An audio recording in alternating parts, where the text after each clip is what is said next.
Radhe Radhe. Welcome to the beginning of another live Sangha. May this be an offering to Sri Radha Krishna. And welcome, my dear viewers.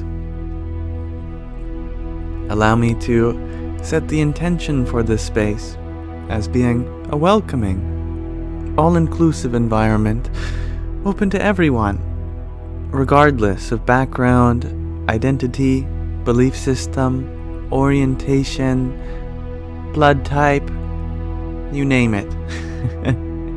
Anything which divides us on the surface, let us be united deeper down as fellow students of life, spiritual seekers, ready to uplift each other, relate in one another's experiences, and share positive sentiments.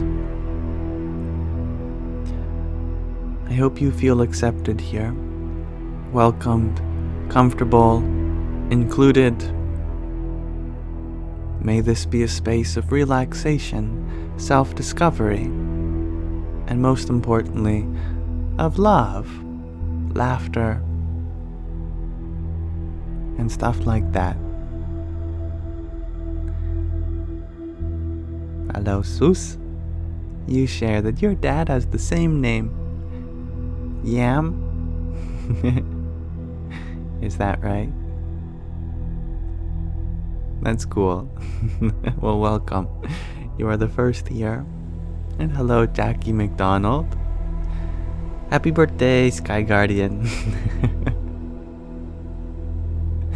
Hello, Amanda McCormack.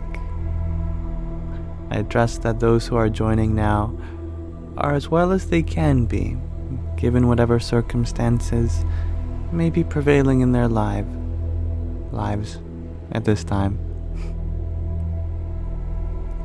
And hello, Bola. Welcome, everyone. Hello, Ragnhildur. So you ask, where am I from? I am from Canada. Jackie, you are doing awesome, even though broke, but rich at heart, in the wealth of joy and happiness. Radhe Radhe Anna. Hello, recorded from Void. Amanda.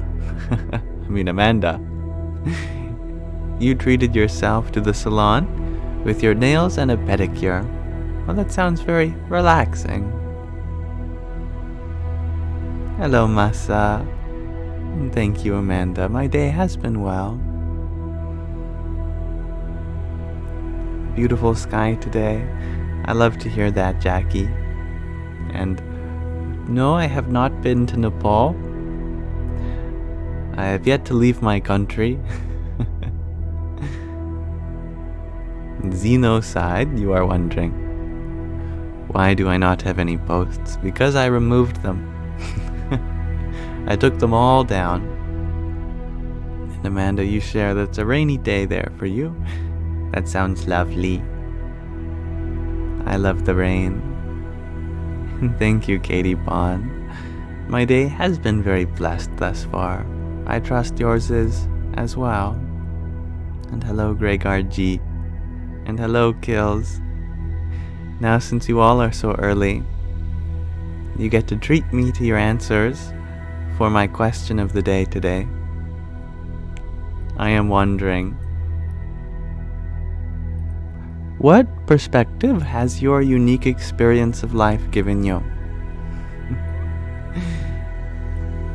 Feel free to interpret this question in any way that is easiest, that makes sense to you. There are certainly no wrong answers, nor am I looking for a right answer. So take your time and no pressure. And thank you, Nicole Angel, for your quartet of roses blessing us this evening in our Sangam. Radhe Radhe. Om Namah Shivaya. Chloe Evans. Amanda McCormack, you share that you smell spring in the air. I am happy to hear that. And happy birthday, Vladimir. congratulations on another wonderful trip around our star, the sun. You are wiser, smarter, more experienced. Amanda McCormack, you share. To the question of the day, to be able to look at others' perspectives other than your own. I like that. Having more perspectives help us gain a greater picture for things. Viper, you share to find your soul family who align with you. I love that. You are looking for the right kind of beings to associate with. That's a very powerful choice, one that happens at the level of the highest part of your being. Ria Zulav, you share that life brings you people and takes them away as you need them. Indeed, the universe giveth and taketh away. Loopy Lane, you share. Avoid procrastination. Don't allow the fear of unfamiliar to chart your trail. I like that a lot. Very well put. And thank you, Bandagor, for blessing us with a heart meet so early on in our life. Jai Sitaram.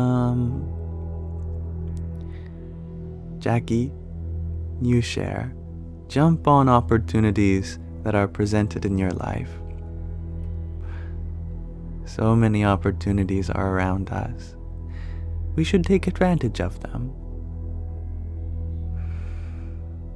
And Amanda, you add that everyone thinks so different, and it's so neat to put yourself in their perspective, even if they don't want to listen to yours.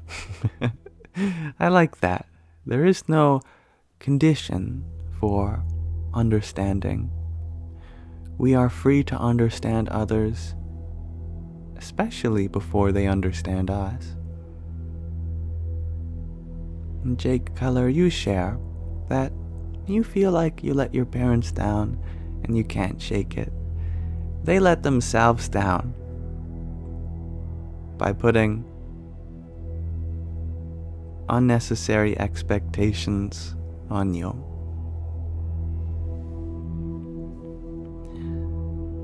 And Marie Jones, you share that each living being is a taste bud of the infinite.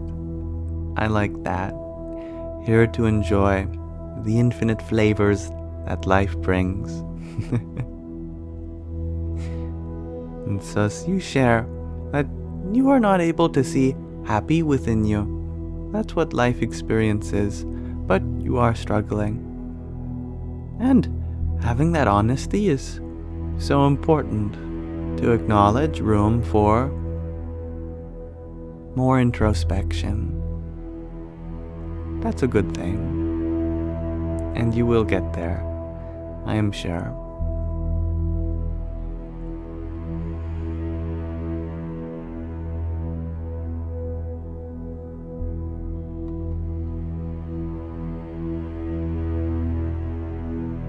Gregor G, you share that you believe your only answer is that nothing makes sense, but nothing is the source. I like that. Very profound that is.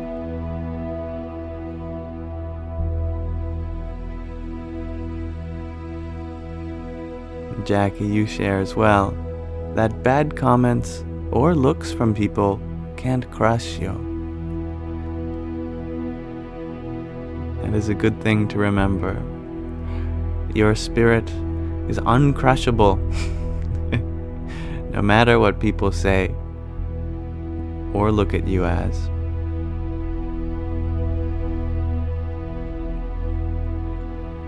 And Riaz Zulauf, you share, it always seems to bring you the people you need at the time you need them, but then they move on.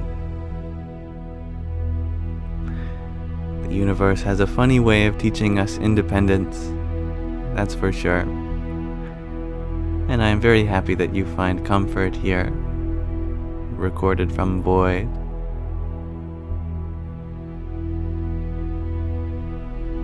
And someone whose name is a font that I certainly have trouble reading. Delirium. You share that it is impossible to not care, to be distant, and try to be tough despite a heart.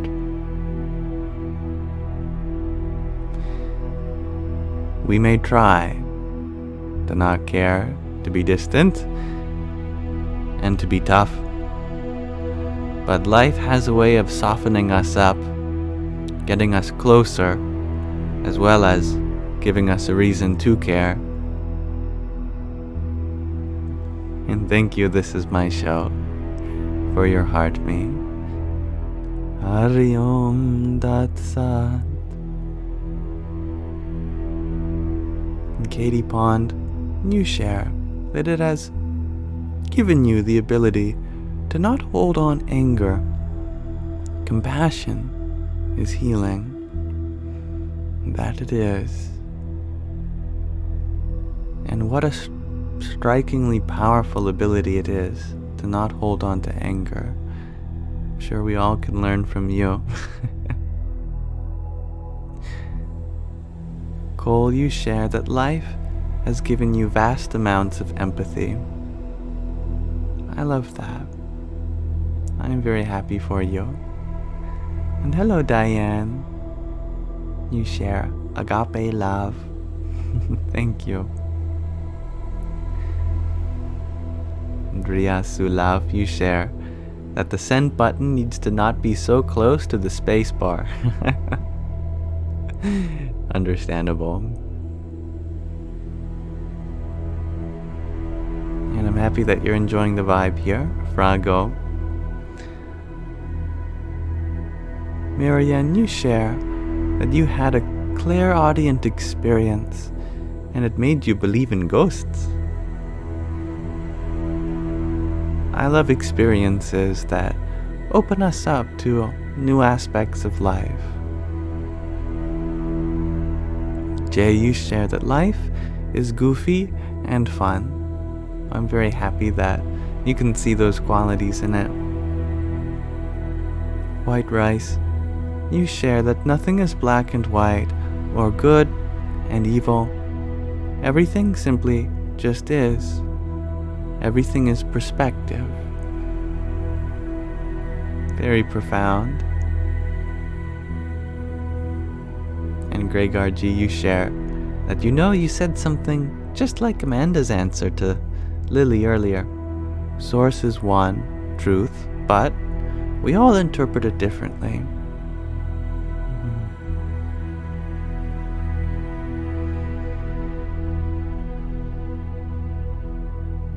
And MJ, you share that your dangerous levels of anxiety several years ago gave you tools to now help those who struggle with it.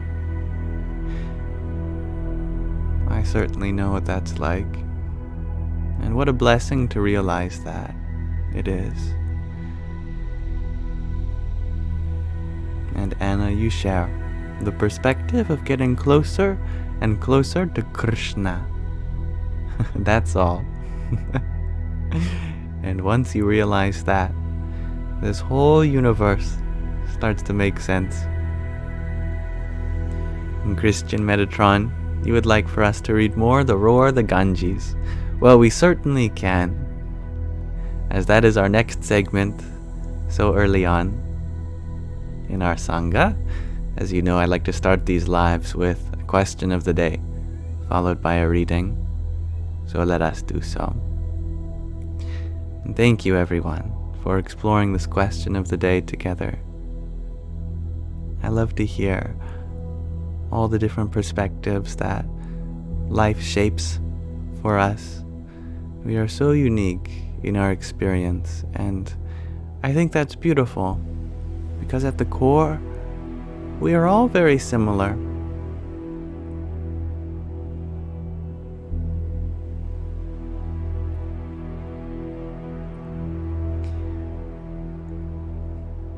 as I said, we will be reading from Roar the Ganges,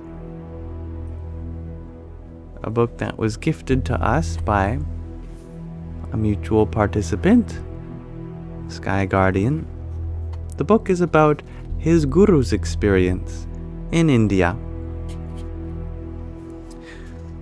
This section is about the Bhagavad Gita, or Song of the Lord. It is without doubt the most popular Hindu scripture. It is actually an excerpt from the well-known epic poem, the Mahabharata, which has the unique distinction of being the world's longest poem.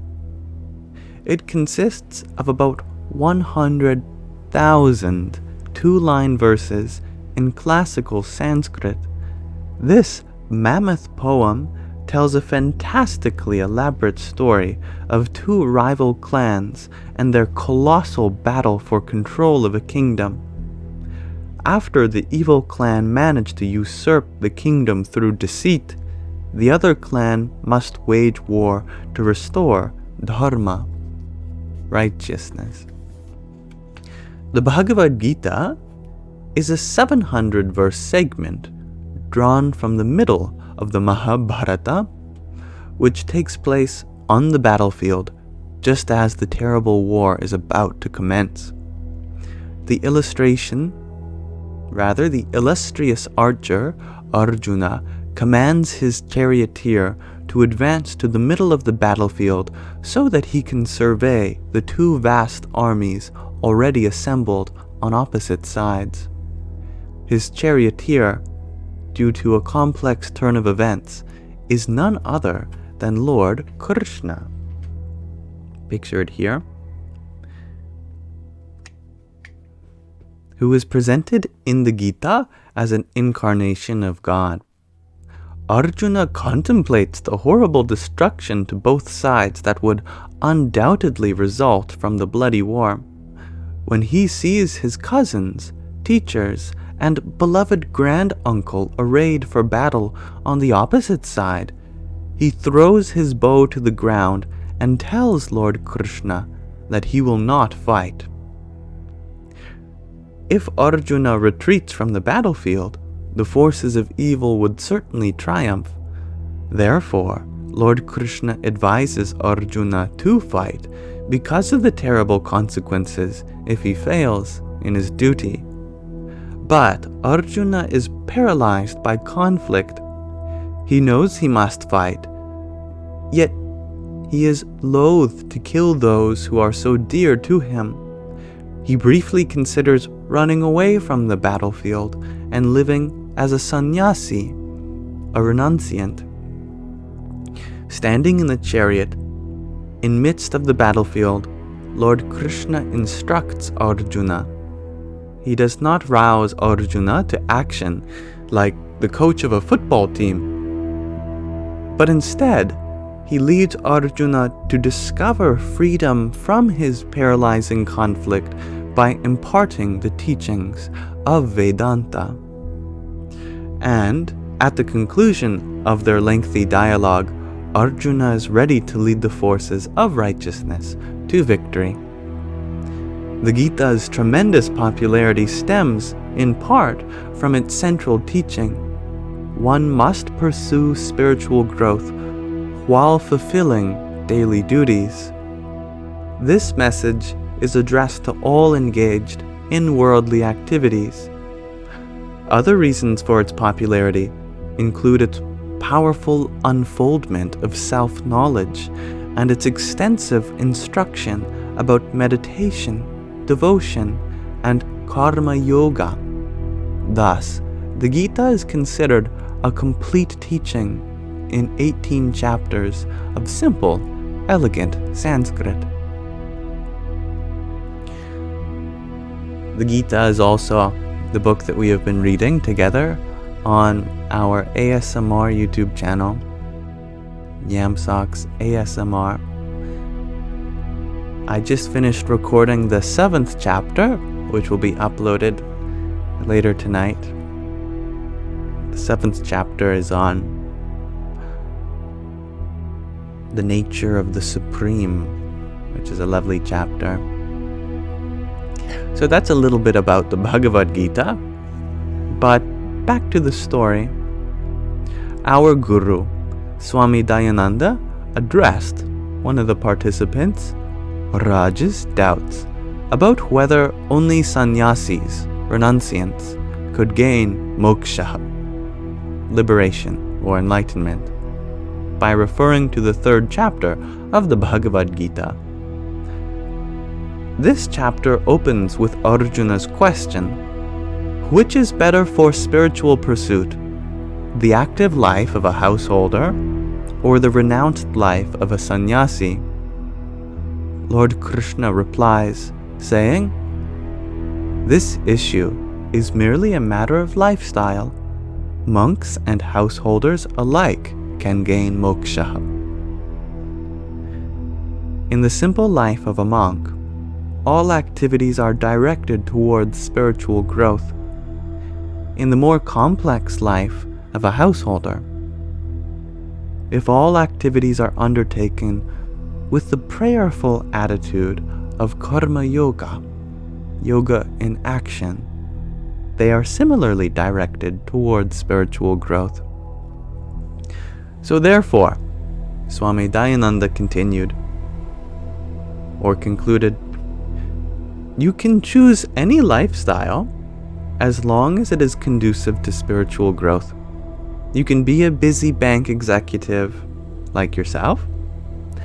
You can be a wife and a mother, staying home and caring for children. Or you can be a sannyasi, remaining quietly in one place to meditate, pray, and study. It makes no difference if the person's first priority in life is to gain moksha. People's choice of lifestyle should be based on their natural inclinations. Those who want to pursue a profession or raise a family should do so, but without losing sight of their spiritual goals also. On the other hand, those who are inclined to lead simple life, the simple life of a monk, should also be free to do so, assuming, of course, they are not running away from their responsibilities. Each year, many students ask me to initiate them into sannyasa, but I only give it to a few, only to those who have studied with me for some years and seem mature enough to grow and thrive in a monastic lifestyle. And even then, I initiate them only if they are free from other responsibilities. If they have a family to support or debts to be paid, I tell them to fulfill all their responsibilities first. This topic touched a tender place deep in my chest. My throat tightened and my eyes grew misty. With my own initiation only days away, Swami Dayananda's words opened a floodgate, releasing a jumble of emotions: gratitude, love and respect, joyous anticipation and doubt. Was I shirking responsibilities? I wondered. I had no family duties.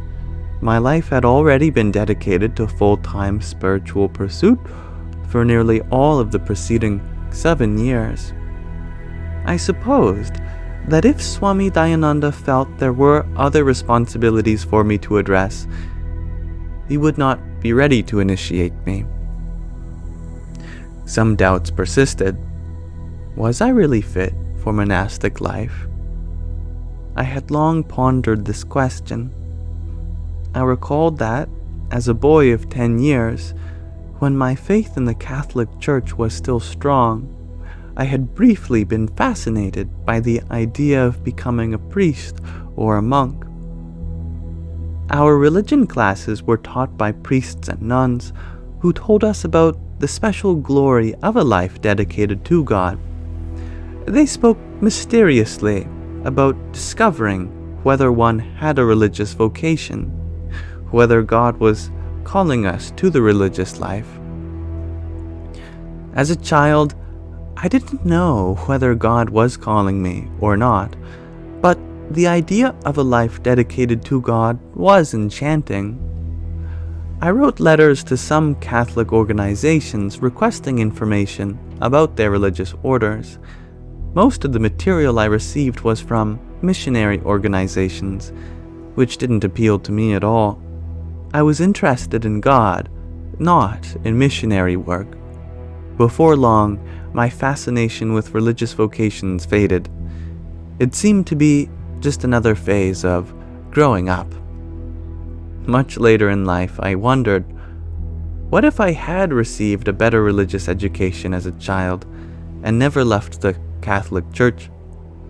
What if I had received information from monasteries of contemplative monks instead of from missionaries? Could I have become a Catholic monk? Who can say? Looking back on my life, I found many such seeds of destiny that developed slowly, drawing me inexorably towards monastic life. For the last 7 years, I had been living an essentially monastic life in the Pennsylvania ashram. To me, this lifestyle felt comfortable, normal. Any other life would have felt strange, like a pair of poorly fitting shoes. Also, I knew that Swami Dayananda would not initiate me if he thought I was not ready. Yet, I still felt a bit unsure from time to time when new doubts arose. I had learned to regard these doubts as my friends. They forced me to examine and re-examine my motives. Such introspection is not always easy or pleasant, but it seems indispensable for one committed to gaining self-knowledge, living the life of a sannyasa.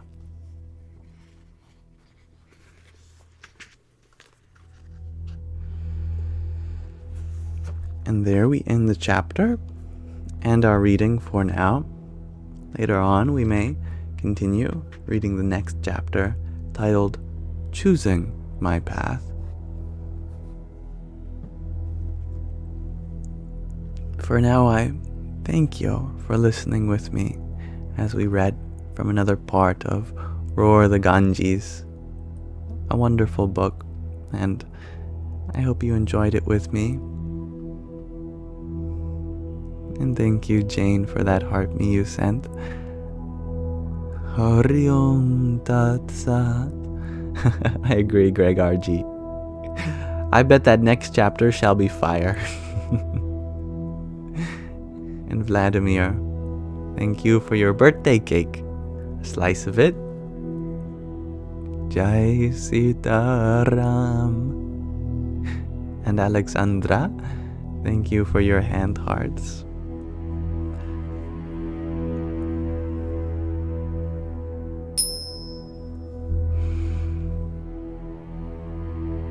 Amanda Michelle, you ask, what are boundaries I have set for myself? It's a good question.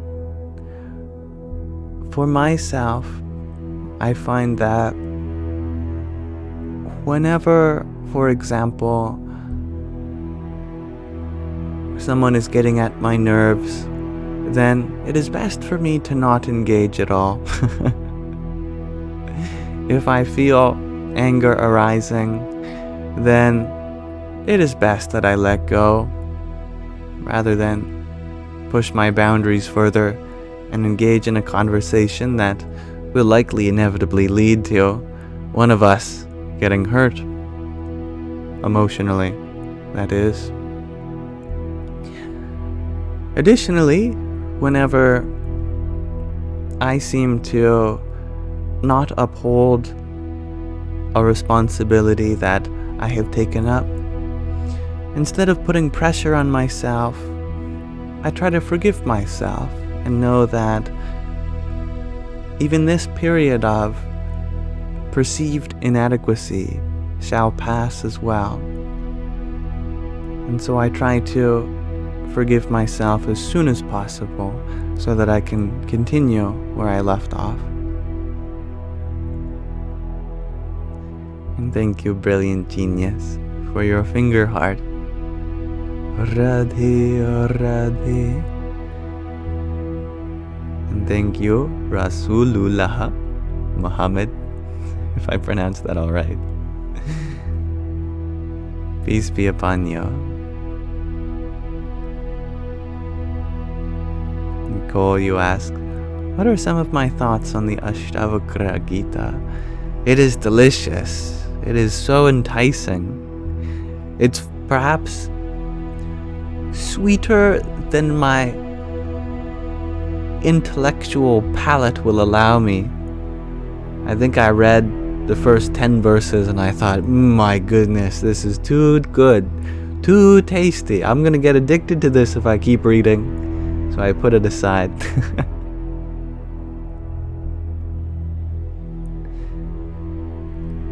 But it speaks to the heart of Advaita Vedanta very directly, without any beating around the bush.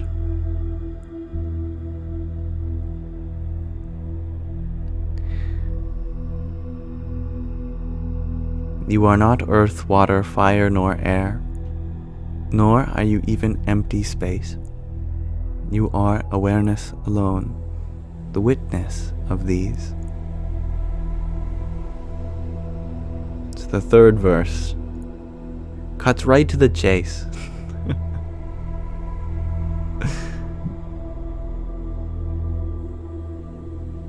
And thank you, Dan Hao Yu, for your heart me. Arion Tat Sat. And Blyle, or Bilal, a very unique name you have, Bilal. Many ways I could pronounce that. I will stop before butchering your name in yet another way. You said, may I ask what the content of this life is? The content of this life is, for the most part, a questions and answers format on all things spiritual, metaphysical, philosophical, consciousness, happiness related. I don't claim to know any answers, but I have spent a lot of my life dedicated to asking such questions myself. So in any way I can relate to you in my experience, I would be very grateful for that opportunity.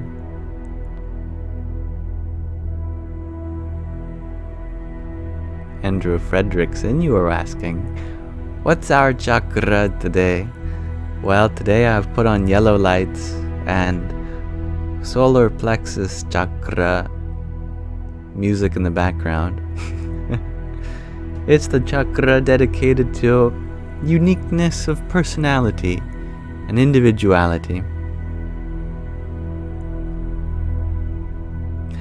And Star Wars sometimes. I agree, G2 Infinity.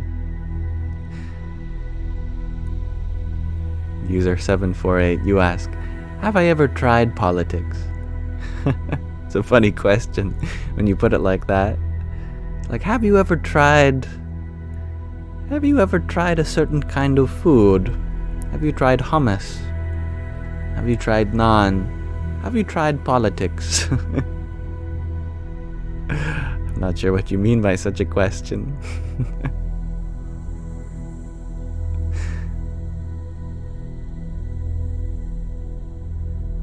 Chloe, you ask, what's my personality? We'll come and find out, I guess. I cannot speak on behalf of my own personality. That's something you'll have to experience on your own.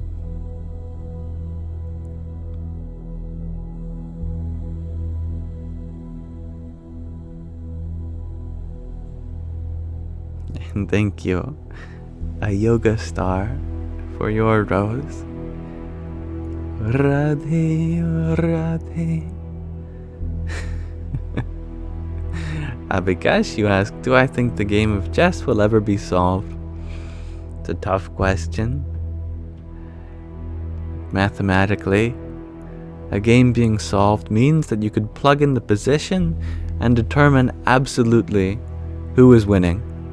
Not a matter of probability, but if you have the ability to win with a perfect set of moves.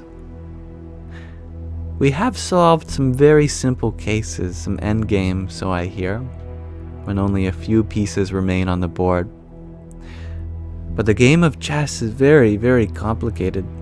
I mean, the search space is enormous, and tricky rules like castling en passant, as well as some logistical rules like the 50 move rule, as well as repetition rules.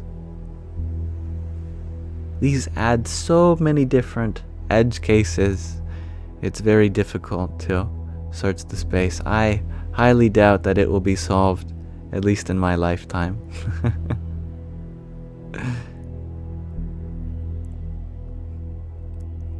And thank you, MJ, for your 10 roses.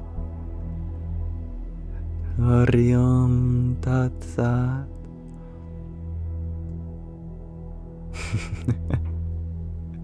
How many pancakes does it take to build a doghouse? I like this question. See, the answer is infinite, because you put up the first wall, the dog will have eaten that wall already. You put up the second wall, now you have to start with the first wall again.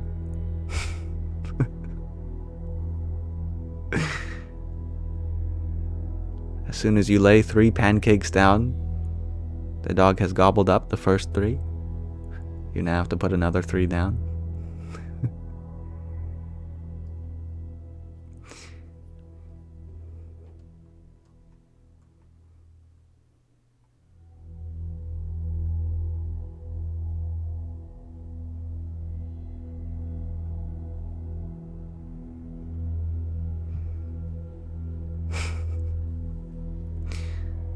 You're very welcome, Abhikash. You are also wondering, do I play chess? I do love playing chess. Right now I usually just play with my father, but when I played online, I think my rating was something like 1300. I don't remember, plus or minus. If I play really poorly, I probably play at an 1100 rating. If I play really well, maybe 1500. But I'll just split the difference and say 1300.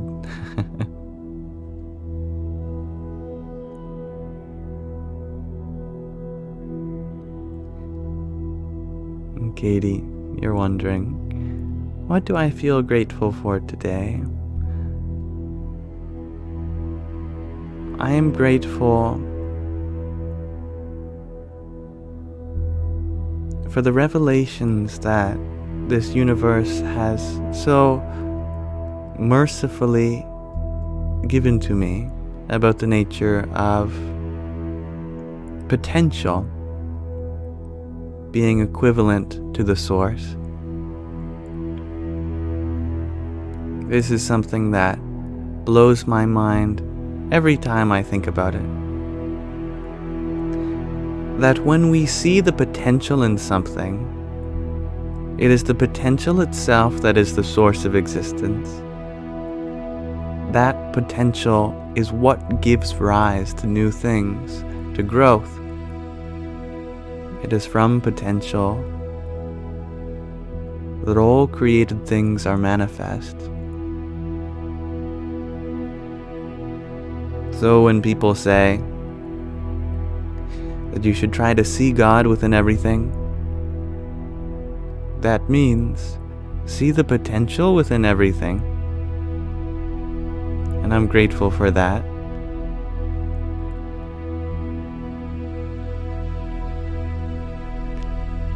And thank you, Liz, for your heartbeat. Radhe, Radhe. And Sakiko, you share that you love chess. I'm happy to hear that. Chess is a wonderful game. Jack, you are wondering, have I ever tried Vinyasa, Yin, Hatha, or any other types of yoga? Sometimes I let my friends take me to yoga class. But my favorite kind of yoga is Bhakti yoga.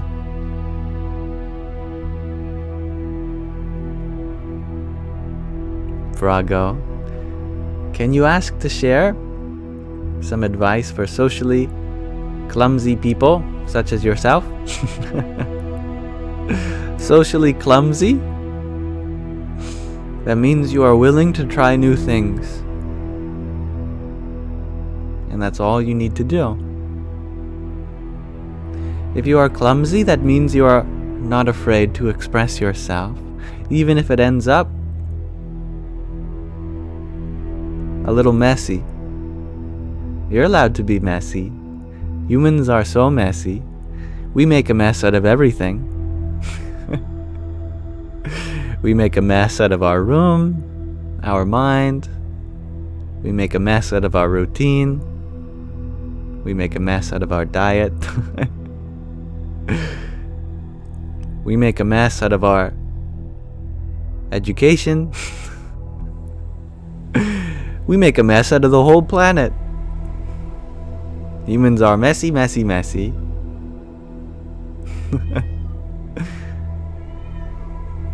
I don't know if you can hear my cat meowing.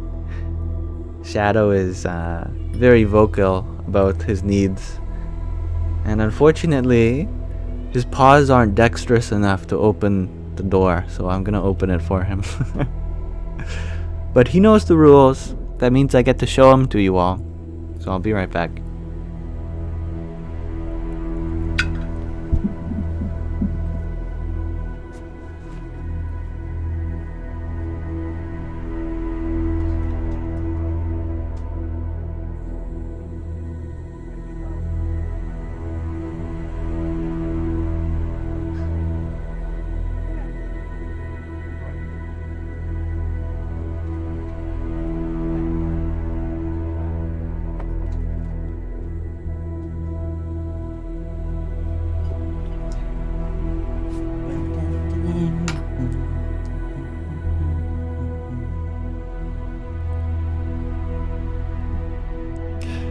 Well, just as I opened the door, it was dinner time for the cat, so they ran to the kitchen.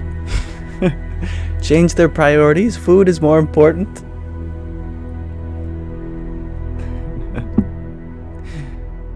But yes, humans are very messy. We make a mess out of our mind, most importantly. But that doesn't matter. As long as you are willing to clean up the mess you make, then you can be as messy as you want.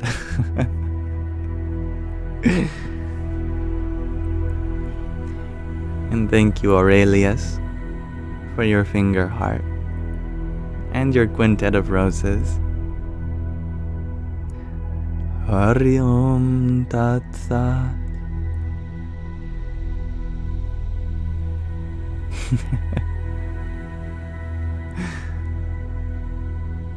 Damn, Peters, you share that you're trying to recover from a narcissistic relationship.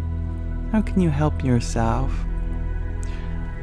By understanding your self-worth as not dependent on the words of others. The suffering that you went through is very real, but it really doesn't affect the beauty of your soul. Don't worry about being healed in the past tense. You are healing now just by inquiring into the feeling. Hold space for yourself just as you would hold space for others. And in that space, you will find your independence to have been blossoming all along.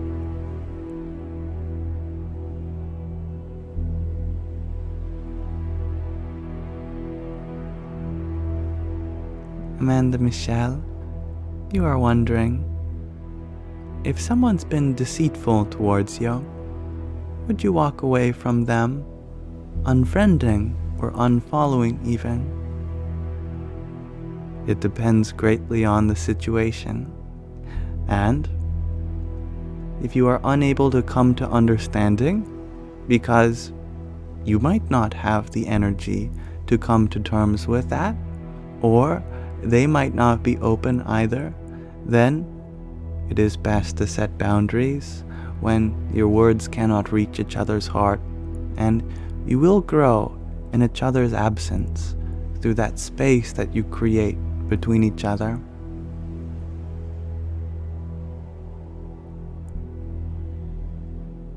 And hello, Mahina. You share that your focus has been on your mom. She's been in the hospital, and you've missed me and the Sanghas. That's quite alright. Whatever value you find in me or our Sangha, that same value is there in taking care of your mom, either physically or emotionally. There is so much wisdom in taking care of others. They teach us so much about ourselves through expressing their own needs and by caring for you, as a mother always will, in her own way, even if she is bedridden. But I welcome you here, and I thank you for sharing that with us. My best prayers and wishes are your way, and there's nothing you can do to stop them.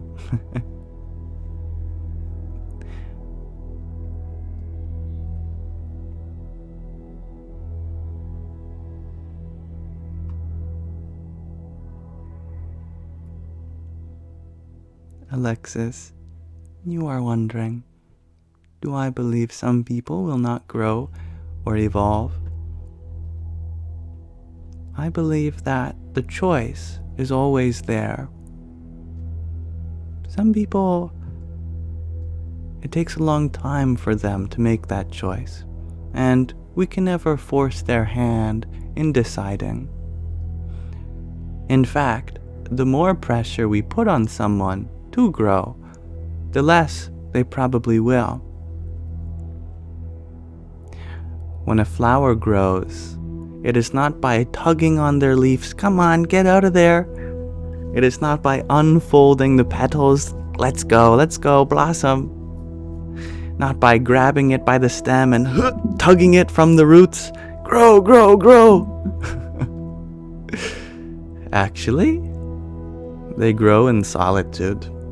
We give them the nutrients they need, and then we also give them the space to grow on their own.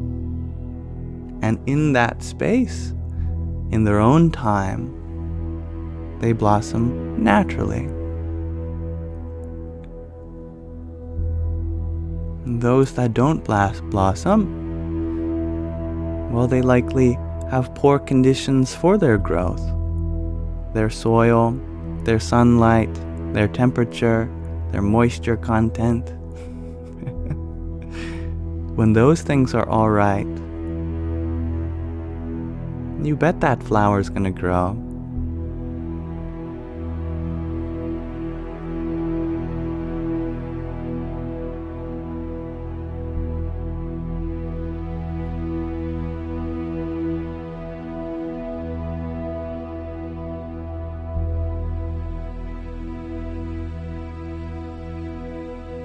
Namaskar, Mahina. And thank you for your good night wishes, Katie. You're always welcome here. And thank you for finding this space to be open, reflective, and learning.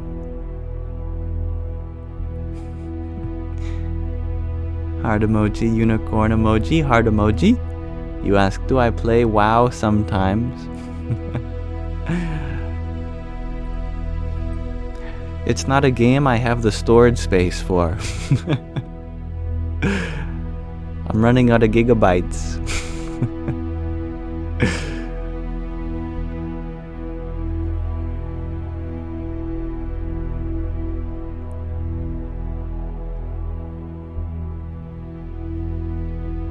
Good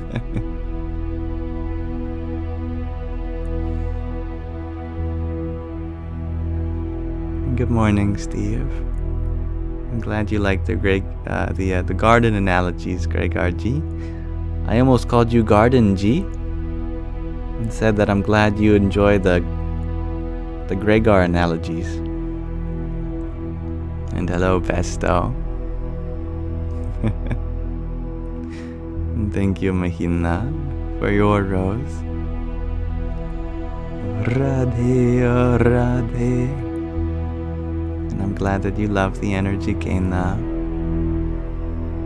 And Charlene, thank you. I appreciate that you found some soothing qualities here. And hello, Aquarius lady. Perhaps you can be nicknamed Garden. Garden Gregor. You are acquiring honorifics. Gardening Gregor G. Melissa, you ask, is it possible to unlock the full potential of the brain without meditation?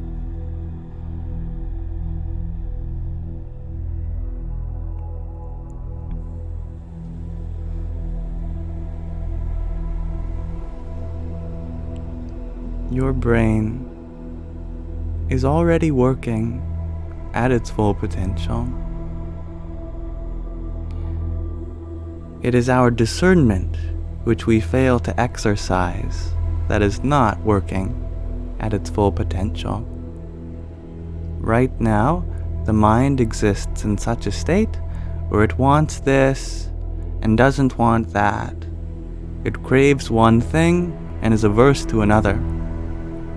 And being servants to our mind, we have got the relationship backwards. And so when the mind says, I want chocolate chip cookies, we go, as you wish, mind, oh master, I will go and get you chocolate chip cookies. And then when the mind says, I don't want to work right now, I want to go home, we go, okay mind, as you wish. And we take a sick day and we go home. The discernment isn't being exercised by the intellect, which can overrule the mind's cravings and aversions. This is called austerity. When you can deny the mind something and become its master. The mind says, I want that chocolate chip cookie. And your intellect says, no, it is unhealthy. You have a duty to your body's needs, and you must take care of it. Give it the nutrients it needs, not the flavors it wants. And the mind goes, yap, yap, yap, yap, yap, yap, yap, yap, yap. But the intellect is able to ignore it through exercising your discernment. And by the power of discipline, you gain leverage over that mind. The mind is always working at its full potential towards whatever it is serving. With our intellect, our agency of discernment, we must exercise its full potential.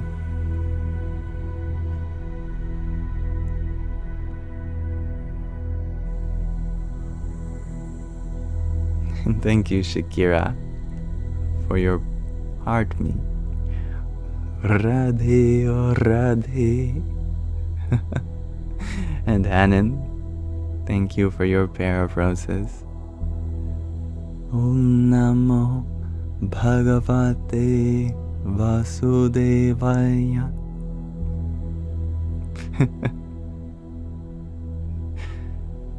Thank you, Shakira. Sandy, you ask, am I familiar with the jhanas? These are states of absorption and meditation. And thank you for your rose as well. Hari Om Tat Sat.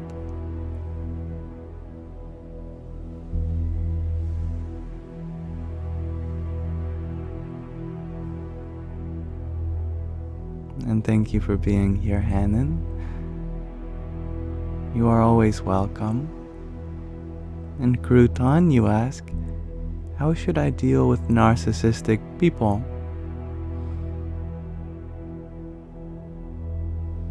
By showing them love and being a role model for them, by setting boundaries and not caring what other people think.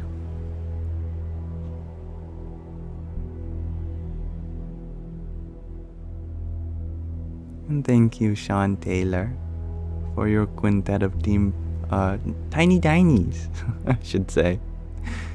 Yippee! And thank you, Bree, for your rose. Radhe, Radhe. And you ask as well, Crouton, what if they are hurting you? Then you should especially show them love by setting boundaries. Setting boundaries doesn't take away from your relationship, it adds to it.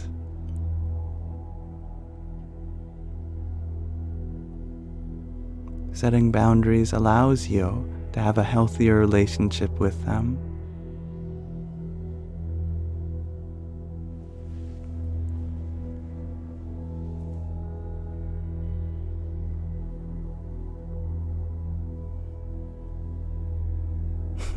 Conscious Purchase. It's a good username. You ask, can I speak on ayahuasca? I cannot speak on something I haven't experienced. But I've heard that it can be a very transformative experience. And that's well put. Bodeka Diju. Boundaries are there so that I can love you while also loving myself. Well said.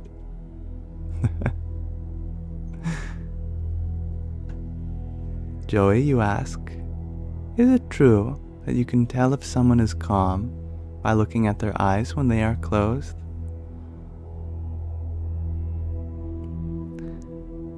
I once asked my mother, how are you feeling? She said, good, calm, peaceful. I said, close your eyes. And so she shut her eyes, and her eyes looked like this.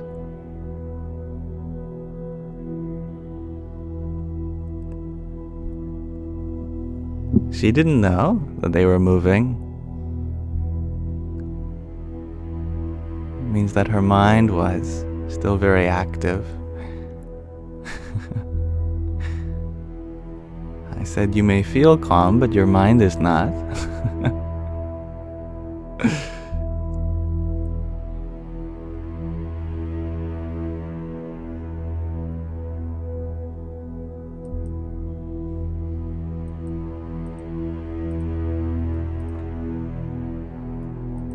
Sky Guardian, you share that we have 4 people petitioning for me to join Pokemon Go.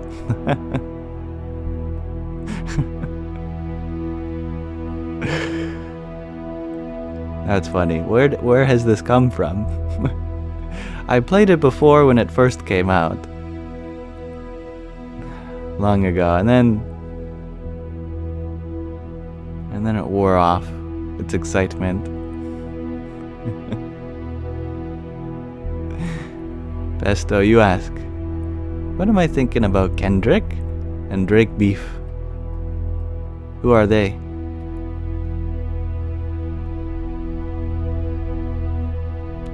And thank you, Hanan, for your disco love. Hariom Tat Sat. And Space Dust, you ask, do I play Stardew Valley? I have played it before. It is a lovely game.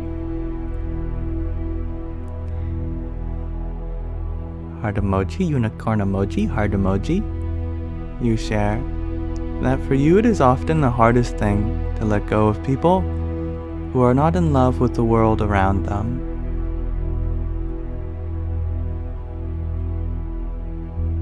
Indeed.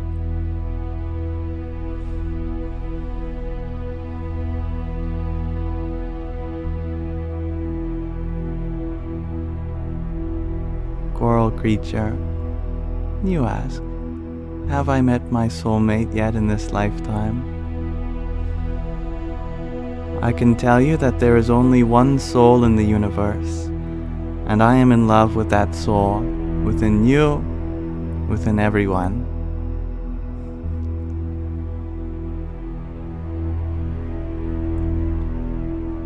And thank you, Tattvamasi, for your quintet of roses. Jai Sitaram. Anthony, you asked, are our guiding angels always with you? You are always being guided. This moment is your teacher. All the teaching that needs to occur is happening already. Whether you are dreaming, whether you are waking, whether you are sleeping,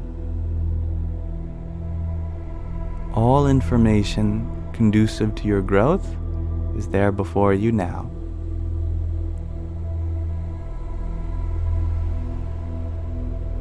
And Jade Rex, you are wondering, have I ever read The Power of Now? I have not. However, its author, Eckhart Tolle, is a great being, one whom I look up to with fondness, among many others. Norway Patriot, you ask the single word question, Buddhism? Buddhism is a thing that exists? Yes.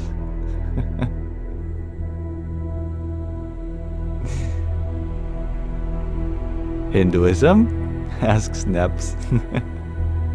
Hinduism is also a thing that exists.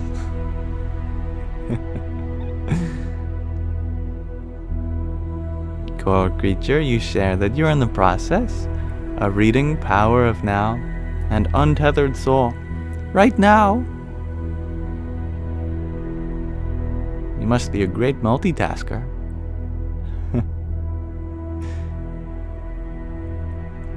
Norway Patriot, you ask, what is my religion? Whatever I am to thee, that I am.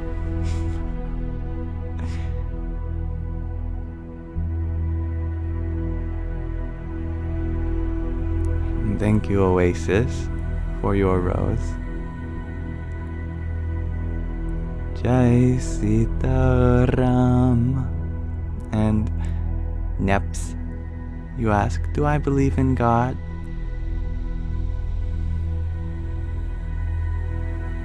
The source of the universe goes by many names, and yet no set of words could ever describe that infinitude from which we all have came. But I can say that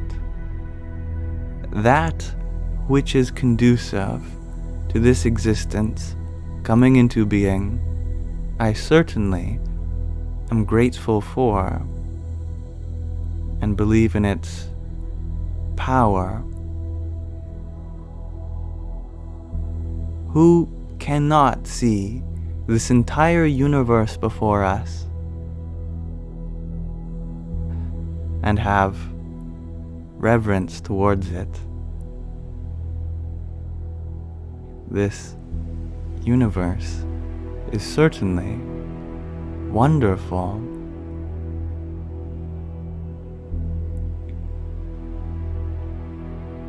And thank you, heart emoji, unicorn emoji, heart emoji, for your subscription here. Do enjoy the little sticker pack, and I look forward to being here for you in the way I can whenever you come. Radhe, Radhe. Tudor. Hello, you ask. What do I think about Gaia's documentaries about ancient civilizations? I should check them out. It's like the History Channel during the day.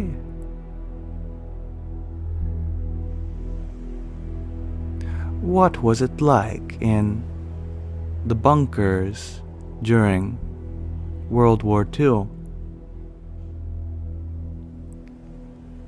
During the storming of Normandy Beach? And then the History Channel in the middle of the night? What if the aliens lowered down the periods from the sky, and so, in effect, they were built from the top down?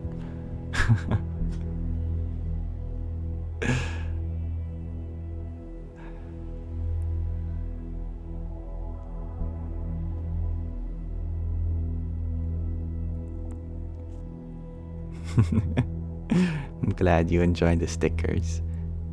Heart emoji, unicorn emoji, heart emoji.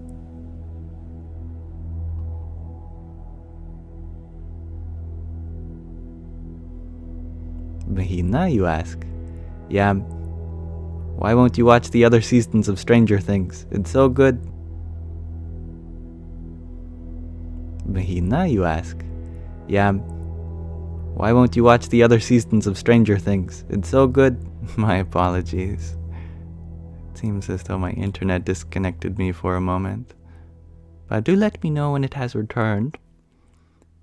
So I speak not to the void, but rather to people such as yourself, Lily, and thank you for telling me.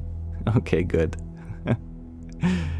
Yes, Mahina, you had asked, why don't I watch other seasons of Stranger Things? It's so good. Well, you know, Mahina, I am very happy to hear that you enjoyed it. And I think that desire in you to share something that you have enjoyed with other people is a beautiful desire. And I appreciate that very deeply. I like to, personally, spend the time that I take watching TV series or videos in the form of documentaries, movies, etc., to listen or watch content that helps me understand myself better. And now, of course, every expression in the form of story does that, Stranger Things included. I personally have been very much enjoying some more direct approaches, maybe TV shows and movies that are very directly spiritual in nature, helping me understand who I am and of the cultures around the world. But I very much thank you for your recommendation. I do keep a list of all the recommendations that you all send me, and I slowly chip away at them.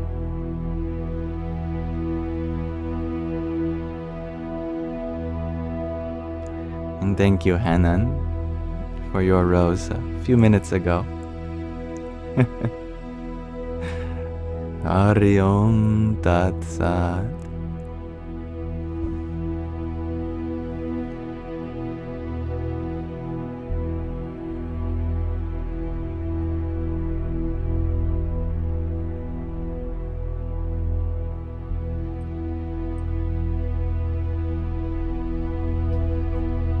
And good evening, Riley. And that sounds lovely, Amanda Michelle. Sunsets are such an opening experience, aren't they? And Mahina, you ask, do I have any recommendations for you to watch?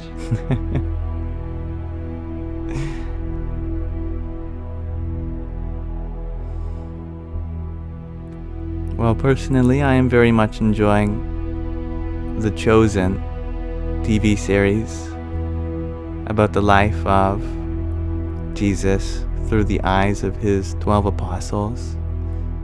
A wonderful show, in my opinion.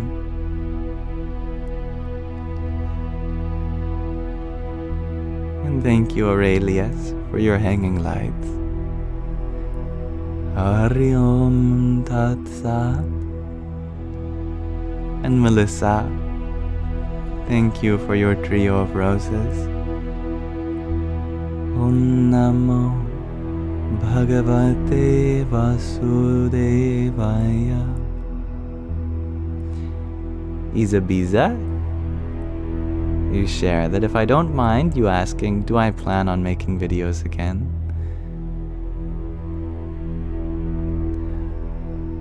Right now I have no plans, but I have been making videos on my ASMR YouTube channel.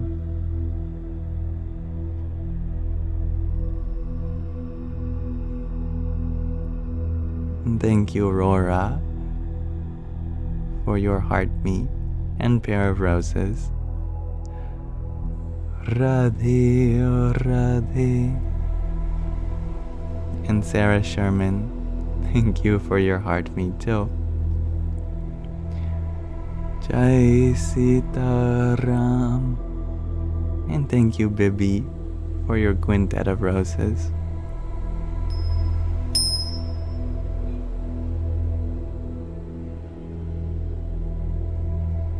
And Rora, I would like to follow you and everyone else, but it would be infeasible for me to do so, and it would also be unfair to those who would like the same.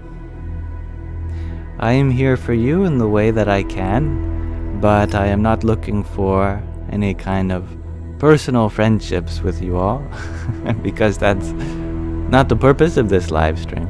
I hope to connect with you at a deeper level than that. Additionally, I don't follow or message anyone on this account due to many impersonators and scammers that use my likeness for harm.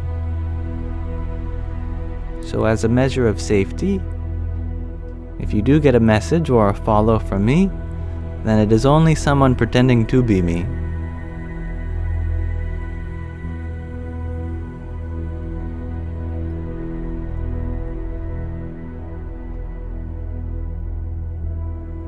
And Amanda Michelle, you had asked, do I know the videos I made would go viral as they did? After the first few videos went viral, I started to gain an understanding of what would have the most outreach.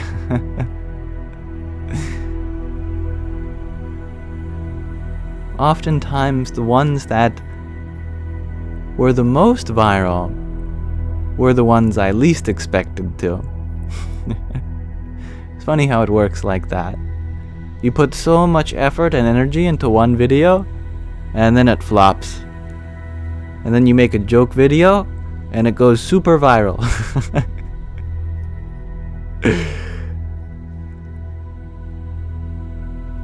The universe loves to shatter expectations. Smile, you ask respectfully, what do I identify as? Whatever I am to thee, that I am. As I've said before.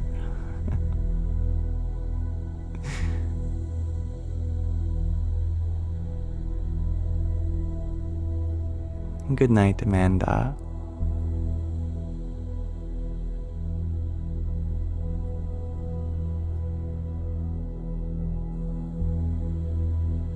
Riaz Zulav, you ask, do I have any expectations or recommendations? Not sure how my brain read that as expectations. Do I have any recommendations for books on Vedanta? Well, Vedanta is a pramana, a method for self-inquiry.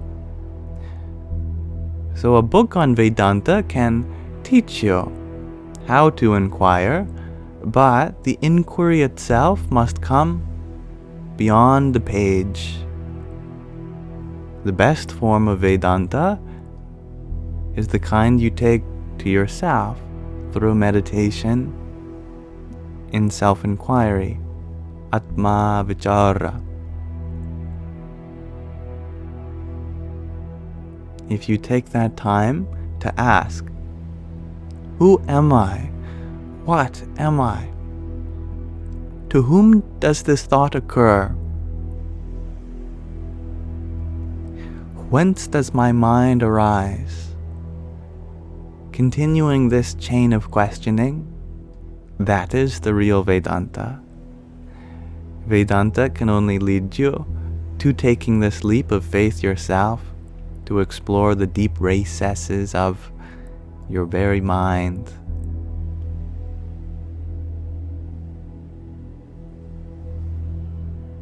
Thank you, Jensing, for your disco love and finger heart. Radhe, Radhe.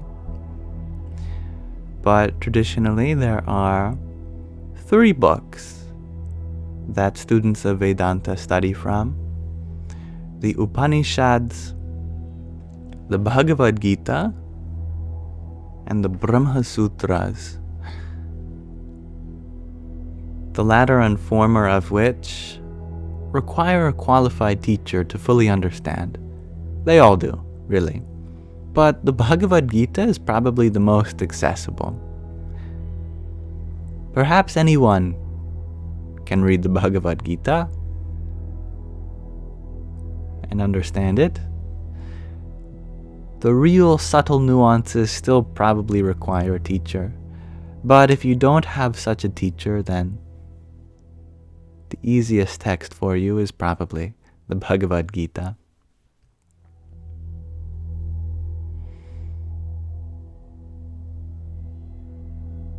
And thank you, Aurelius Grown, for your heart me and team bracelet. Radhe, Radhe. That's the title you were looking for. You're welcome, Kaylee. Do you ask, how do I spell Bhagavad Gita?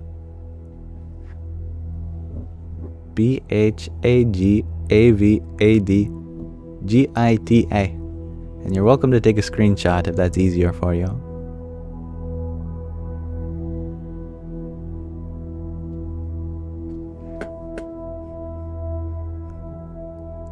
Gardening Gregor G, you love saying Bhagavad Gita out loud. Bhagavad Gita, Bhagavad Gita, Bhagavad Gita. Gita. Norway Patriot, you ask, is this an inner peace book? It is a book that is not religious in nature. It is a guidebook for life that can provide you with the answers to the most important questions in life, such as, who are you? Who is God? What is the purpose of your life? What happens after death? Do heaven and hell exist? How to see God? What is the best way to reach God? How you can eliminate all negative emotions from your mind? How you can always be happy, and so on. From the back of my translation. And thank you, MJ, for your hand hearts. Radhe, Radhe.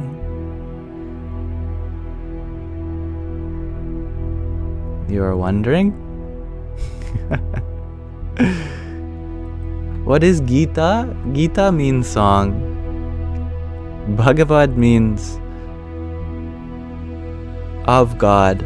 So it is a song of God, a divine song. And thank you, neighbor lady, for your hand heart. Happy Tuesday, Laura. You ask, what's the good word today? The good word today is release, which is the literal meaning of the word moksha, from where we get enlightenment or liberation. Moksha. Release. It even sounds like it.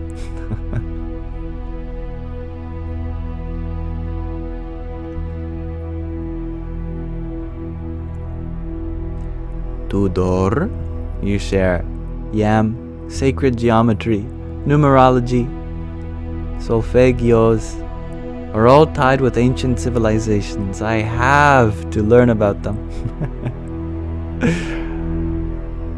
I don't have to learn about anything that does not connect me with my own soul.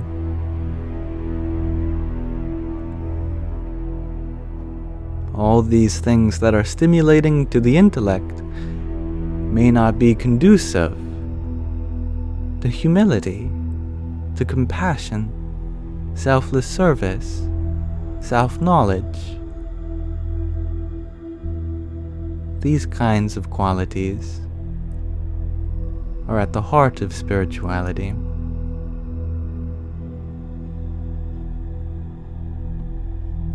Thank you, Bobby So, for your heartmeet, team bracelet, and to cheer you up.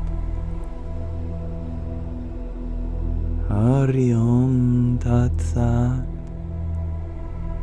And Maria del Pilar, thank you for your rose. Jai Sitaram. T-Dog, you ask, what can you say about you? Well, I'll have to have something to go off of. Your bio says you're not rich, you haven't earned a single. What can you say about you? Well, I'll have to have something to go off of. Your bio says you're not rich, you haven't earned a single. Laid dormant in your heart is a treasure trove just waiting to be discovered.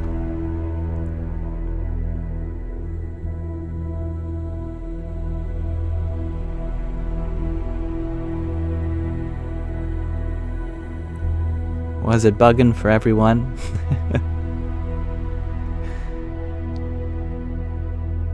Well, I thank you for your patience.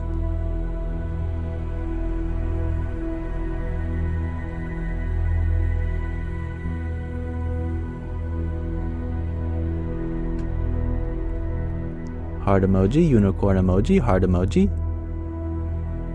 You ask, am I some kind of guru? What's my full guru name? Like a government ID card, but for a guru? I'll just pull out my guru identification number, my GIN.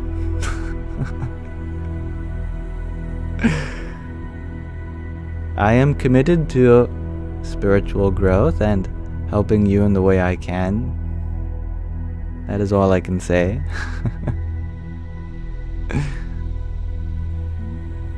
And thank you, Jennifer, for your TikTok. Hari Om Tat Sat.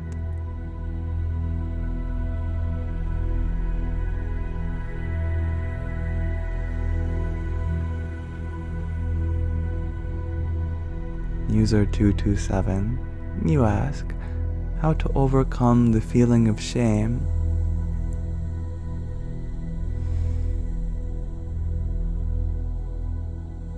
Shame is one method in which we try to minimize the negative.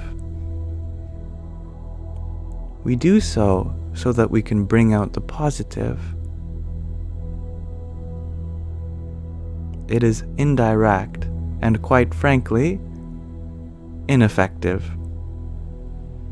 Trying to shame someone for behavior that we don't agree with is never conducive to bringing out their good behavior. Instead of shaming people for something which we deem negative, we should uplift their behavior that is positive. That requires ourselves to be patient, and whenever you do something which is right, be happy with that.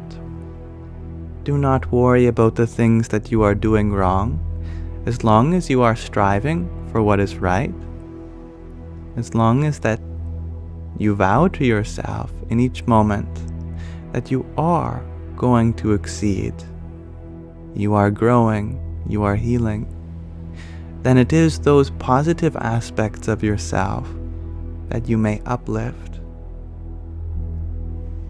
Shame is an ineffective technique at bringing out your best self.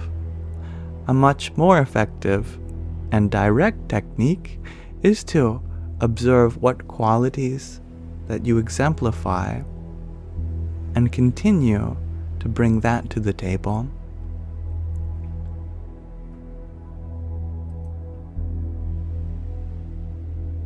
And thank you, John F., for your tiny and half-dozen team bracelets. Yippee! And I love that, Daninsky. It is better to tell a kid, you've worked so hard, instead of, you're so smart. We may attach ourselves to the results of our action rather than the effort, which is the true victory. And Nick Scardigno, if I pronounced that right, you ask, when nothing goes your way, how do you stay positive? When nothing goes our way, what else can we do but stay positive?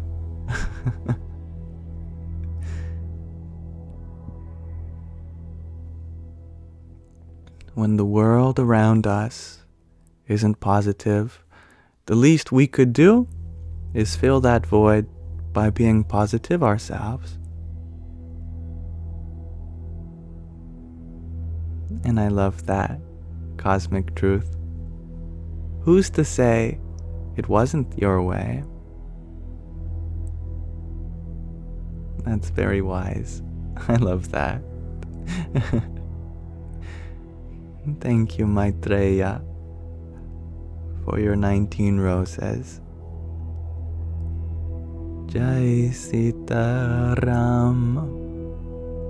And one little creature, thank you for your rose. Namo Bhagavate Vasudevaya. And thank you, John Simon, for your heart meat.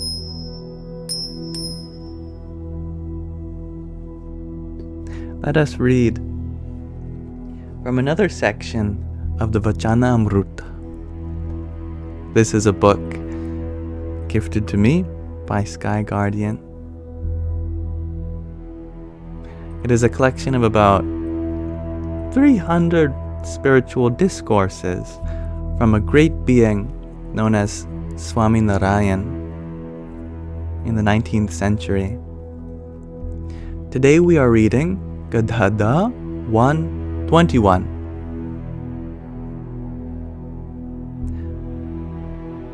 One possessing Akantik Dharma and the two forms of Akshar.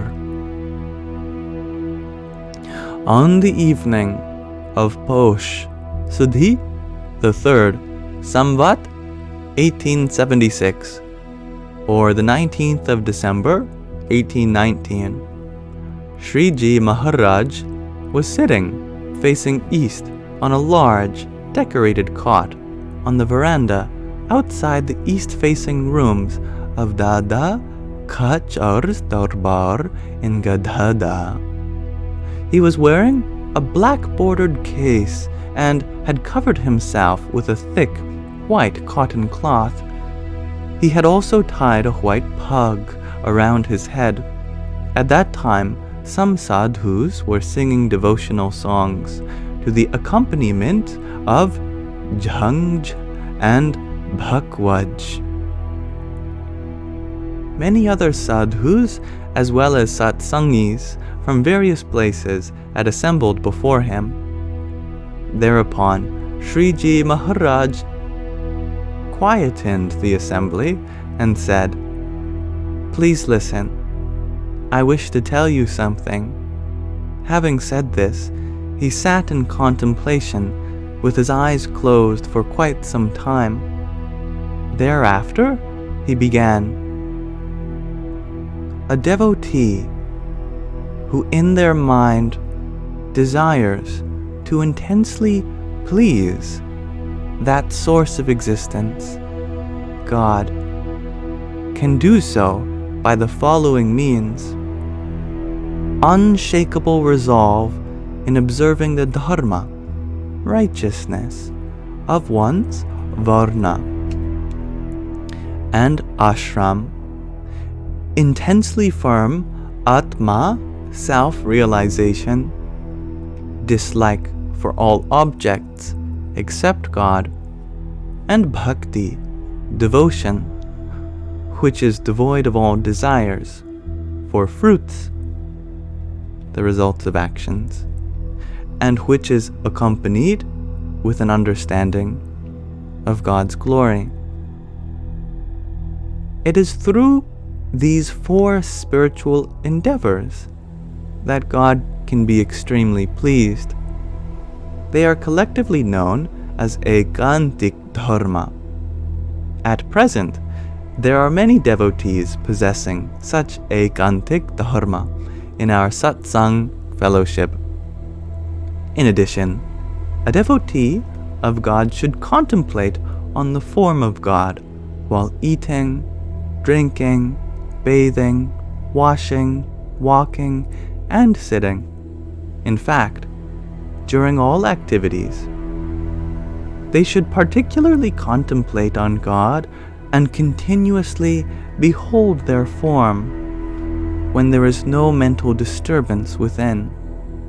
However, when there is some internal disturbance due to fluctuating thoughts, they should realize their own self to be distinct from the body, the indriyas, the senses, the antakaran, the whole mind, their presiding devas, deities, and the vishais, the experiences of the senses.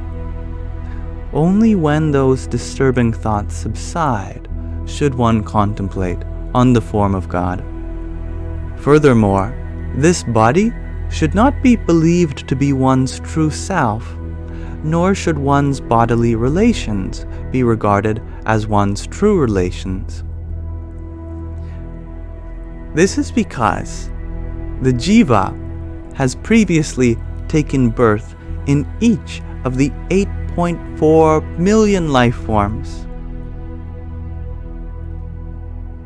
In fact, the jiva, the individual, has taken birth in the wombs of all women in the world, all females, in fact, human, animal, etc. It has taken birth numerous times in the wombs of all the animals, dogs, cats, monkeys, and other types of life forms in the cycle of 8.4 million life forms. Moreover, of all the different types of females in the world, which has it not previously made as its partner? All have been each other's wife at some point in another. Similarly, assuming numerous female bodies, that individual soul has also made all of the different forms of males as each other's husbands. Hence, just as one does not believe the relations of those previous 8.4 million life forms to be one's true relations, and just as one does not believe the bodies of those 8.4 million life forms to be one's true body, similarly, one should not believe this present body to be one's true self, nor should one believe the relationships of this body to be one's true relationships. Why? Because just as no relationship remains with bodies from the previous 8.4 million life forms, similarly, the relationship with this body will not remain either. Therefore, having realized the body, all possessions, and all objects to be asatya, untruth, unreal, and having realized one's own self to be distinct from the body, the indriyas, the senses, and antakaran, the mind, and while observing one's own dharma, righteousness, one should offer bhakti, devotion, to that source, God, which is devoid of all desires for its fruits, the results of actions.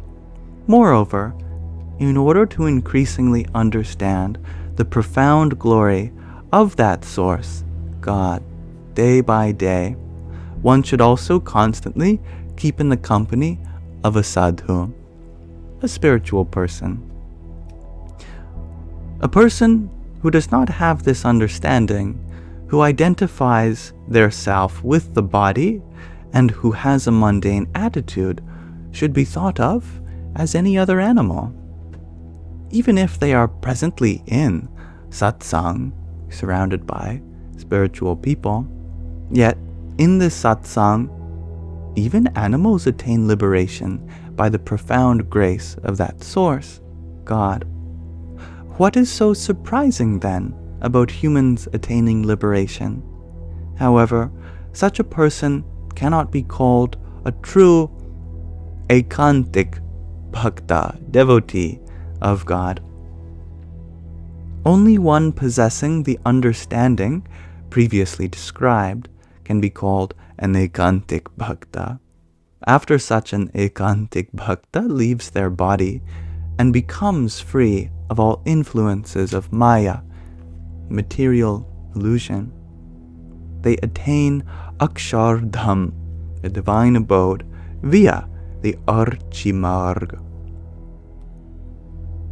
Continuing, Shriji Maharaj explained, that Akshar has two forms. One, which is formless and pure Chaitanya, awareness, is known as Chidakash or Brahma Mahol. In its other form, that Akshar remains in the service of Purushottam Narayan. A devotee who has reached Akshardham attains qualities similar to those of Akshar, and furthermore remains in the service of that source, God. Furthermore, Sri Krishna, Purushottam Narayan, is forever seated in that Akshardham, divine abode. The countless millions of muktas, liberated beings, who have attained qualities similar to those of Akshar, reside in that Akshardham, and all of them behave as servants to that Purushottam. Purushottam Narayan himself is the master of them, and the Lord of the Lords of countless millions of Brahmans, of universes. Cosmic eggs is what that word means. Keeping this in mind, all of our satsangis should develop the following singular conviction. We also wish to join the ranks of the Aksharup Muktas, the divine form of liberated beings, and go to that Akshardham to forever remain in the service of that source, God. We have no desire for the temporary and vain worldly pleasures, nor do we wish to be tempted by them in any way. Keeping such a firm conviction, one should offer Akantik bhakti, devotion, to that source, God. Furthermore, by thoroughly understanding the profound glory of Source, one should, in this very life, eradicate one's desires for a romantic partner, wealth, and all objects other than that source. Otherwise, if desires for objects other than God do remain, then after one dies, if one encounters enticement along the path to the abode of God, one will forsake God and be lured by those enticements instead. This would prove to be a major obstruction, Therefore, one should worship that source, God, after overcoming desires for all objects.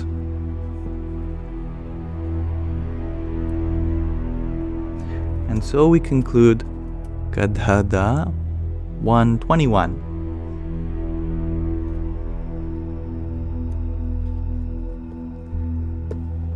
Thank you all for listening. And we may return to our regular format. I'm glad you enjoyed that. Chloe Evans.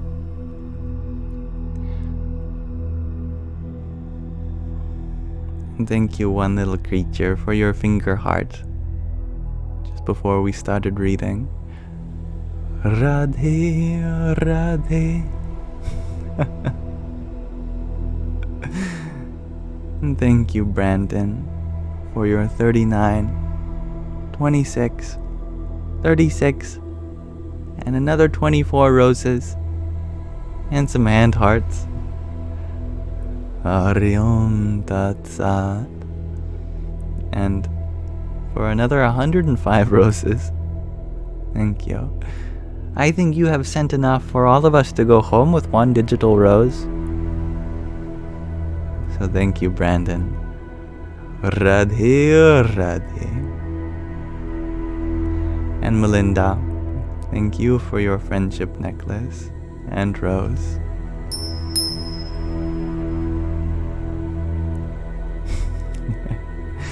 Thank you for your good night wishes, Chloe Evans.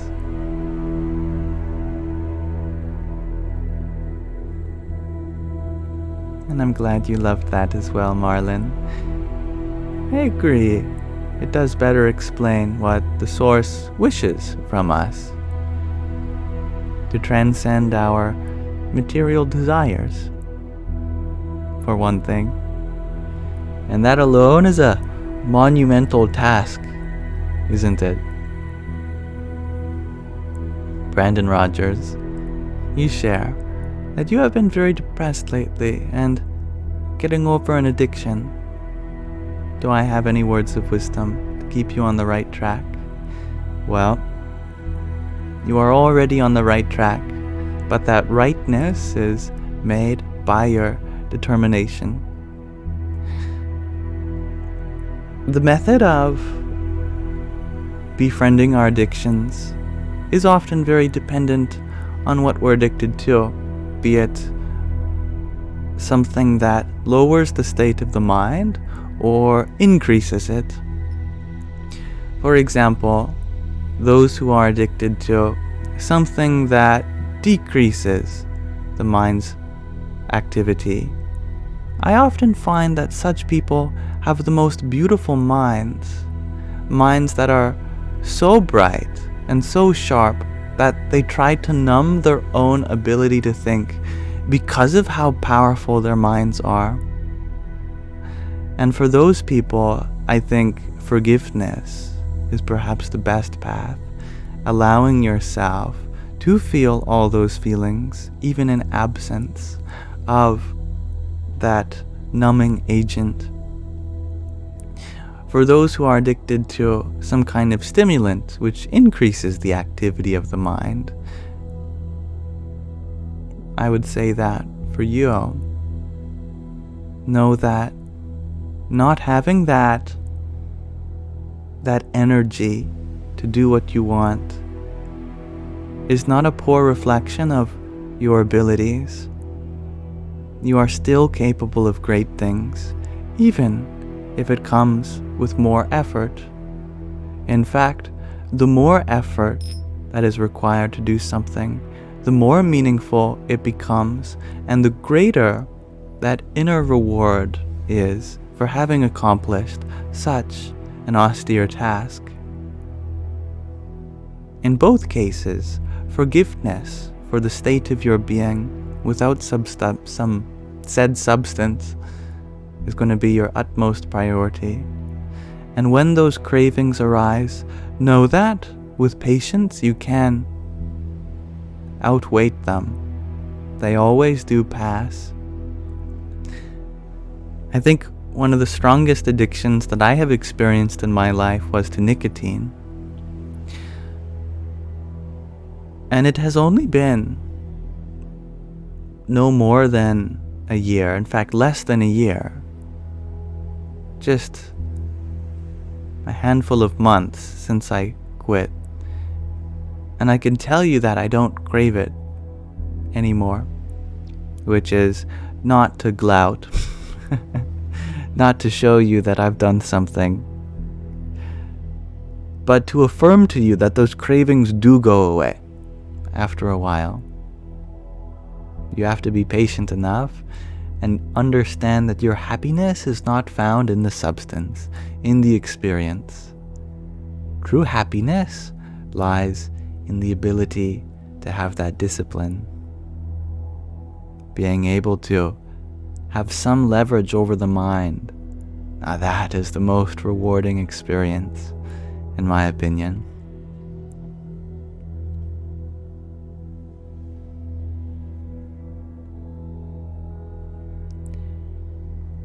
And thank you, Deb's Webs, for your trio of roses a moment ago. Hari Om Tat Sat. And thank you to Deo for your trio of roses too.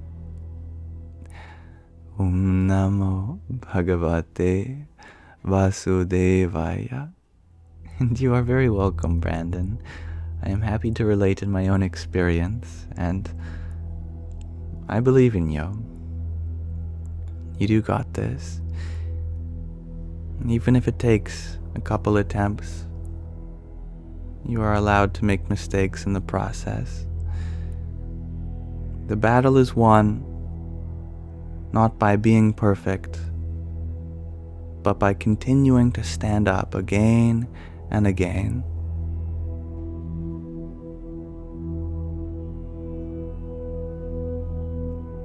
And thank you, Just Jen, for that rose too. Radhe, Radhe. And Dancing Spirit. I like how your name is comprised of various currencies around the world. For indeed, that dance of your spirit is the most valuable currency in the universe. Jai Sita Ram. And thank you, Peria Bruce, for your rose too. Om Namo Bhagavate Vasudevaya. And thank you, Brandon, for your paper crane. And so many hand hearts. 5 of them I see. Thank you. Radhe, Radhe.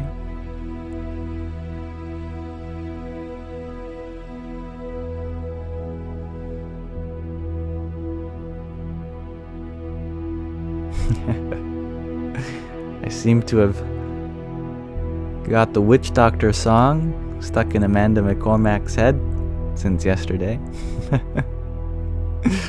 Good. You know, we all have that faculty of our mind which repeats whatever we slot into that section.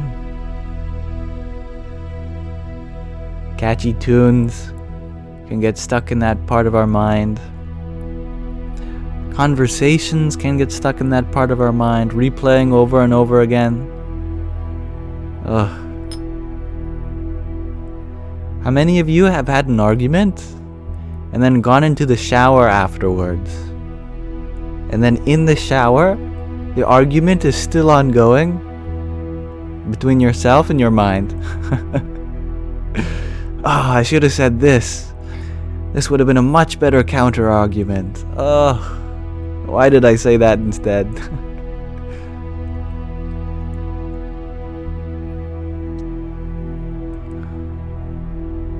That part of our mind, it can be used for our benefit. if you can just get an affirmation stuck in that feedback loop, then instead of your favorite chorus playing again and again, it is your favorite affirmation affirming you again and again. And that is the purpose of mantra japa, a spiritually revered sentence, getting caught in that repetition so we can continue to keep it in our mind.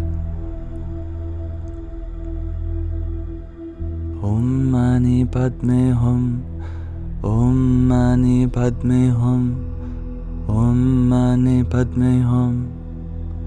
Om, the jewel at the center of the lotus. Om, the jewel at the center of the lotus.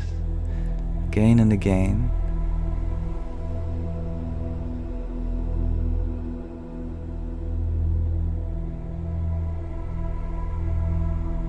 And thank you, Lucas, for your heartmeet and 237 roses. Radhe, Radhe. Thank you for gifting a rose for everyone here. Now you all can go home with another rose, each from Lucas.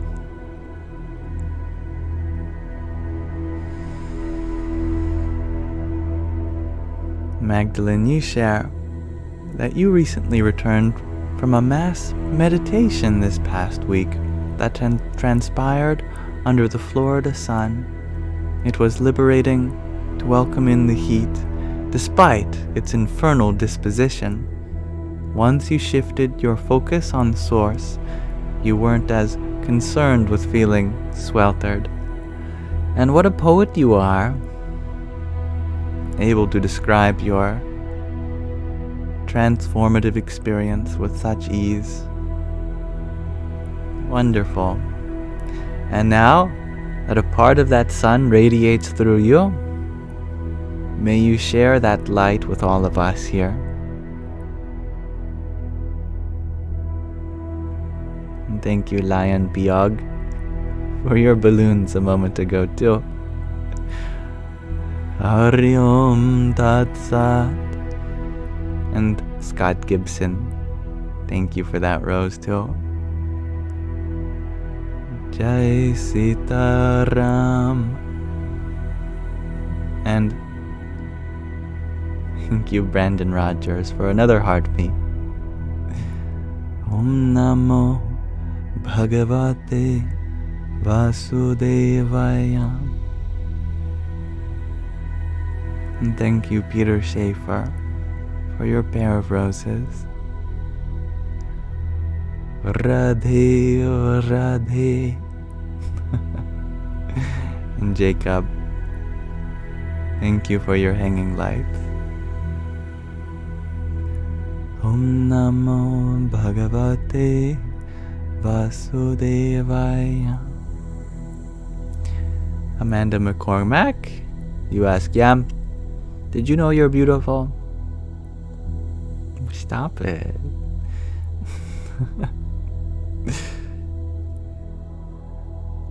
All the beauty you see in me is but a reflection of the beauty inside you. In other words, I'm rubber, you're glue. Anything you say sticks to you.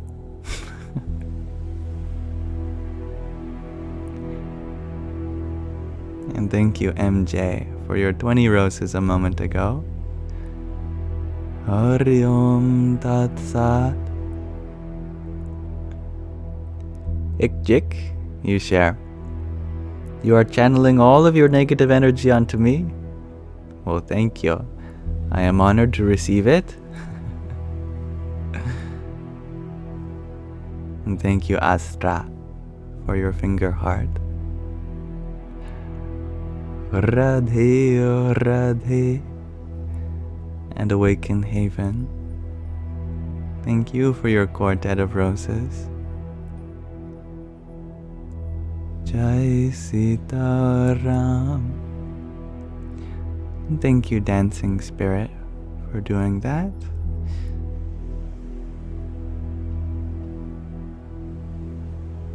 Ishal, Mamin, you are wondering, what language is that? Is that Hindu scriptures? I am sure that you can find those words in Hindu scriptures.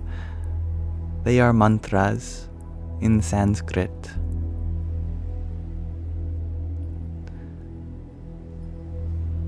Awaken Haven, you're wondering, where am I from? I am from the haven of awakening, which we are all born from, here on earth.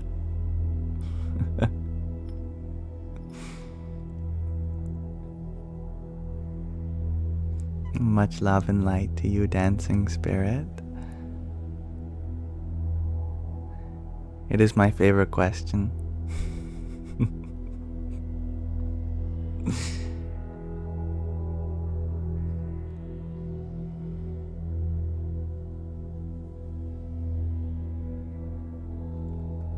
I am from the west coast of Canada. Well, I'm not born there. I was born in Alberta, the middle of Canada. And then I moved to the west coast of Canada.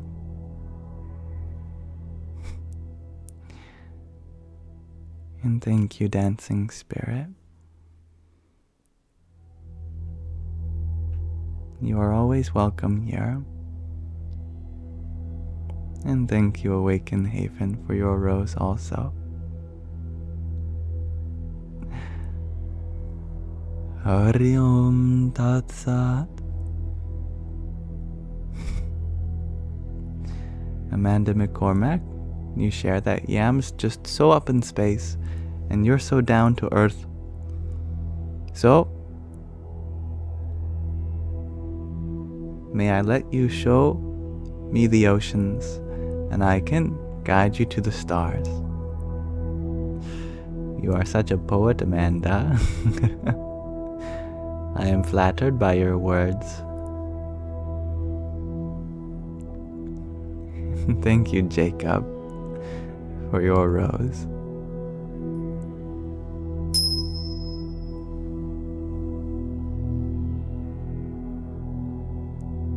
Kokwan Munsta, you ask. Am I from Indian descent? Maybe in my past life.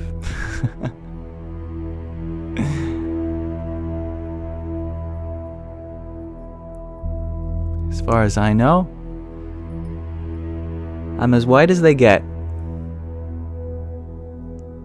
My genealogy coming from Ireland, Scotland, Germany, Norway. But spiritually, however, there is no greater gift to the world than that which has arisen from India, or what we call today as India. But long ago, we didn't have such borders. What I mean is the wisdom that flowed from the rishis in the Himalayas down into Nepal, Tibet, India, Pakistan, Bangladesh, all the way to Sri Lanka, that Indian subcontinent known as Greater Bharata.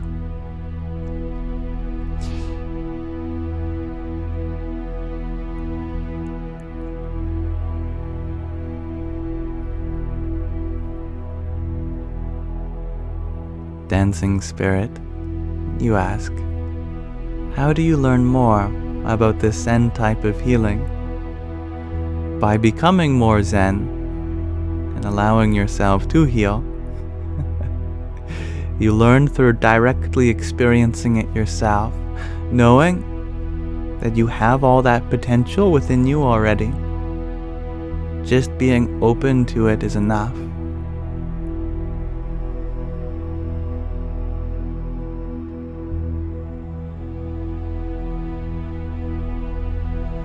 and awaken haven, you ask, what does dharma mean again? It means a kind of righteousness, a kind of duty, or spiritual law to be upheld. And you are right, Eshal, that in modern times, especially in the north, Hindi speakers tend to drop the final A sound from Sanskrit words like bharata, so they just call it bharat.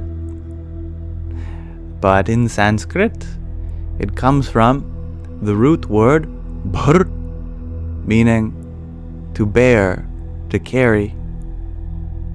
So we get the verb bharati, which means he, she, or they carries, they bear. So bharata is that place which carries. And carries what? So much weight. Spiritual knowledge.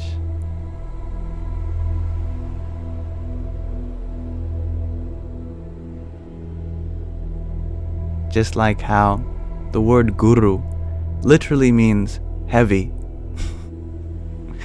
So the guru is the heavy one. Heavy in importance. They have a kind of weight to their presence. They are the important one.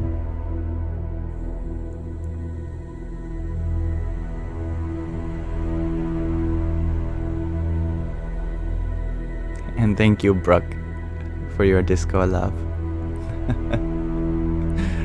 Hari Om Tat Sat. Gravitas. Yes, I like that, Loopy Lane. Guru is the one with gravitas. Guruvitas.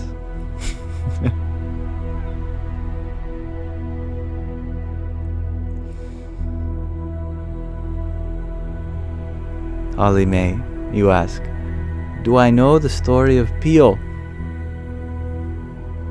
O wise one. Well, I do not. So I must not be as wise as you think I am. However, I'm always open to learning new things, especially listening to new stories. I'm a sucker for stories. Mr. Astrolabe, you ask, are there any parallels with the Force, with Jedis and ethical teachings in Hinduism? Definitely, and I am sure that Gregor G could point out many for you. The Force can be likened to prana, which is the vital breath that exists within everyone. You might have heard the term before in a yoga setting where they're doing pranayama, which means breath control. Also, that prana has a component that exists outside the physical body. There it is called vayu. When that same energy is in the body, it is called prana. And when it is out of the body, it is called vayu. Sometimes on the inside it's translated to breath, and on the outside it's translated to wind. It is the flow of awareness itself. Guiding that flow of awareness is perhaps the only thing we can do as conscious participants in this universe. Through the flow of that awareness, all things are made possible.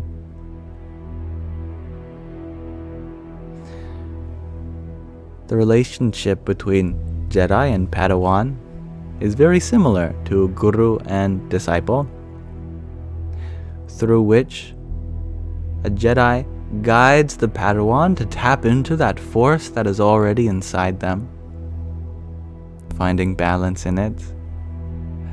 So too, a Guru is able to cultivate a space in which you are able to tap into that awareness, Chaitanya that you are.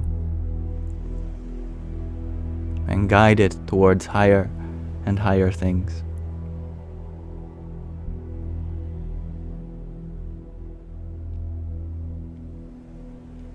Tudor, you share that prana is your favorite word. It's a good word, isn't it? Blake, you ask, how am I always so happy? I've decided. When I was younger, I was always asked the question, what do you want to be when you're older? And I would think about it. I've decided. I've thought about it. I want to be happy.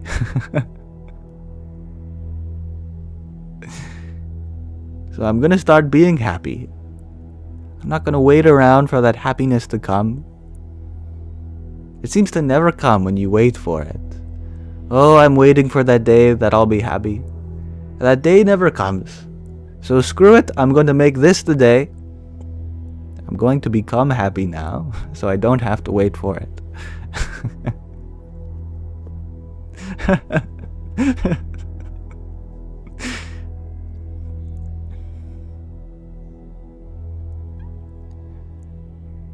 And thus be, you ask, how old am I?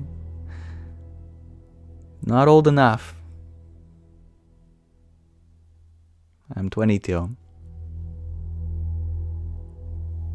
In this body.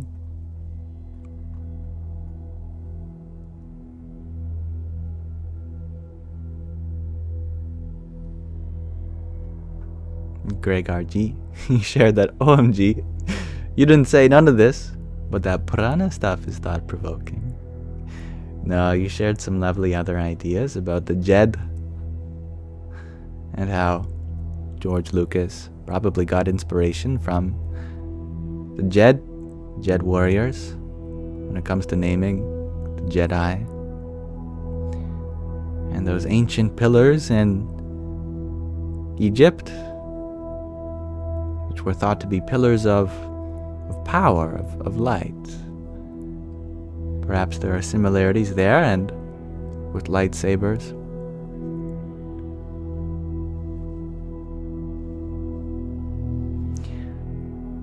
Rachel.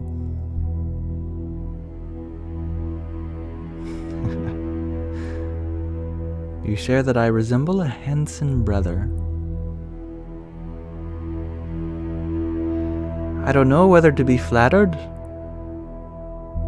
or upset, for I am unsure who the Hanson brethren are.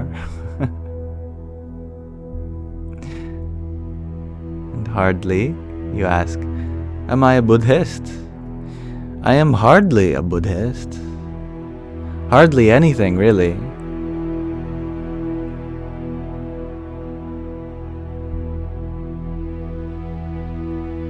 And thank you, Jactus Frey, for your trio of TikToks. Hari Om Tat Sat. And Liz, thank you for the dancing beaver and sunglasses. Jai Sitaram. Such a cute gift. Anthony, you ask, do I believe in the power of crystals? I believe that they make good gifts. I like looking at them. I like playing around with them. You know, I found a use for one of my crystals the other day. When I was experiencing some severe anxiety, I went to my doctor and I begged her to do every test possible to see if there's anything physically wrong with me. And after doing every test possible, she said, I didn't find anything, except you have a minor fungal infection. Which doesn't explain your anxiety, but, you know, might as well work on that too. Which made my feet really itchy. And so a few weeks ago, I thought, my goodness, there doesn't seem to be anything that can scratch my feet. You know, that quartz crystal I have, you know, that'd be the perfect texture.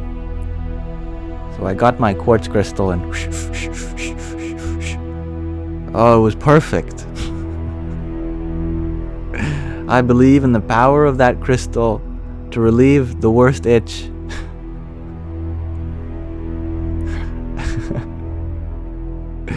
Very grounding, touching my feet as well.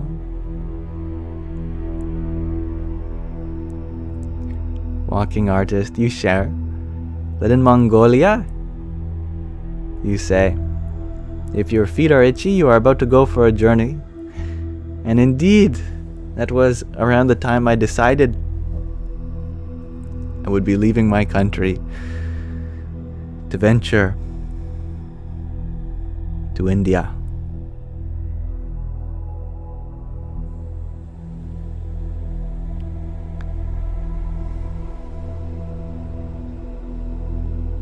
The short-lived, you share that you have a fungal infection right now as well. Did the quartz help it go away? Perhaps also in combination with the antifungal cream that I was applying too. I'm sure that also played a role. Human bodies are at odds with the other kingdoms of life. Other animals, other humans, viruses, bacteria, fungi. Everything just wants to live.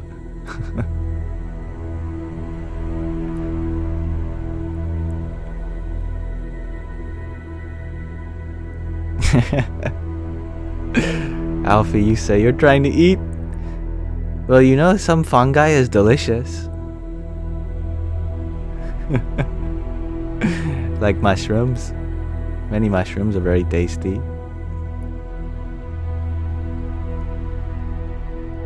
Susby, you ask, how am I so wise for my young age? If there's any value in the words I share,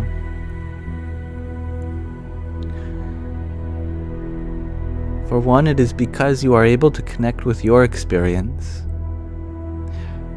And the more I am able to connect with other people's experience, then that goes to show that I should be grateful for the experiences that I've had. And although I have experienced a lot of traumatic things, it is from those deeply opening periods of my life that I am able to connect with you all. For one has to know the lowest of life in order to also know the highest. You cannot have light without that darkness. And so I am very grateful for that darkness that I have experienced in life.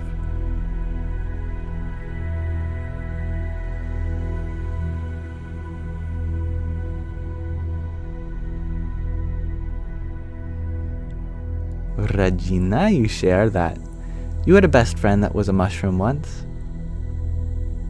He was a real fungi.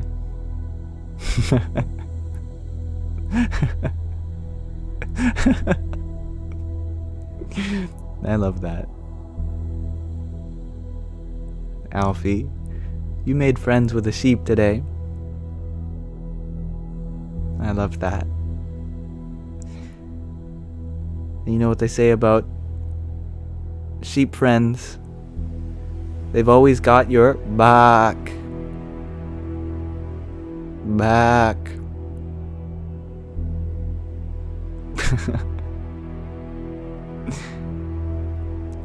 And thank you, Brady, for your hand hearts. No, regular hearts, which are no lesser than hand hearts. I accept all forms of hearts. Thank you. Hari Om Tat Sat. And I love that, walking artist. Grand tapestry is not complete with any of its threads missing. Glonky Pixels, what are you doing here?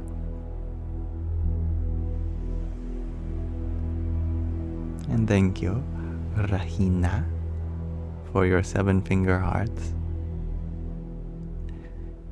Jai Sitaram.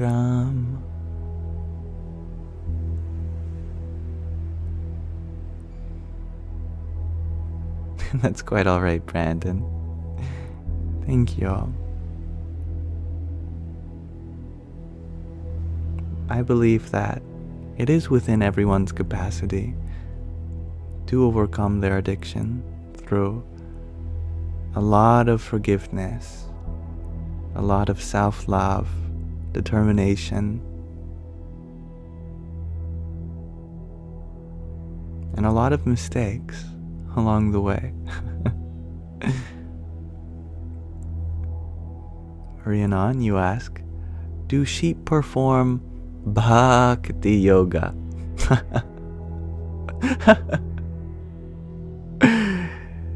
Yes. They do so that they can uncover the wool from their eyes and see the divine within everyone and everything.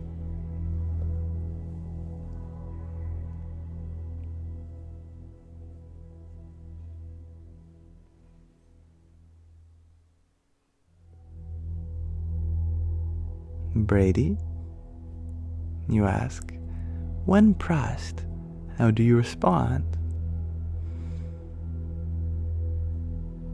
No one can force an answer when it is not time. If someone is asking something of me that is overstepping my boundaries and my abilities, then how can I do something for them when their expectations are higher than my capacity to yield what they are asking for?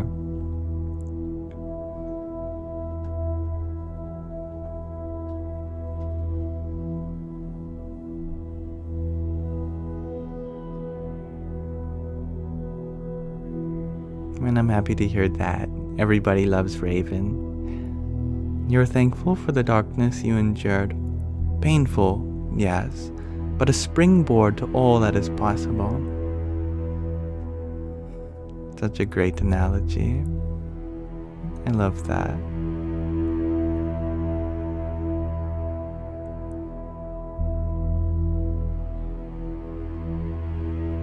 And thank you, Brandon, for your blessings.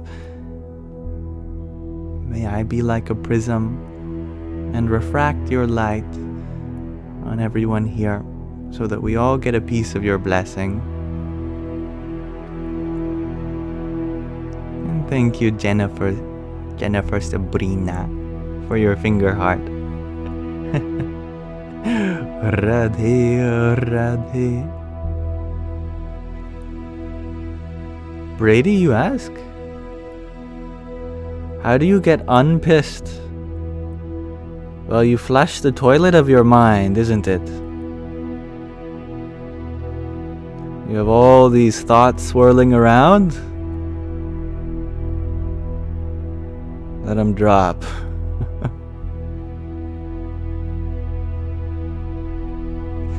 Let them drain away.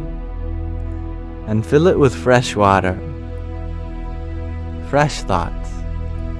Pure ideas.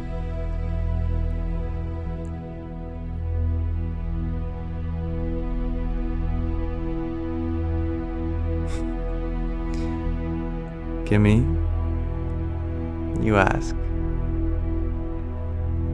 do I think certain things that happen in darkness are forgivable?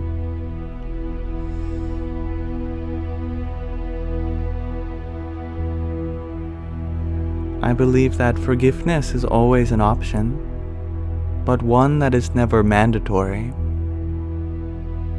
especially under any timeline.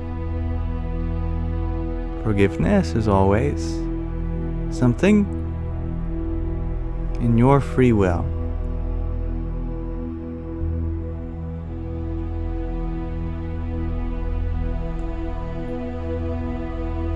Landon, you ask, what do I think about Jung's ideas of archetypes? Such an amazing observation by Jung that, indeed, at the level of the conscious mind, we all have separate basins of thoughts. What is going on in my mind is unique to me, and what is going on in yours is unique to you. But underneath the surface, at the level of the unconscious, our consciousnesses bleed together, and we do share many thoughts. Not conscious ones, unconscious ones. The ones that are more universal, that invariably are very similar, or the same across cultures, across timelines. And these archetypal ideas exist collectively. Archetypes are like deities. They move humanity's consciousness from a subtler region, one that operates not materially, but under the surface, through dreams, through visions.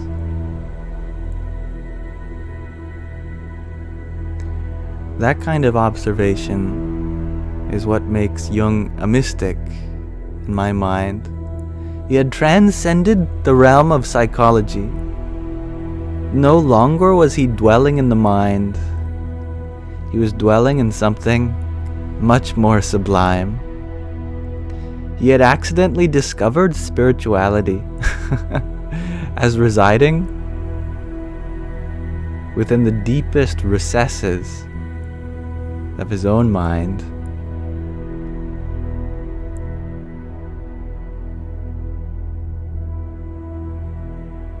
And I like that, Greg R.G.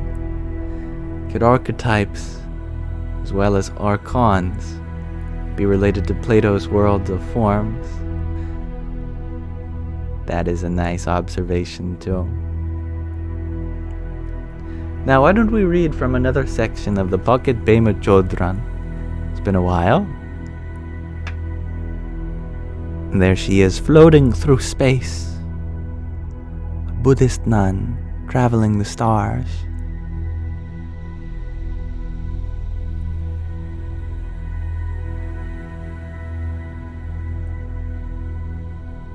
Lorak, you share that Jung had the chance to visit Ramana Maharshi while in India. He chose to see the Taj Mahal instead.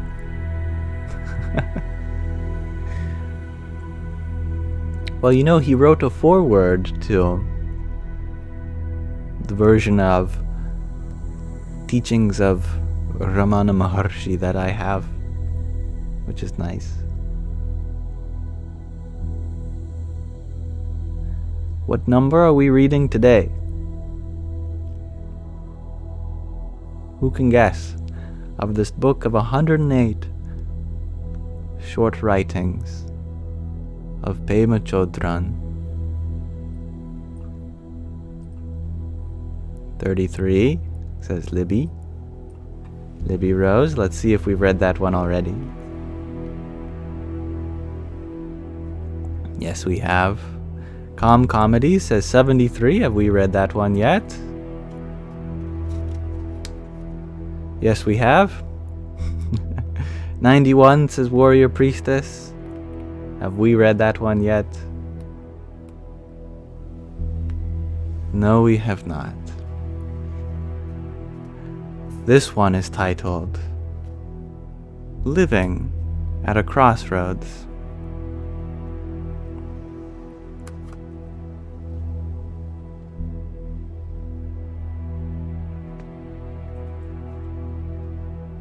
My teacher, Trungpa Rinpoche, said, "Whatever occurs in the confused mind is regarded as the path, Everything is workable. It is a fearless proclamation. The lions roar. If we find ourselves in what seems like a rotten or painful situation, and we think, well, how is this enlightenment? We can remember just this notion of the path, that what seems undesirable in our lives doesn't have to put us to sleep. What seems undesirable in our lives doesn't have to trigger habitual reactions. We can let it show us. What seems undesirable in our lives doesn't have to trigger habitual reactions. We can let it show us. Now my internet disconnected me for a moment, just as we started reading it. When it has returned, I'll just start from the beginning, since it's a lovely verse. Yes. Alright. So we are reading 91. Living at a Crossroads. My teacher, Trungpa Rinpoche, said, "Whatever occurs in the confused mind is regarded as the path. Everything is workable. It is a fearless proclamation. The lions roar." If we find ourselves in what seems like a rotten or painful situation, and we think, well, how is this enlightenment? We can just remember this notion of the path, that what seems undesirable in our lives doesn't have to put us to sleep. What seems undesirable in our lives doesn't have to trigger habitual reactions. We can let it show us where we're at and let it remind us that the teachings encourage precision and gentleness with loving kindness towards every moment. When we live this way, we feel frequently, maybe continuously, at a crossroads, never knowing what's ahead. It's an insecure way to live. We often find ourselves in the middle of a dilemma. What should I do about the fact that somebody is angry with me? What should I do about the fact that I'm angry with somebody? Basically, the instruction is not to try to solve the problem, but instead to use it as a question about how to let this very situation wake us up further, rather than lull us into ignorance.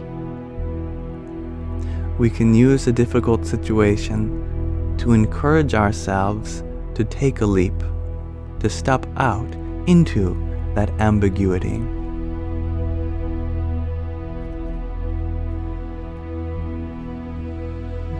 That's number 91.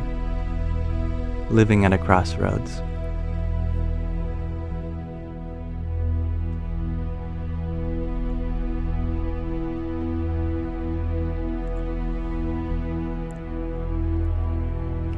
Thank you for listening, everyone. And thank you, Sammy, for your heart me a moment ago. Radhe, Radhe. And Brooke, thank you for your heart me. And Tiny. Yippee! Hello, waste of time. And thank you for your hand hearts. And a heart me. Jai Sitaram.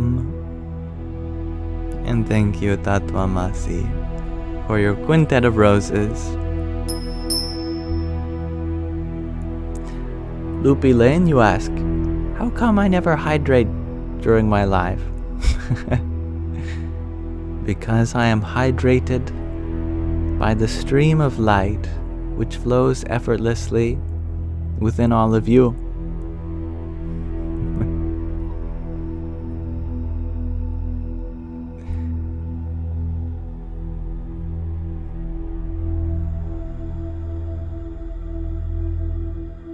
Hello, Giselle.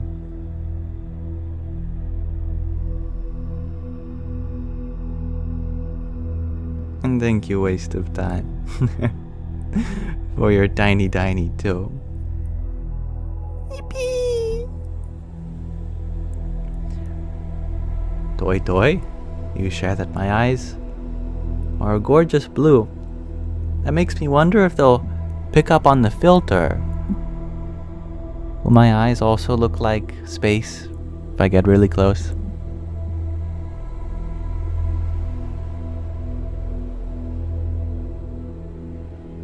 I think so, a little bit. That's fun.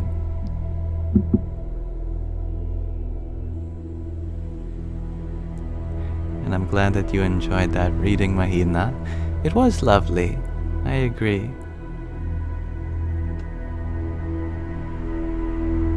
And thank you, Brady, for your heart. Hari Om Tat Sat.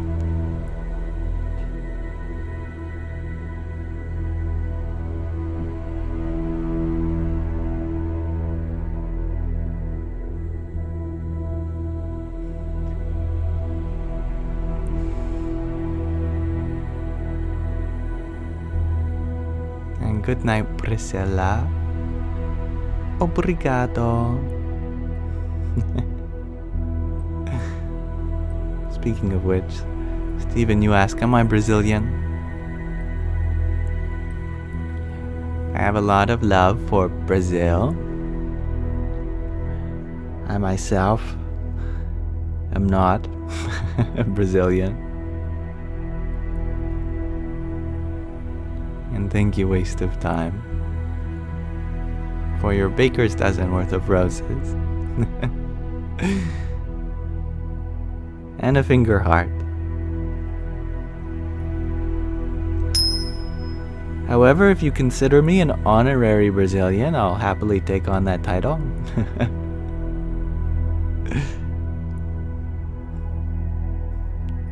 And Toy, you share that you don't wear shoes because you feel like you're connected to the earth when you are at home. I love that. I've always been the same way. No shoes, no socks, but I do engage in service.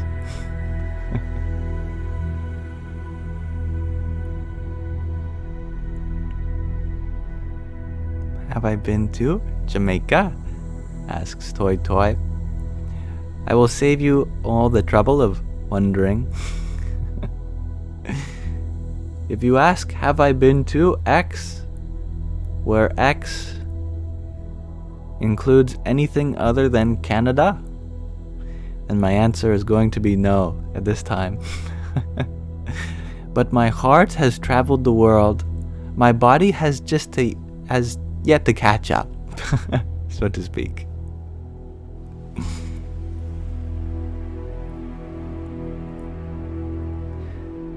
And thank you, Inevitable, for your trio of roses.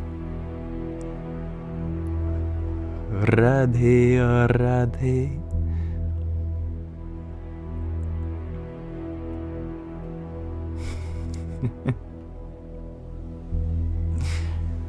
And I'm very happy to be here. Waste of time. Giselle, you ask, where would I go if I could go anywhere? I'd come here. And I can just never seem to be fully here.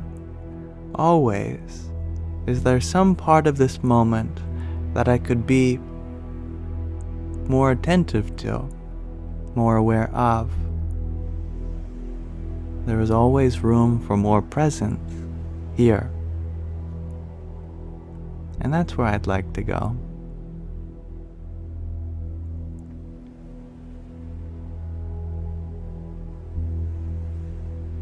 Anthony, you ask, yeah, do trees listen when one talks to them? If they do, then that answers another philosophical question.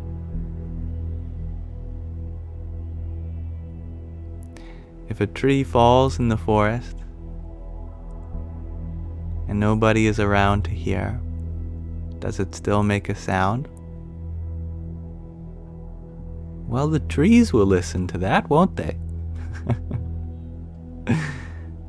Aren't they just as conscious as we are? They just express that consciousness without caring as much as we do. You could swear at a tree and the tree doesn't mind. That same sequence of physical interactions, of the air molecules bumping up against each other to deliver the reverberations of your words to its bark and leaves, still hits the tree. The tree is just unbothered.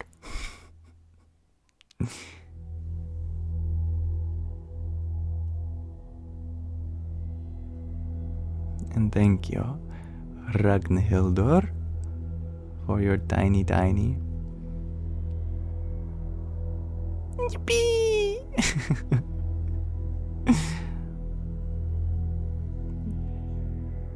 Kiroronov, you ask, Yam, can you ask some words of or insights? Yes, be my guest. You share that your ex is making up stories on social media, destroying you, and you're about to run out of patience about it.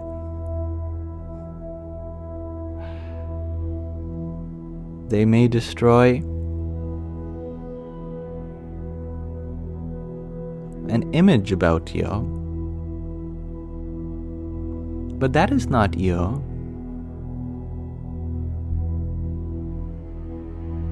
People could burn a photograph that contains you in it,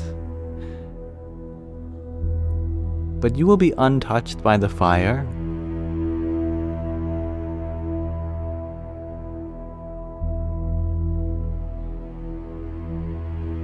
It is their own conflict with their image of you that they are struggling with, because they struggle with their own image of themselves. And because they see themselves as tied to their self-image, then they think that to hurt you means to hurt your self-image. But being the knowing person that you are, you know that you are not defined by such things. They are merely trying to destroy a version of you.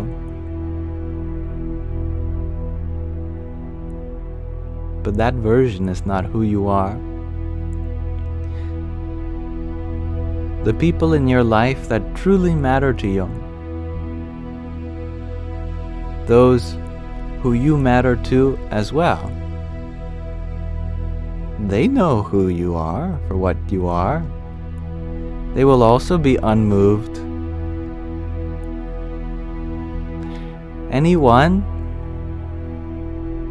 who changes their perspective of you based on another person's image of you is not truly a friend at all.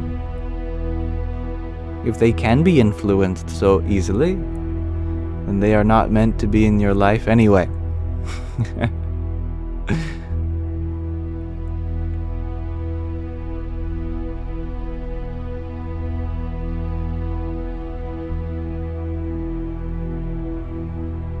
And thank you, Katie, for your rose. Hari Om Tat Sat. And thank you for being here. And thank you for that opportunity that you have given me to relate with and in, and for your heart me and pair of roses. Hari Om Tat Sat. And for your pair of cloud breads. Jai Sita Ram. And welcome, Haley. I am glad you find some familiarity here, especially in your first time. You are certainly welcome here. Nick Monroe, you share that your cat died and you miss her. That's real. I have a neighbor who is like a wise wizard in their tower. They have a big flowing beard. His name is Mike. And Mike is always sitting on his porch. And anytime any one of the neighbors walks outside or gets in their car, he waves. And it's like a blessing that we are going to be safe on our journey. And when he's not on his porch, or if we don't get a wave, then I feel like we are missing Mike's blessing. But Mike had a cat named Denver. And Denver meant so much to Mike. When Denver died, you could hear him sobbing on his porch, echoing throughout our whole community.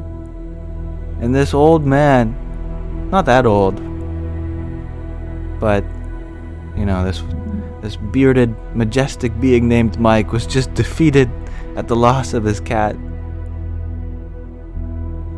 Denver, I miss you, buddy. I love you so much. Pets are certainly family members. And I know what it's like to lose a cat, and my goodness, you know, my heart goes out to you.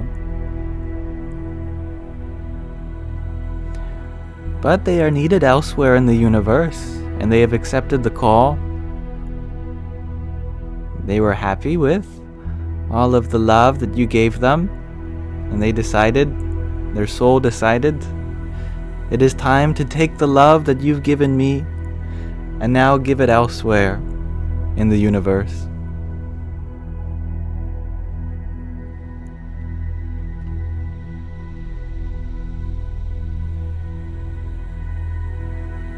And that soul is so blessed to have someone who loved them so dearly. So thank you for being such a source of love to your cat, Nick. And all my best wishes go out to your feline being in their next life. And thank you, Waste of Time, for the watermelon love. Now that's a form of love which is very rare. There's many different kinds of love, but watermelon love, that's some big, juicy kind of love. Thank you. Radhe, Radhe. And thank you, Solidified Light, for your subscription a moment ago. I know it is but a small thing to offer in return, but the sticker pack that you get from it, I hope you enjoy. I've tried my best to put in some fun stickers that come with it. And in any way I can be of more help to you during our time here in this Sangha, let me know. Jai Sita Ram. And thank you, Nina, for your rose a minute ago also. Jai Sita Ram. And Haley, thank you for your rose. Radhe, Radhe. And I'm glad you enjoy the stickers, Lily. I like seeing them myself.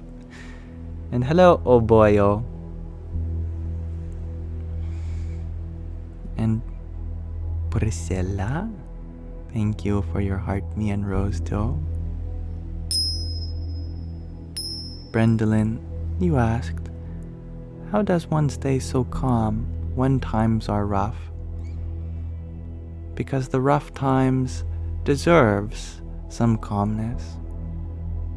In a world that is so much in rush, the best thing we can do for the world is hold space for it and be proactive rather than reactive.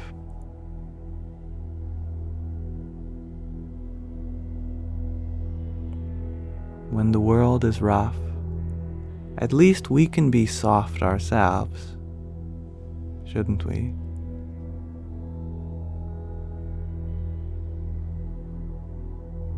And thank you, Paul, for your finger heart. Yippee! Sometimes I just let a yippee out. Thank you.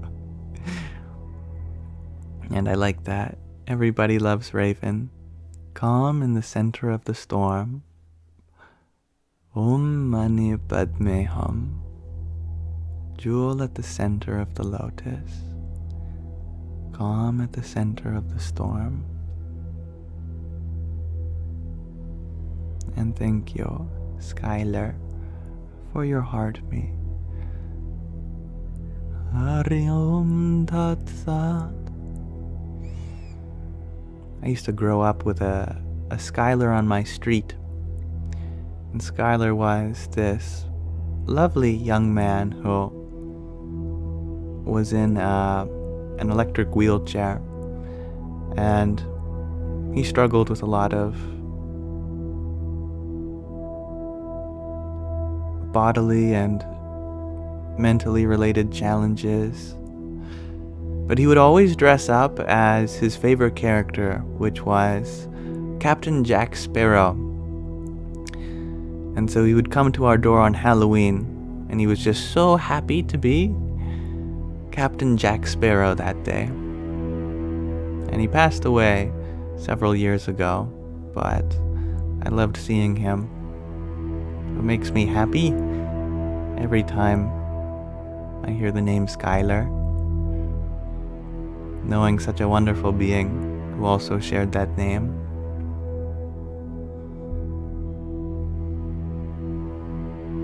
And thank you, Brady, for your heart. Hari Om Tat Sat. And thank you, S with E, the love and light.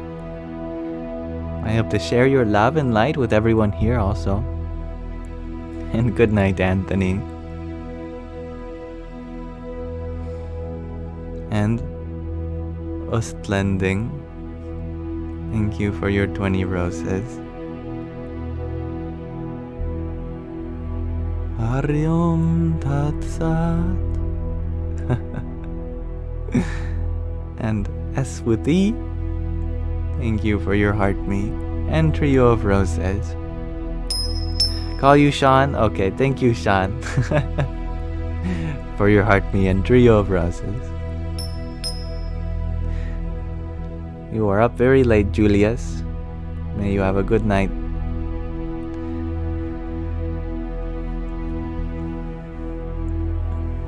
Now, in case anyone doesn't want to stay up late for these live streams, at the end of the month, the last 7 days of the month, so the 25th all the way to the 31st, I do earlier times, namely 5 hours earlier. I start 5 hours earlier. Since I know many of you are not where I live, you are in the future relative to me.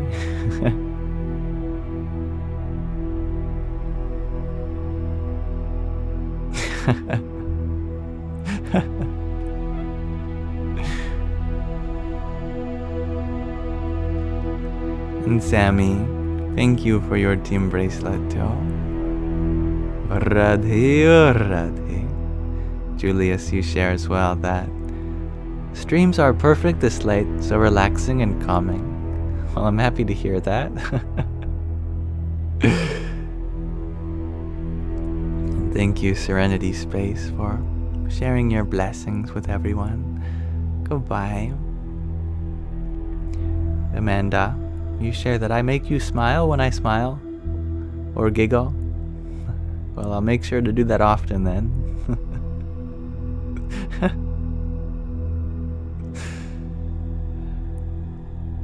JT Bailey, you're wondering, where am I from?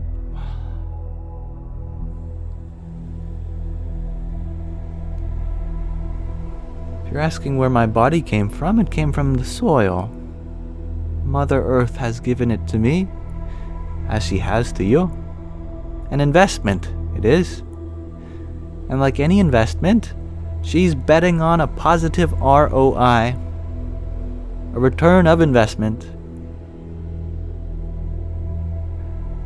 Let us return to the soil, having a positive impact on the world, so that our mother gets her money back and more. Soil is her currency. We better take good care of the soil.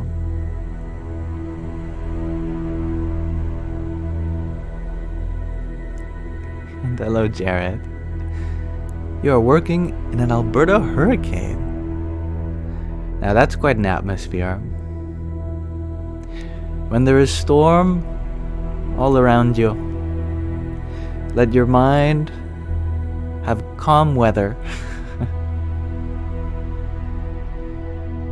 Let not the forecast of the world affect your inner storm.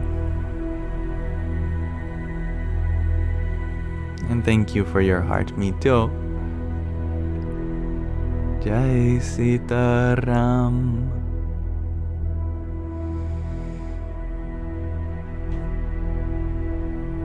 Melissa, you ask, why people abuse each other even when they don't know anything about each other? Sometimes people use pain as a method to understand each other. Mind you, it's a very barbaric method, and there are certainly more effective methods to come to understanding. But it is precisely that reason, a lack of understanding, which causes one person to inflict harm on another person.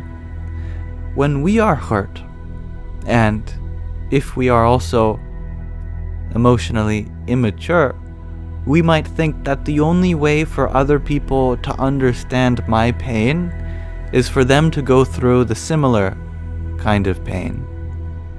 So, hurt people. Well said, Drew Grit. As a method for us to not feel so lonely in our pain. However, we can bank on other people's ability to empathize with us, even if they haven't gone through similar things externally. No matter where you are in the world, both in space and in time, though we have all experienced different childhoods, upbringings, we all know what happiness feels like. We all know what sadness feels like. We all know what anger feels like, what fear feels like. So even if we can't relate to the external circumstances of others, inside, we absolutely can relate. We all know what it's like to struggle with our mind, struggle with our feelings. We all know what it's like to be a soul, since that soul within me differs not from the soul within you. At our core, we are all the same being, just engaged in different doing.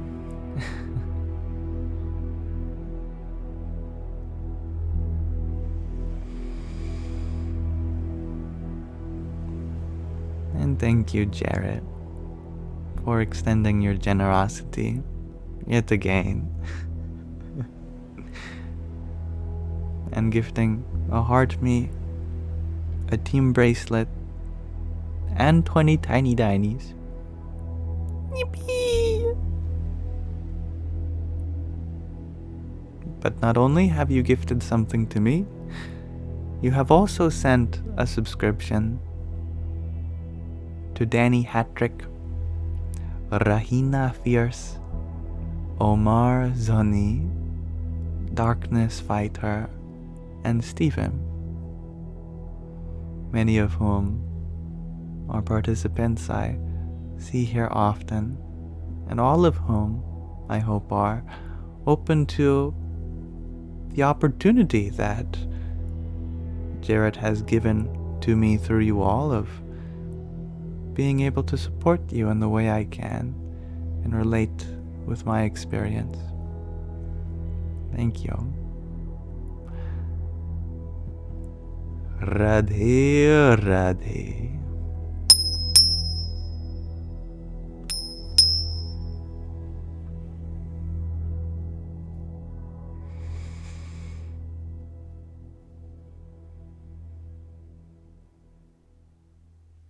I love that. Everybody loves Raven. May we all be an eternal ROI to Mother Earth right now.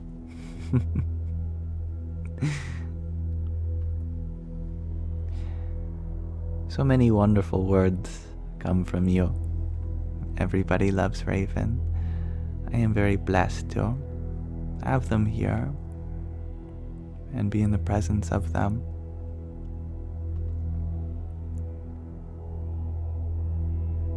Grand Malala, you had asked a minute ago. You had a nightmare that woke you up screaming. How can you get your mind to settle down? Oftentimes, recognizing that it was a dream can be enough to settle down for the most part. Affirming yourself that you are okay. There is some conflict in your subconscious, but that's allowed. You are safe.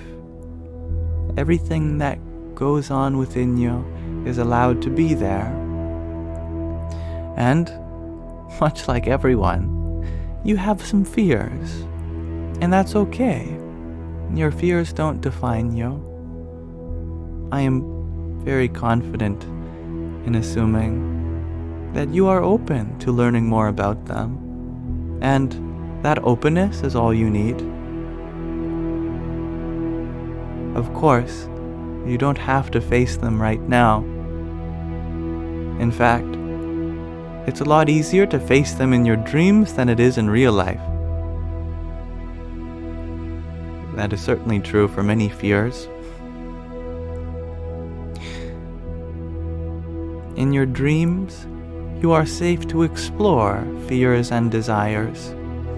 It is like a playground for your subconscious to try things out. And it created a situation which caused a lot of fear. And now you know that. And that knowledge is important. Dreams, though, can sometimes bring us a lot of peace, they can also show us what we need to work on, and that can be very provoking. Maybe put a spring in your step out of your bed today, and the next time that you go to sleep, affirm to yourself that it will be okay. For our subconscious is programmed by what we feed our conscious during the day. And if we continue to be kind to ourselves during the day and feed it with love, laughter, joy, then our subconscious will reflect those virtues just the same.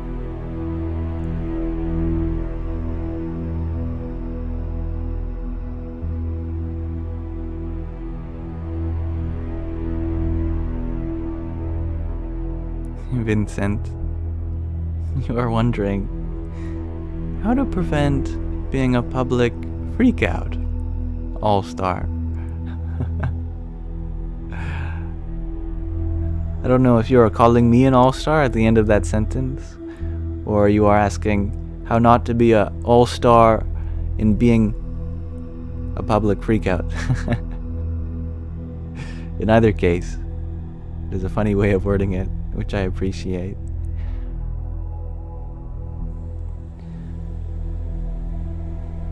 I find that some people push themselves out of their comfort zone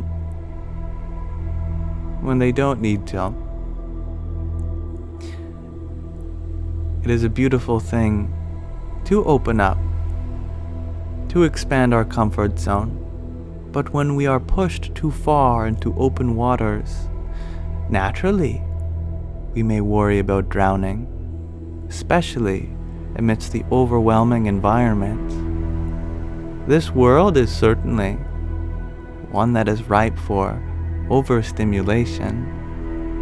So knowing your boundaries and having people in your life that respect those boundaries can be a great way of expanding your comfort zone, but safely and slowly. If you are feeling like you are getting overwhelmed, then maybe it is time for some me time. It's okay to go somewhere more private when you are feeling like you are getting overwhelmed. Society puts a lot of expectations for us to just be okay with being out and about. But for someone who has a lot of sensitivity, the public world can be very overstimulating. So knowing your own limits and boundaries and taking the time to rest and relax and recharge, that can be a great thing.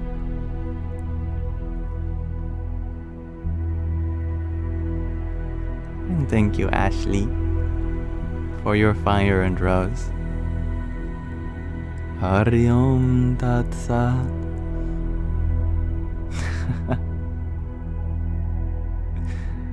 Assalamu alaikum, Noor.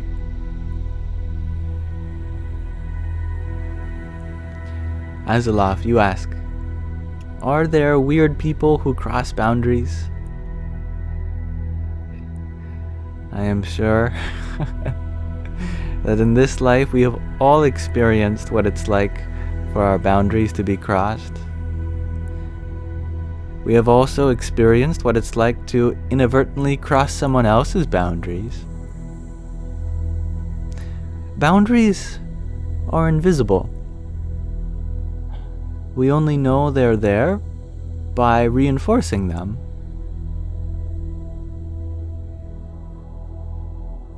And life is very messy. Sometimes we spill over people's boundaries without realizing. And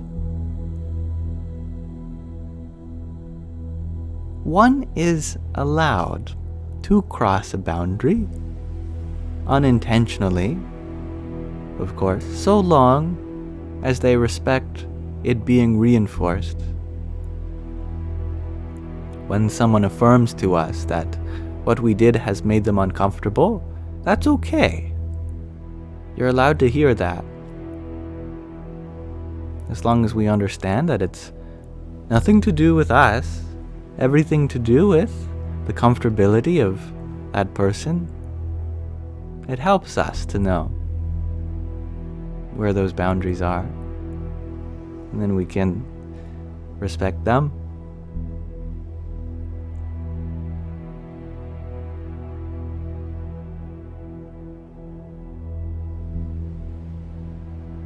Joanna, you ask, how do you gain more confidence?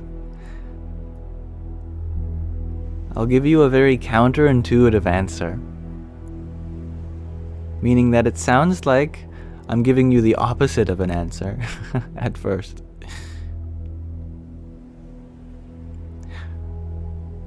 By becoming more humble, what does that mean? It means we become more aware of our shortcomings. You might say, how is that even remotely conducive to confidence? Because it reminds us that we're human and that we're allowed to make those mistakes.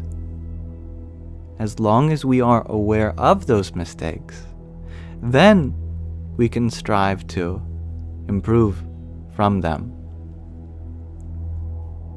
Having the humility to know that we are imperfect creatures, that gives us the confidence to expand the areas in which we need improvement.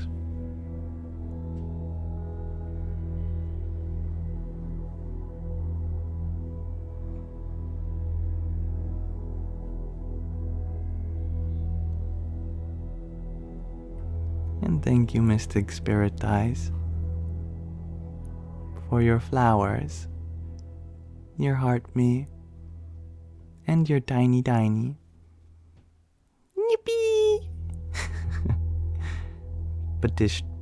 Patricia, you share that in your childhood, a mistake is a weakness. Well, let me tell you now that your mistakes are your greatest strengths. Every mistake one makes is a seed which can blossom into understanding. And I hope to make many mistakes with you all so that we all can continue to learn and grow from them.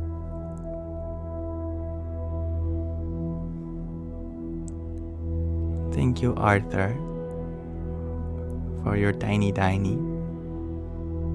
Yippee! And Z-Motion, thank you for your trio of roses. Jai Sitaram. Noor. I agree. We learn from mistakes. In fact, it is not just one method by which we learn. It is the ultimate method by which we learn. Becoming aware of our limitations only inspires understanding of what is beyond them, of the unlimited, infinite potential.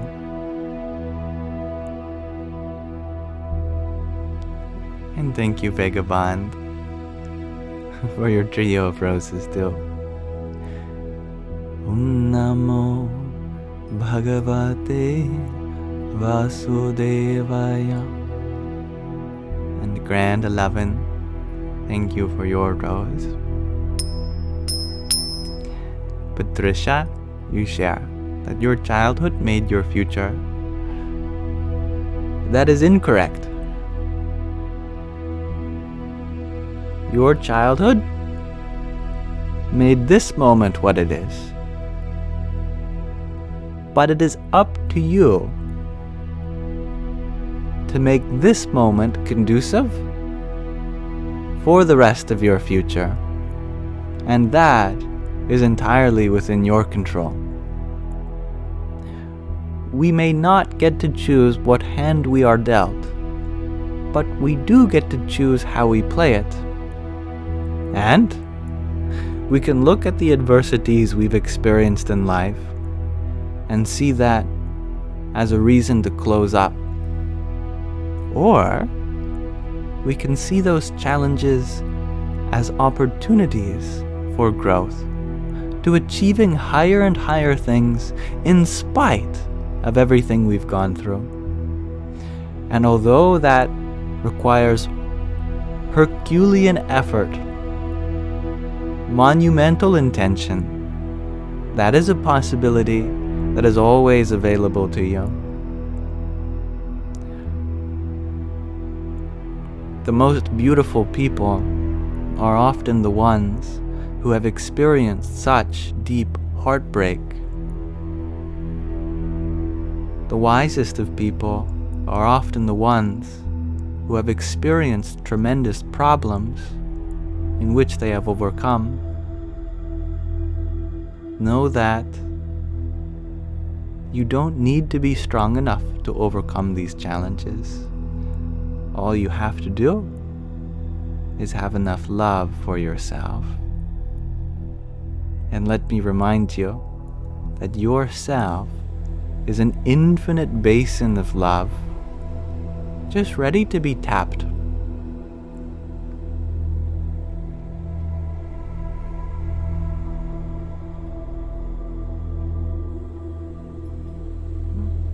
And thank you, Ghost Pipes, for your heart me. Hari Om Tat Sat. And I like that, Vagabond. You share that even awful events can lead to positive growth if we choose. There is a funny history with the word awful. Today it means something negative, but before it was used in the positive sense. If a moment was full of awe, that wonder, then we'd call a moment wonderful just as we would awful.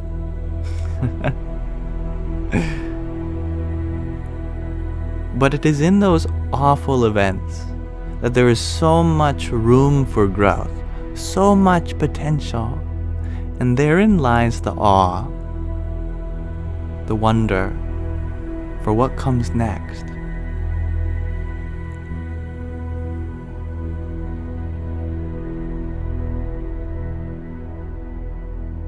And thank you, Azalov, for your 21 roses. Hari Om Tat Sat.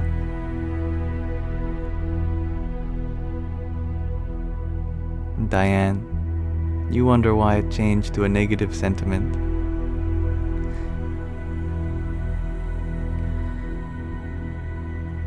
Because the positive means an awareness of what the negative can lead to. Or to put it the other way around, the negative just means the potential for positive. When we are focusing on that potential for positive, then it becomes terrific. But if we are focusing on the negative as an absence of positive, then it becomes terrible.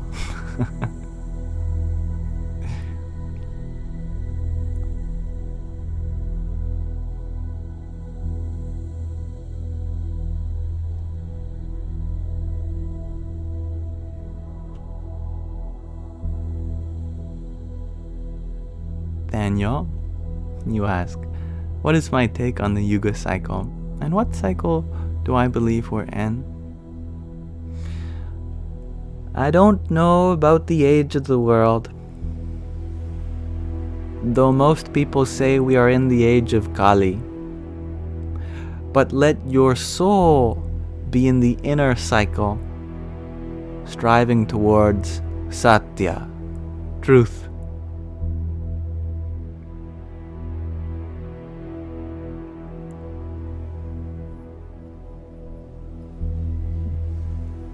And thank you, Dabini, for your heart me. And Patricia, you share that you are an alcoholic today because of your childhood. And you have 2 diagnoses too. Don't want to be negative. Of course, we all want to be positive. I have found that the alcoholics in my life are the most beautiful people. They have such a brilliant mind, such a sensitive soul, that they have to mask that sensitivity with alcohol or other substances because they are afraid of their own potential, their own ability to feel such deep, raw emotions.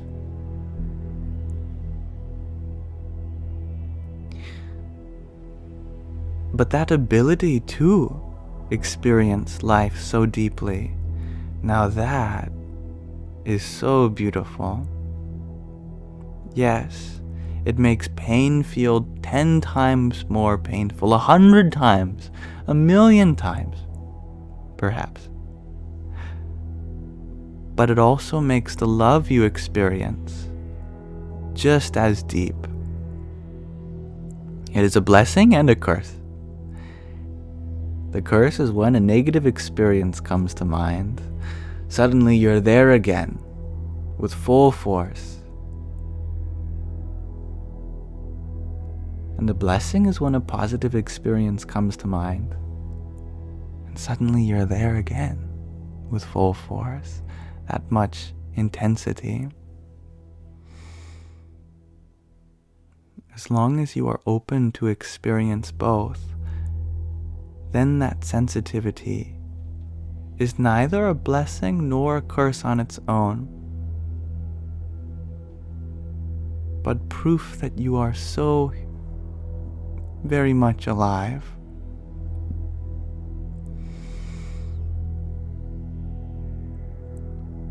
And though our mind does have a negative bias,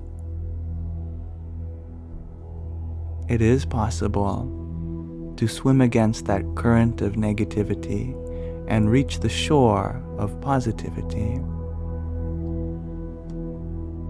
Continuing to give your energy towards gratitude, towards love, towards light, can begin to offset our negative bias. It is a long journey, but one that is definitely worth it.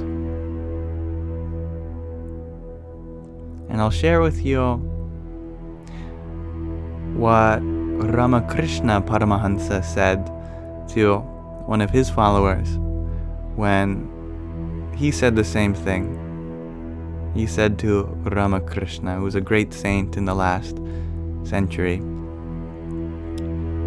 he said, "I want to quit drinking. How do I do that?" And Ramakrishna said, Don't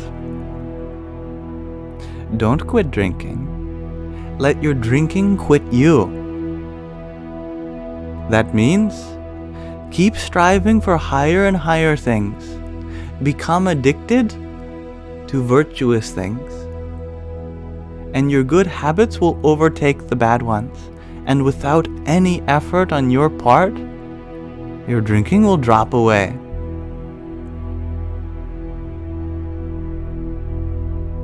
And he said, but in order to do good things, shouldn't I first quit drinking? He said, in order to get into a shower, do you first get clean? He said, no, Maharaj. I go into the shower so that I can get clean. In the same way then, you do good habits so that the bad ones drop away. You strive for higher and higher things so that your mind drifts away from the lower ones. You don't have to unattach your mind from the world and then attach it to God. Attach it to God, and then you'll be unattached from the world.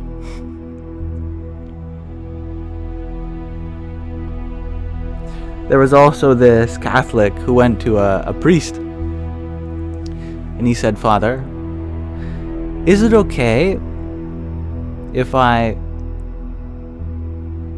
smoke while I pray? And the priest said, I don't think you should do that. So he wasn't satisfied with this answer, so he went to a different church, different priest. He said, Father, is it okay if I pray while I smoke? Then he said, oh, by all means, yes, of course. Yeah. If you are engaged in something negative, then definitely bring your mind to the positive. It all depends on your perspective.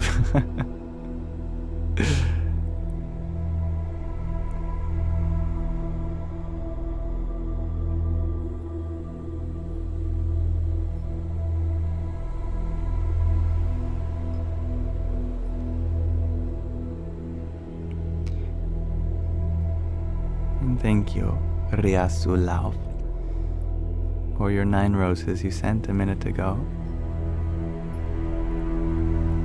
Hariom Tat Sat and Inevitable, thank you for your 6 roses.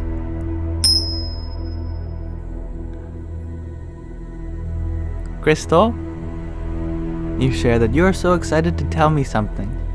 Well, do share. I am excited to hear it.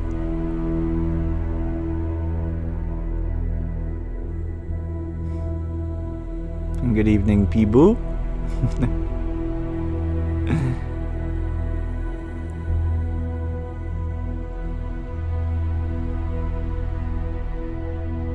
And well said, Lando.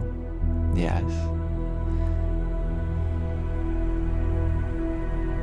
And good night, Passion Flower. I enjoyed your company as well.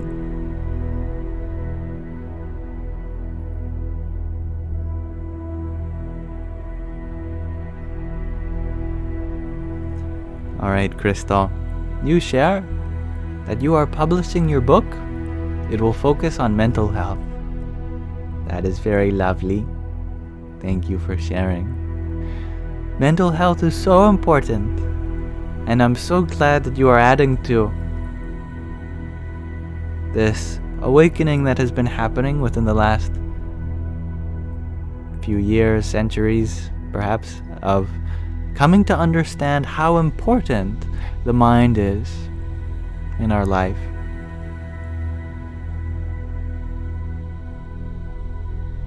And thank you, La La La Laura, for your quintet of roses.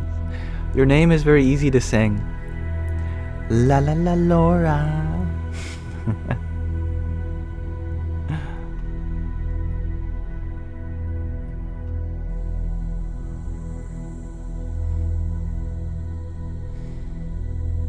And I love that addition as well. Noor. Every journey begins with one step. All we have to do is put one foot in front of the other, and we'll eventually get to our destination. And each step we take, we are closer. And thank you, Gloria, for your 12 roses. And the best kind of partition of 12 roses, 1 and 11. Thank you. Jai Sita Ram. Thank you, Mr. Mashis, Mycology, for your quartet of roses. Ariom Tat Sat. Gloria, you share that your life path number is 11. It is a wonderful pair of digits. 11. I like that. And thank you, Jared, for your rose. And top of the morning to ya, Sandra, from Northern Ireland. Noor, you share that your number is 3 or 333. Even better, 3 3s in a row. A Trinity trifecta.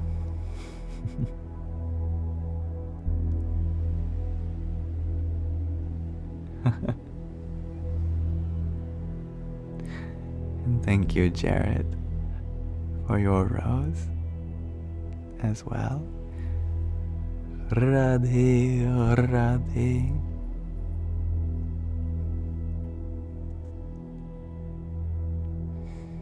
G, you share that you feel like you are moving because of the background. Yes, we are. And we're going backwards through space. Just as we are going backwards through time. See, we cannot look into the future, but we can look into our past. So in effect, we are walking backwards through time, aren't we? Looking into the past as we continue moving into the future.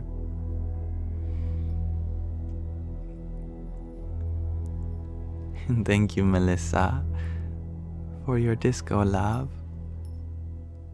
Hari Om Tat Sat.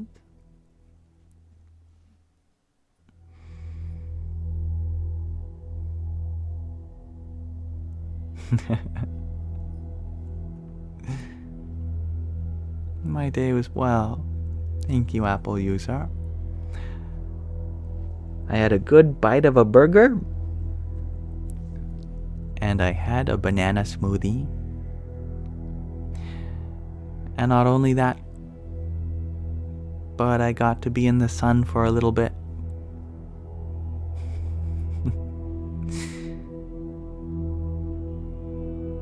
Did some meditation while soaking up the sun rays.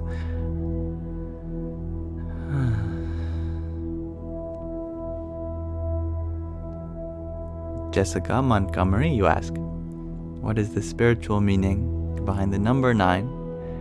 Your birthday is 09/09/1999. I love that. I think you have my favorite possible birth date. I'm quite happy with my birth date. It's 01/10/01. But yours is even more satisfying to me. Let's see. In our base 10 system, 9 is our last digit before we start reusing digits.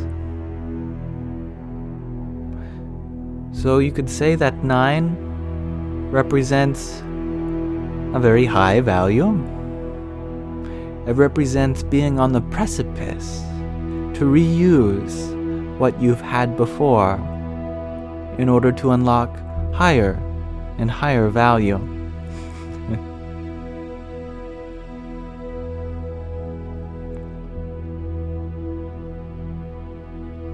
The short-lived, your 10/01/1999. It is the best of both worlds. That's awesome. So cool. And you know, I'm very envious of people who were born near the year 2000 and before, because you have the unique possibility of living through 3 centuries. 20th, the 21st, and possibly the 22nd century. That's very exciting.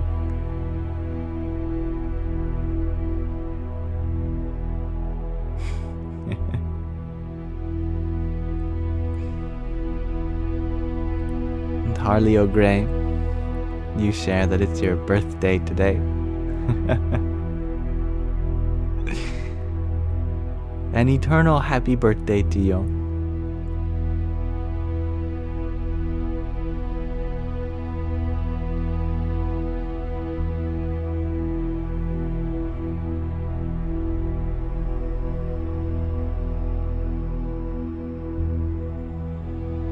Right?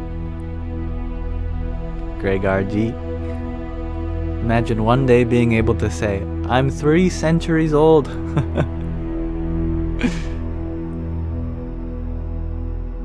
Hello, Lolita. You share that it's 5 in the morning there, and you can't sleep. Well, as long as you don't have any responsibilities today, then no problem. No time-sensitive responsibilities, that is.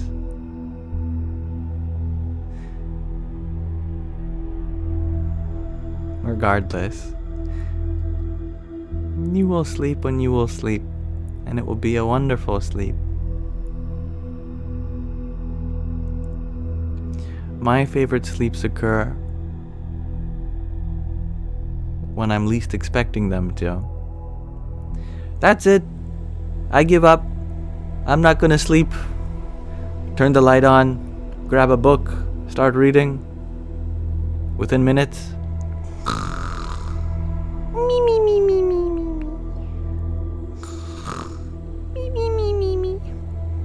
but for the whole 5 hours before that I was trying to sleep, it wouldn't happen. But the moment I give up sleeping, suddenly it would happen.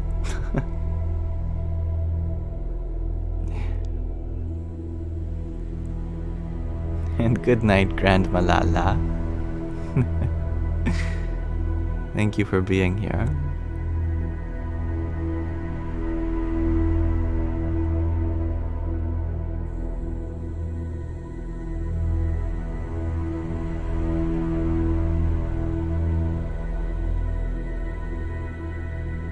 And I like your chain of comments, Vincent. You share that organic 3D printing could extend the lifespan for many. Could prosthetics be 3D printed? It sounds like you answered your own question. But backwards in time, that definitely sounds like a possibility. And I agree. Who knows with all the breakthrough technology happening?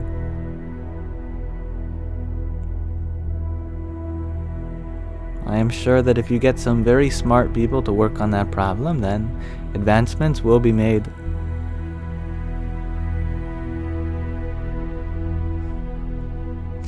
And I'm happy to hear that, Grand Malala.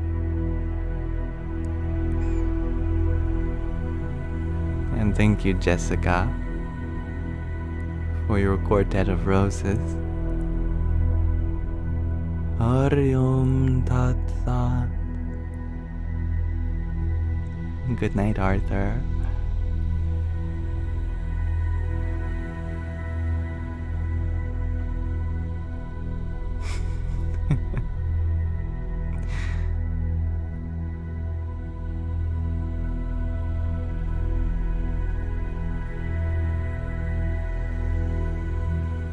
And I love that sentiment you shared, Rosa Alicia. May there be an armor of light around you, in all places, forever and all eternity. Amen. What a wonderful prayer that is. Tom Sanderson, you ask, what is the destination? You're there. It is here. We have been working all our lives to get to this moment, and it has arrived. In fact, it was never not now. This moment's been the place to be for time immemorial.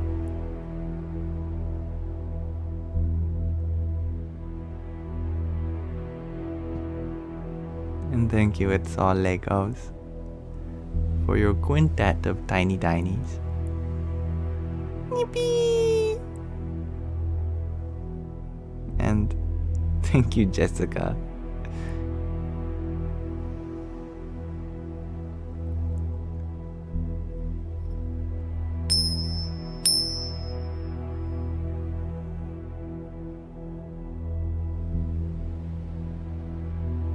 Bad latitude.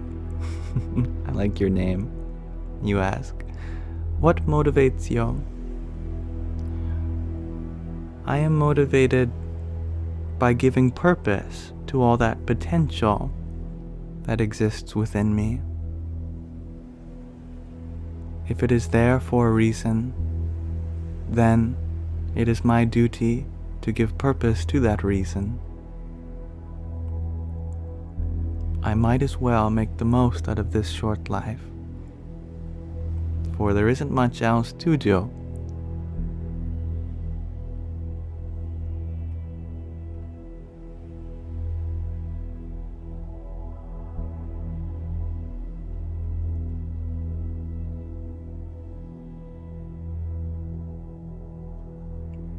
And Kasanawasa says, for me, caffeine.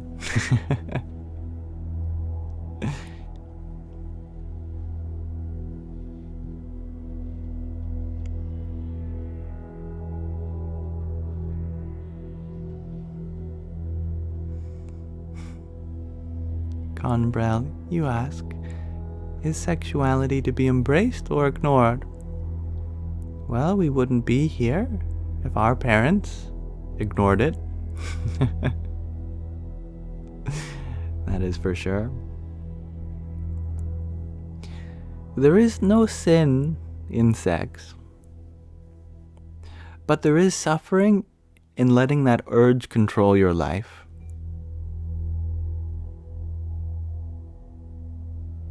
And there is peace in being free from any form of that fear that you are not already enough without it.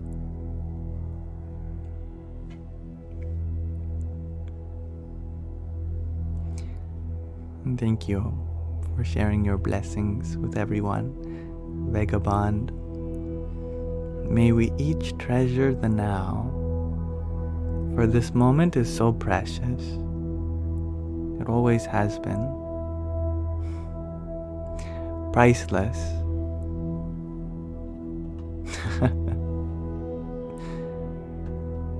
Noor, you ask for my thoughts on creation. Creation is inspired into existence. That potential for there to be something is so great that it transcends the void of non-existence to come into being surely by inspiration alone.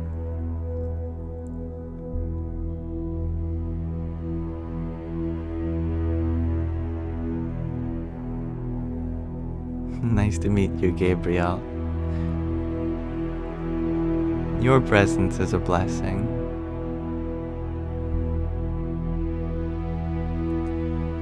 And Noor, you ask, inspired by who? Who indeed? The great unknown, that mysterious nobody that has come before us, manifest as everybody,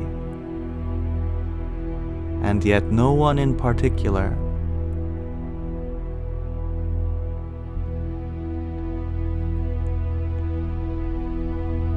And thank you, Catherine, the wise old owl, for the let 'em cook and for the tiny.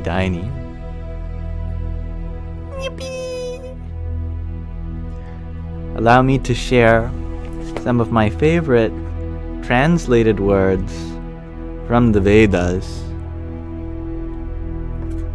humanity's oldest scripture.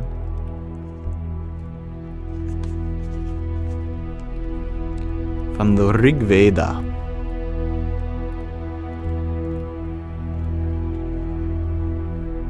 In the beginning,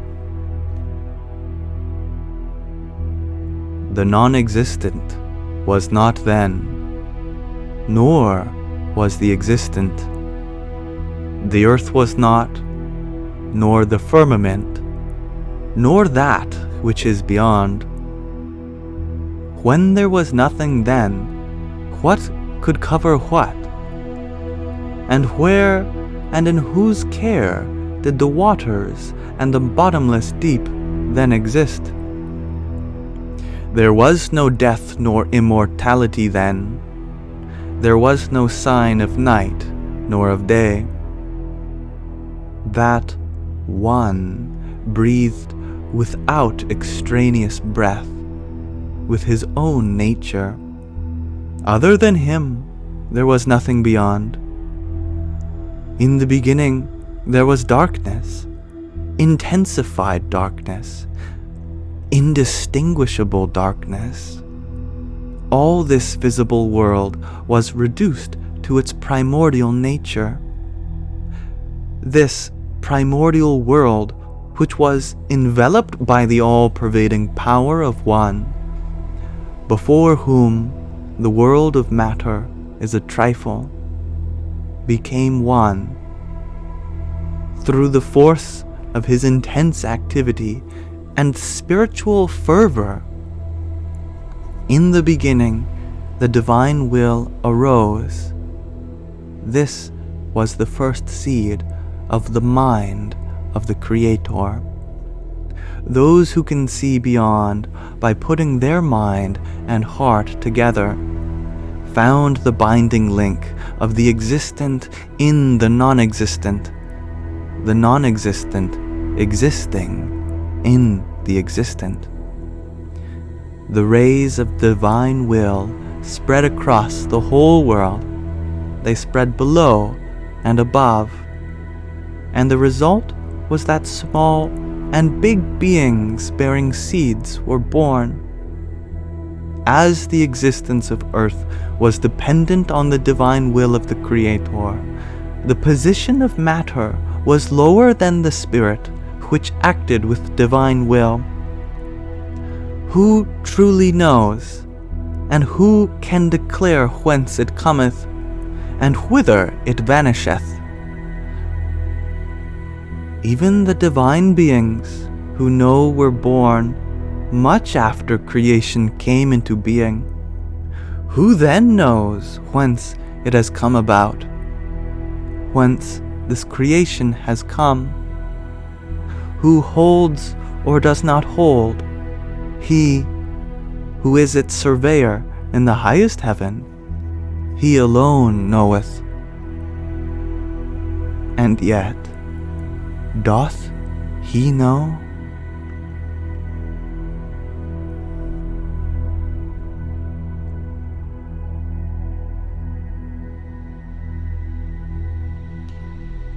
That was from the 10th cantor, 129th chapter of the Rig Veda, called the Nasadya Sukta. And some people date it to be 8,000 years old. Those words, can you imagine? People huddled around a fire 8,000 years ago, questioning the nature of non-existence, and how even that source of existence may not even know when it has come about.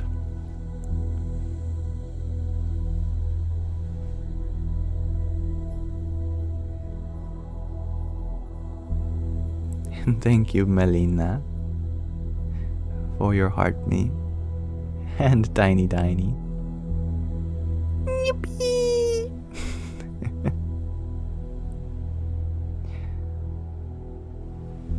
Mysterious galaxy, you ask, does the soul have a defined and circumscribed seat within the body? No, but the body has a defined and circumscribed seat within the soul.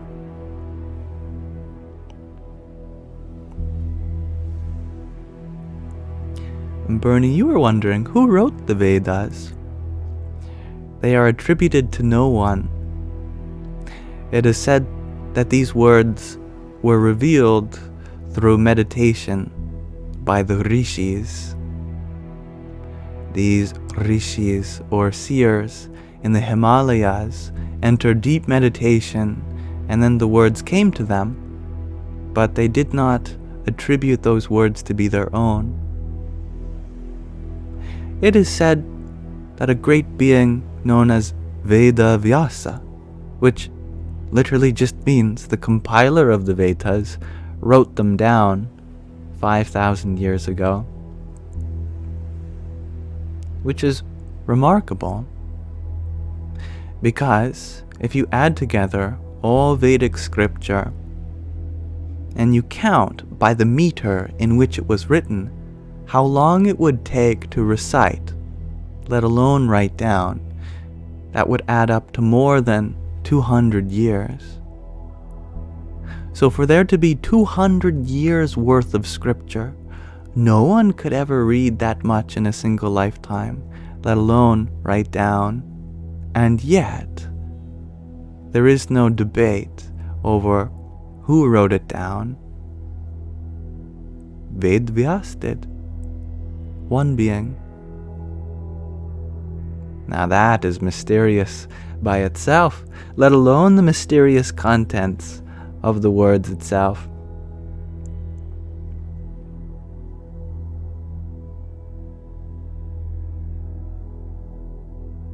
And thank you, Tatvamasi, for your quintet, a quintet of roses, a few minutes ago.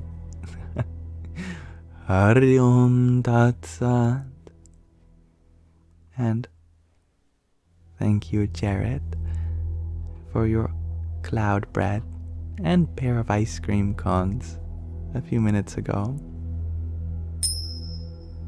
The only S, you ask, what's my process to balance mental, physical, and spiritual, like routines, exercises, etc.? I see, just in the way you have described, physical, mental, and spiritual, that life works in that order. That the highest of which is the spirit. The spirit controls the mind, and the mind controls the body. As long as you are operating on the level of spirit, then your mind's needs and the body's needs will be met naturally. In such a case, when we realize everything to be spiritual, then we naturally start taking care of our mind and body just the same. There is no distinction between mental, physical, or spiritual exercise, for they are all interrelated and dependent on that spirit.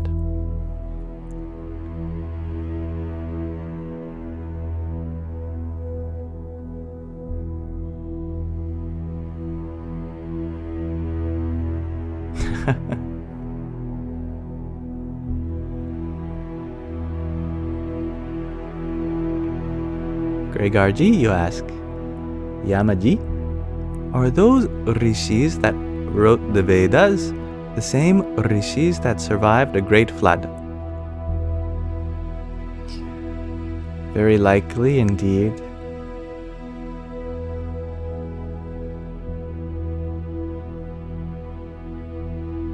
Loving life, you had asked how to get rid of chakra blockages.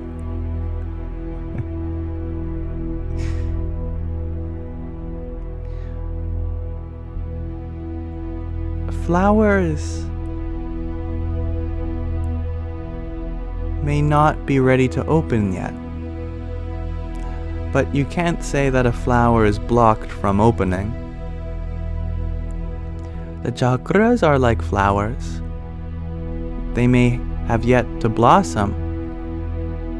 The only thing you need to do is give them nourishment, and from that sustenance, they will grow, and one day they will open. But just because they are not open yet does not mean they are blocked. They are still growing in the direction of openness.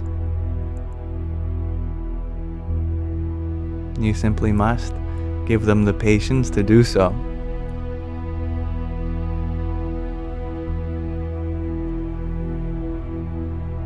And Paul, thank you for your pair of rosas and your trio of team bracelets. Hari Om Tat Sat. Om Tat Sat, you ask. Out of all paths of yoga, Which one is the most effective? Well, why ask me when we can ask Krishna directly? O Janardhana, if knowledge is considered by you to be superior to action, why then do you, O Keshava, want me to engage in this ghastly activity? With these apparently conflicting statements, you are confusing my intelligence. Therefore, please tell me decisively that one way by which I may achieve the highest good. Krishna responds, O sinless one, I have already spoken of the two kinds of faiths in this world, Jnana Yoga, the path of knowledge, for the wise, and Karma Yoga, the yogi, the path of action, for the yogis of action. A person cannot attain freedom from action by merely abstaining from work, nor by mere renunciation can one attain perfection of human existence. Verily, no one can ever remain, even for a moment, without performing action. For everyone is compelled to act helplessly by the attributes born of material nature. One who, restraining the organs of action, sits, thinking of sense objects still in their mind, they, of a deluded mind, are called a hypocrite. But one who, disciplining the senses by the mind, O Arjuna, engages the organs of action in Karma Yoga, that is to say, performing dutiful action without expectation of favorable results, and dedicating that action and its results to the Supreme without attachment, excels. Perform your prescribed duties, for action is certainly superior to inaction.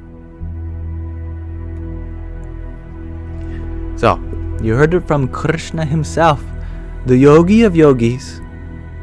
Another name for Krishna is Yogeshwar, which literally means the Lord of Yoga, or the God of Yoga. The God of Yoga thus declares that Karma Yoga is something we all must engage in. For the jnani who sits contemplating knowledge, even though they may be abstaining from action, they still mentally crave all the things that they would crave otherwise. So if you're going to be craving all these things, you might as well also be engaged in karma.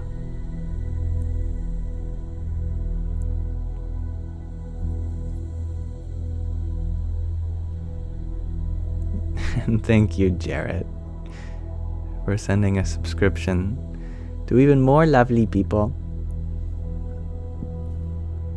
To Zombie, Adam J. Walker. If that is your real name, Adam, that is an amazing name.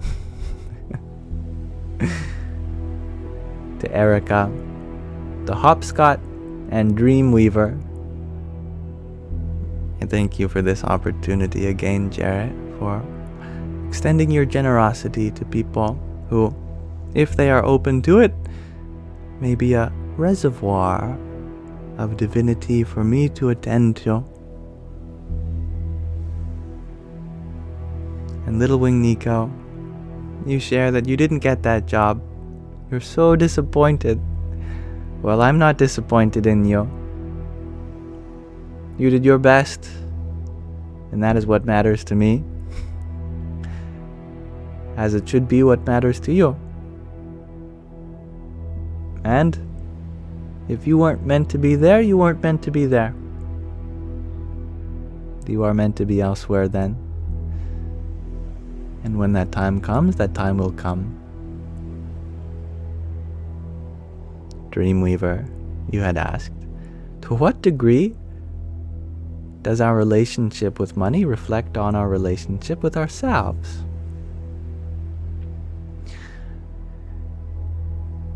That's a wonderful question.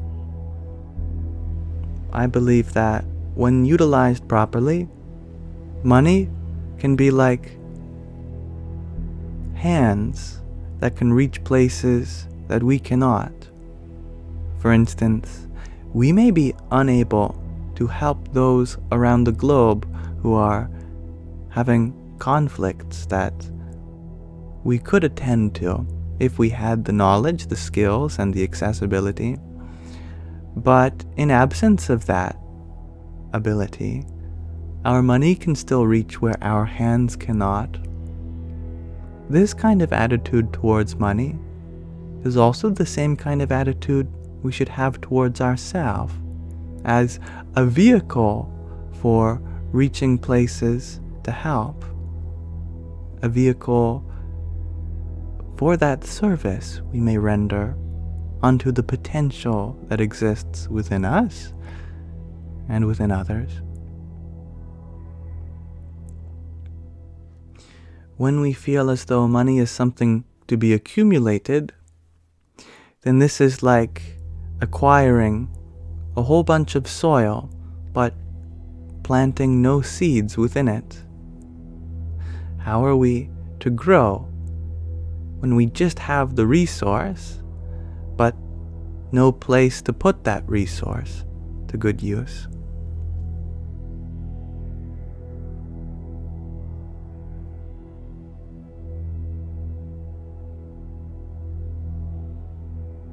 And thank you, Paul, for your half-dozen roses.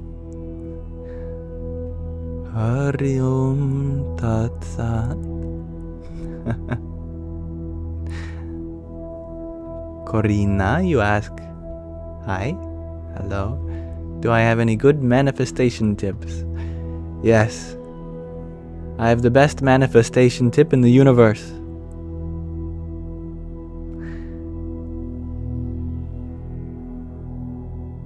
Once you ask the universe for nothing, then it will give you everything.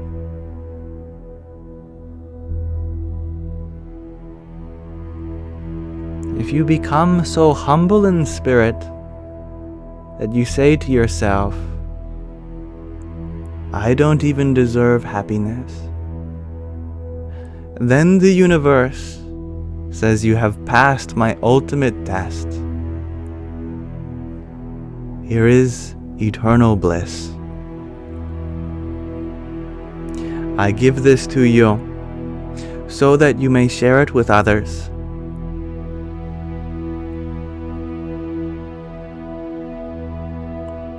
Once the soul desires nothing, it achieves everything.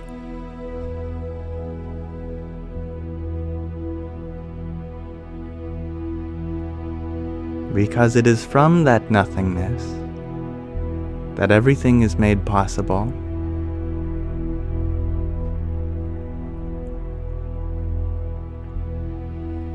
And thank you, Tatvamasi, for your quintet of roses.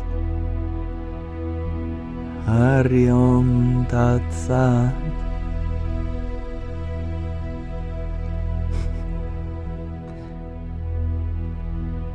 Noor, you had a good question. Thoughts on desire. Desire is a natural part of human experience, but being able to transcend it, now that is a spiritual experience. Our body and our mind, it has its needs and wants, yes. But the soul's only desire, at least the only desire the soul can have that can possibly be fulfilled, is its ability to serve. Being an extension of that infinite source, we have this canvas we call the world, ready to paint in with our love. It is that eternal companionship of the canvas and the painter, so that with the love in our heart, we may fill this world with so much color and wonder.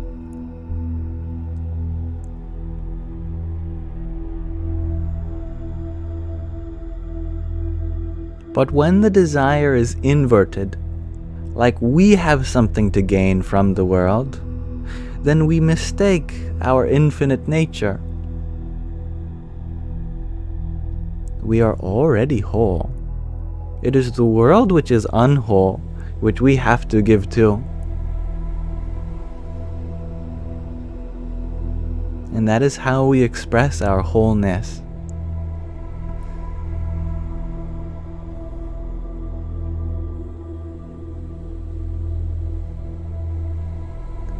Nick, you ask a lovely question. I like this a lot. Do you allow yourself to grieve? Absolutely. Grief is beautiful. It is proof that we have had the blessing of putting our love somewhere, exercising our free will to give so selflessly. And through that grief, we process all that we have learned from that experience and carve out a deeper space in our heart to hold even more love.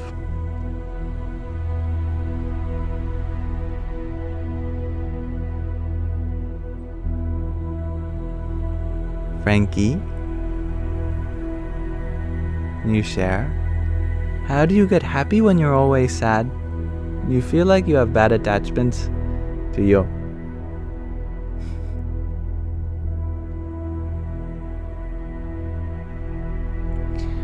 Now, when you watch a sad movie, you are wanting the main character to be happy. But the reason you decided to watch this movie is not so the character could be happy the whole movie. It wouldn't be a very good sad movie, would it?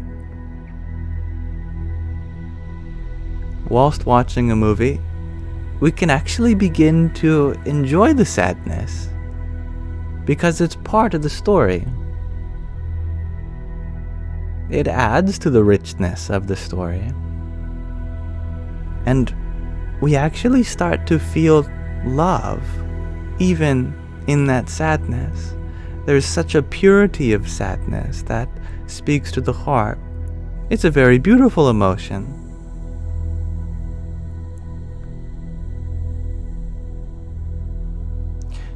It's an emotion with a face only a mother could love.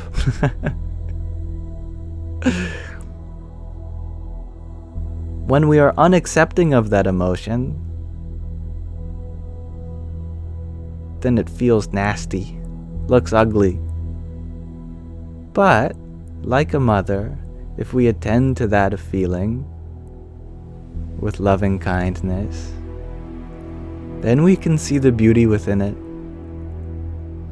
And put yourself not just in the character that you are in this movie of life, but also as an audience member and as a witness of your life. You can enjoy the sadness as a part of the story.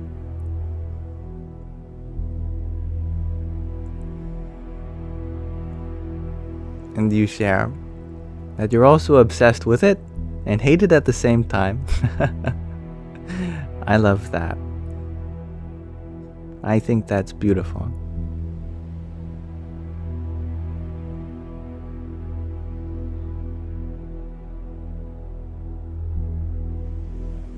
The only yes.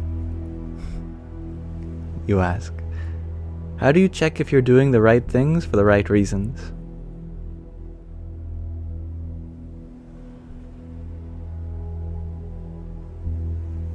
a thing is made right by your commitment to it. And there is always room for doing it better next time. If in an action you feel uneasy about it, that means you are open to doing it better if there is a way you can improve.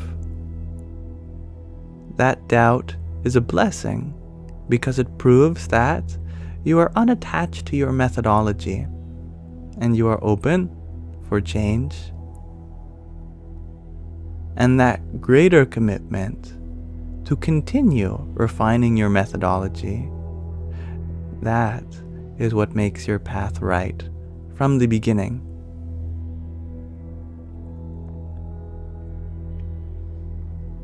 Tatvamasi, you share that you're programming while listening to me. That's very impressive.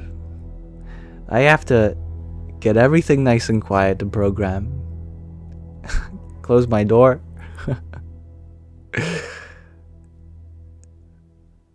I am inspired by your ability to multitask. What are you programming? I am curious.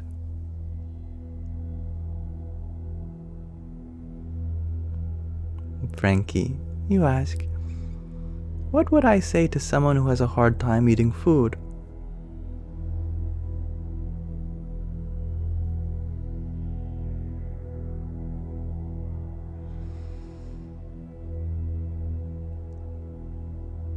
I have found that in my own experience, my hard time with eating food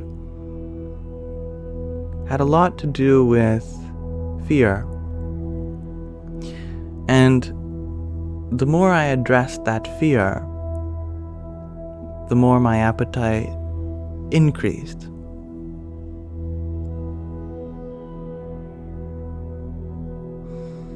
That feeling of disgust that we have with, let's say, food that has expired. That same feeling of disgust in other aspects of our life can prevent us from eating just the same. We could be grossed out with our own behavior, and that's enough to curb our appetite.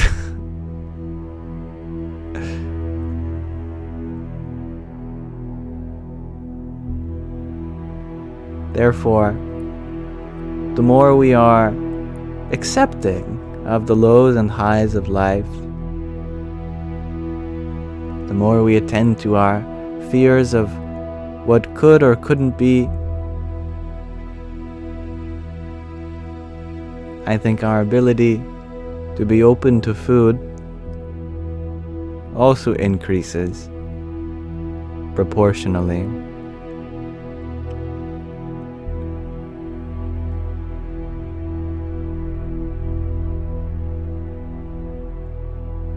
And thank you, Chimbagnola, for your rose. Radhe, Radhe. In Peaceful Whisper, you ask, have I ever read Yogananda's book? The Autobiography of a Yogi? I love that book. Abhikash, you ask, you have a flu, what to do? Use this time to take a step away from your responsibilities and take care of yourself and your body. And enjoy that feeling of being taken care of, even if it's also yourself which is doing the caring.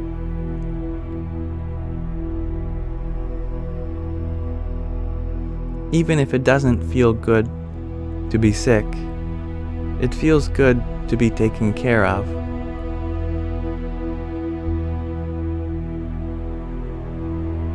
And Frankie, you're wondering, do I have a YouTube channel? Yes. I have a couple of them. I have a channel where I upload these live streams, and I have an ASMR channel where I do spiritual things with the aim of relaxation and affirmation.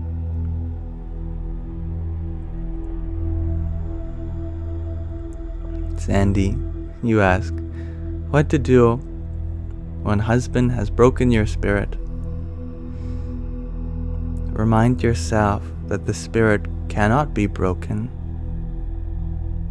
Your spirit is precisely that enduring, unchanging part of your life that has always been with you, for it is your very essence. People may break our heart, and you're allowed to let that heart break.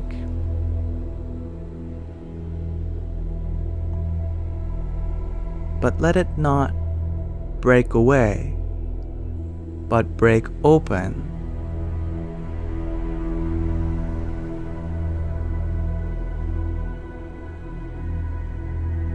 Perhaps this is an opportunity for you to discover even more avenues of love that you didn't realize you had access to.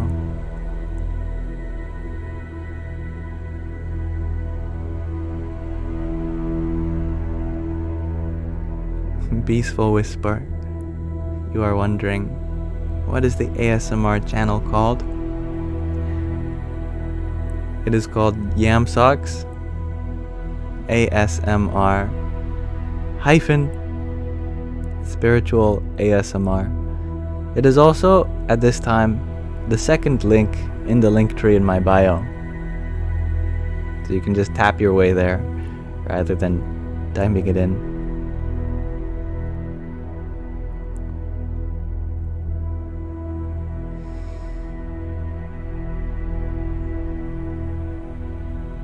The only S.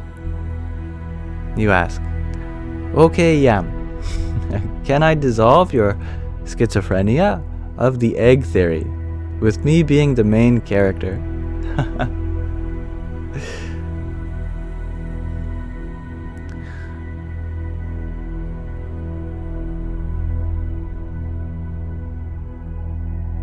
I can certainly try my best to resolve some conflict with the egg theory that not only do we reincarnate, but we reincarnate into each other. In that poem by, Andy Weir, I am your future life, or maybe I am your past life. We can incarnate forwards and backwards in time.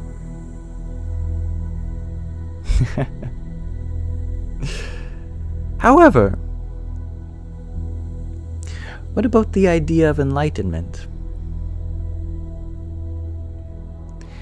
If enlightenment is a permanent happening in your life, then how can multiple people be enlightened but yet be the same person?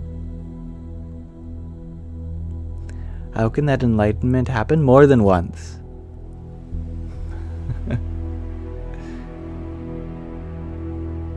See, we are everyone, but not in the same way that is conveyed by a traditional interpretation of that poem. It is that same soul within everyone, but different experiences, different minds. That light of consciousness within me, that is the same light of consciousness within you, but that doesn't mean we're the same person. Consider it like infinite fragments of that same luminous source. We are united in source, but diverse in experience.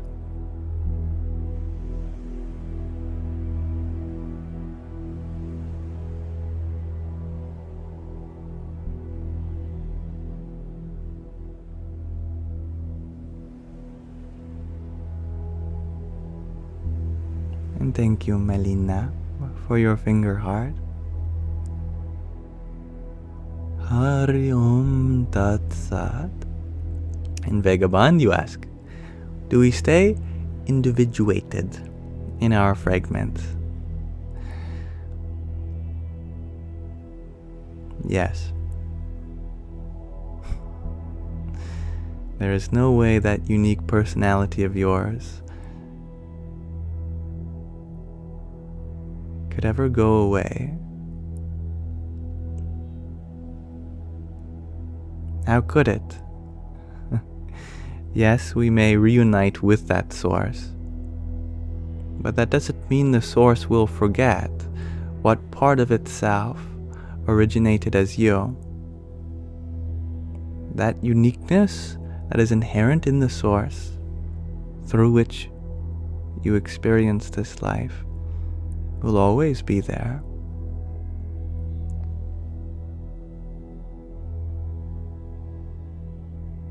Nor you share that you hope to do similar lives one day.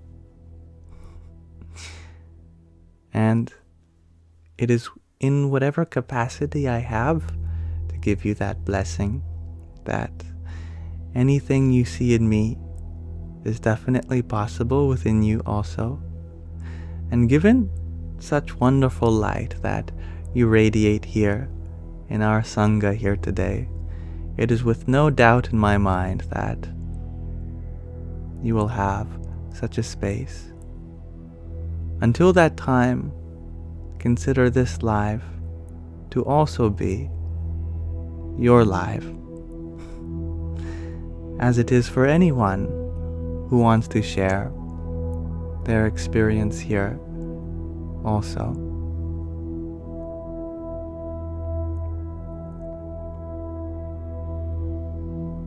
And hello, Valerie.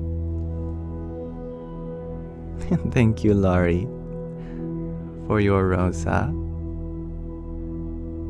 Hari Om Tat Sat. And Haley Queen, thank you for your heart me. Team Bracelet and a cheer you up.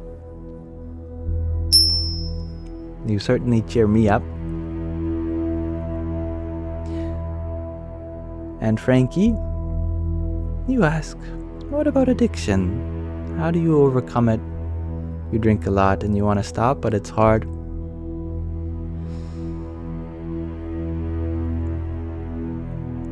Consider someone who keeps cutting themselves in the kitchen while they cook, while they're slicing and dicing potatoes, carrots, celeries, onions. They keep ending up hurt.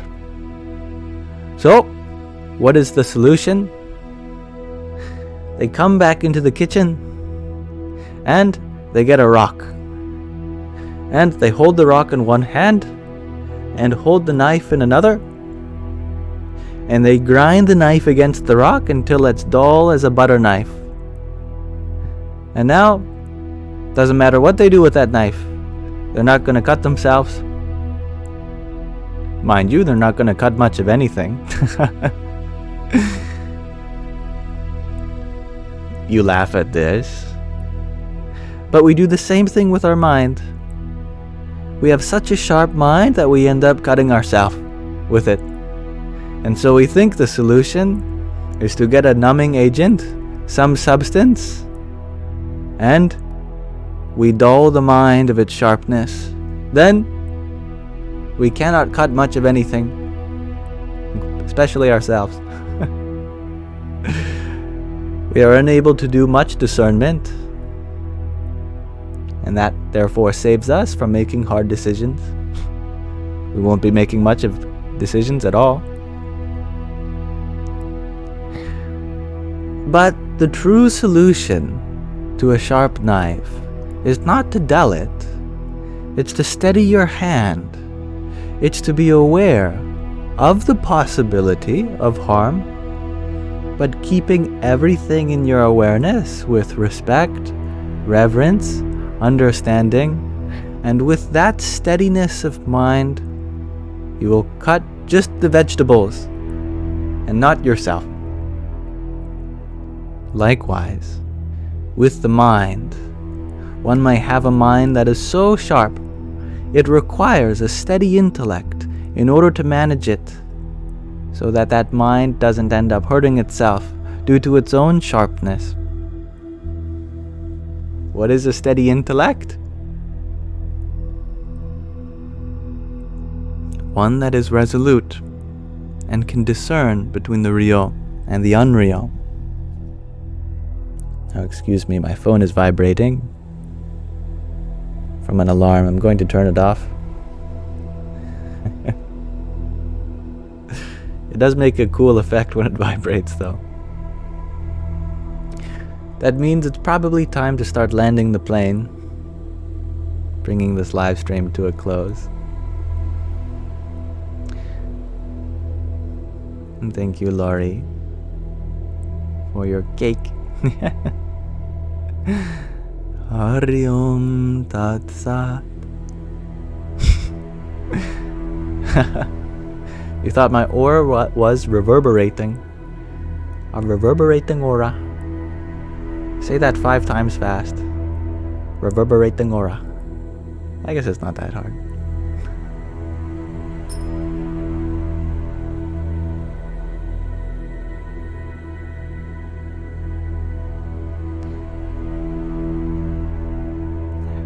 Now, before we go tonight, there are a few things I'd like to do with you all, if you are so inclined to join me. I have a question of the day for you all, then I have a short reading prepared, and then a mantra for us to chant together. This mantra is for the birthday celebration of a great poet, and we'll be listening to a poem of theirs, translated and turned into song. So it'll be a kind of singing session, which also doubles as a meditation.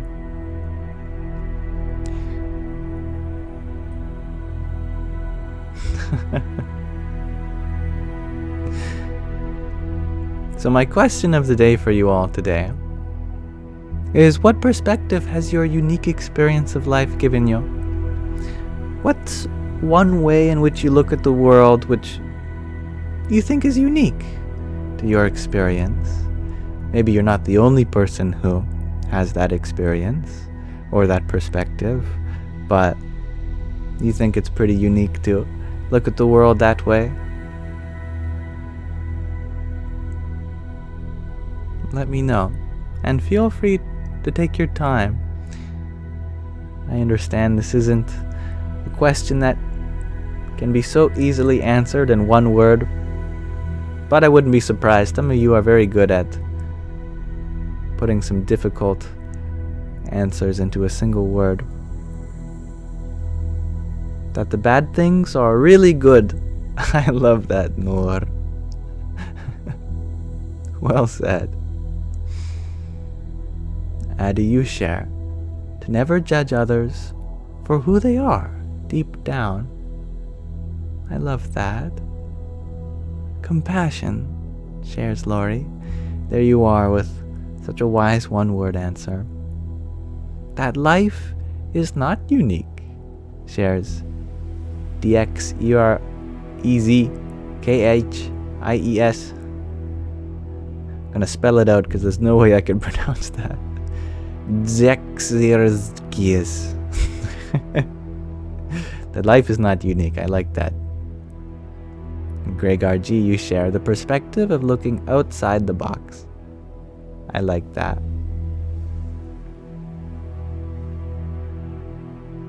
And Craig, you share that as you get older, you look at everything differently and in more depth. And that's a beautiful reminder that none of us are stuck in our understanding of the world. As we grow, so too does our vision, and where our vision takes us. And Mr. Mate, you share that nothing can be proven at all, ever. Well, it's a good thing that that nothingness has proof then.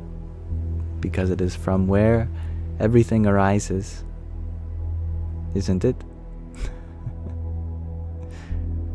Vagabond, you share that despite pain and loss, we can choose joy, kindness, and love.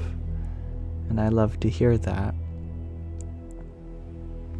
And Kishori, you share that you are discovering your inner self in exploring life as well in all dimensions.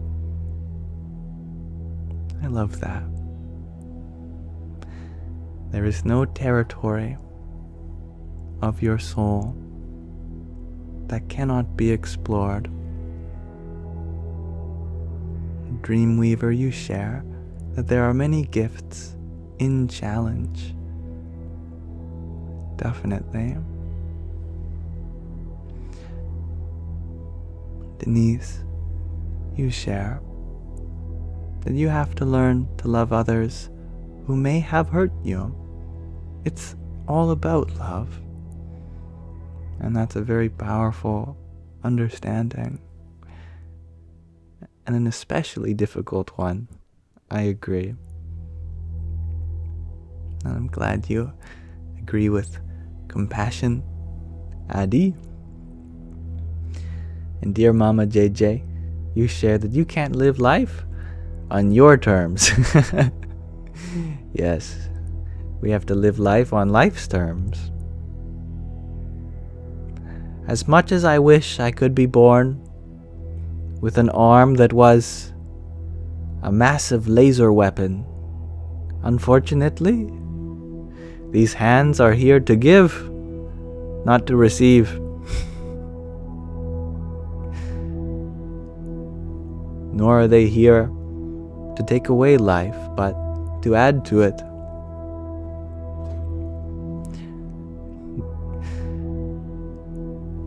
Nor are they here to take away life, but to add to it.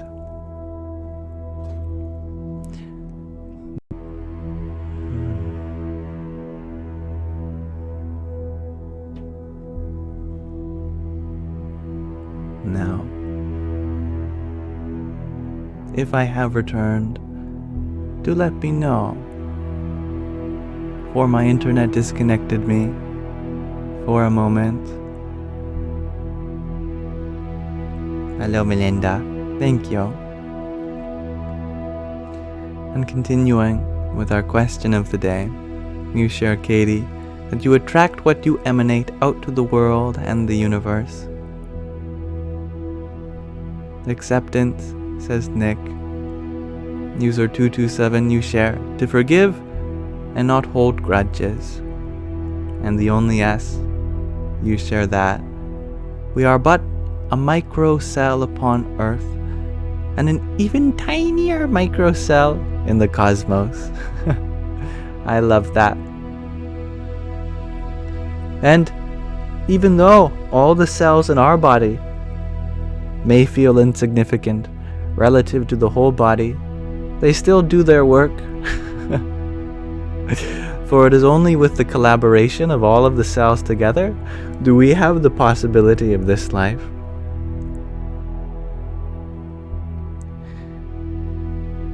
And Anuka Hugers, you share that Jesus is the Lord.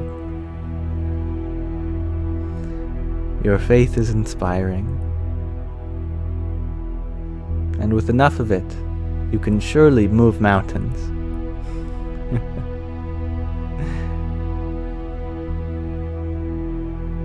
And I love that, Tone Reds. You share that you learned from dark times that pessimism is an emotion, not a philosophy. Wow. And how emotional and philosophical that answer is at the same time. Thank you. Just need a mustard seed of faith. Yes, that's right.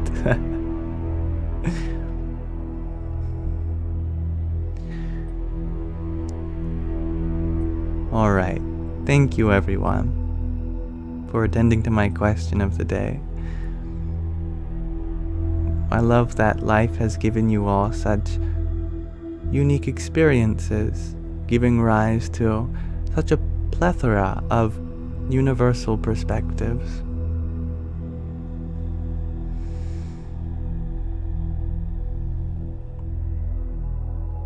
Let us read from another section of Roar the Ganges. This is a book that we have been reading a few short pages at a time. And I love the way that this book interacts with the filter. It looks like a portal into space, doesn't it?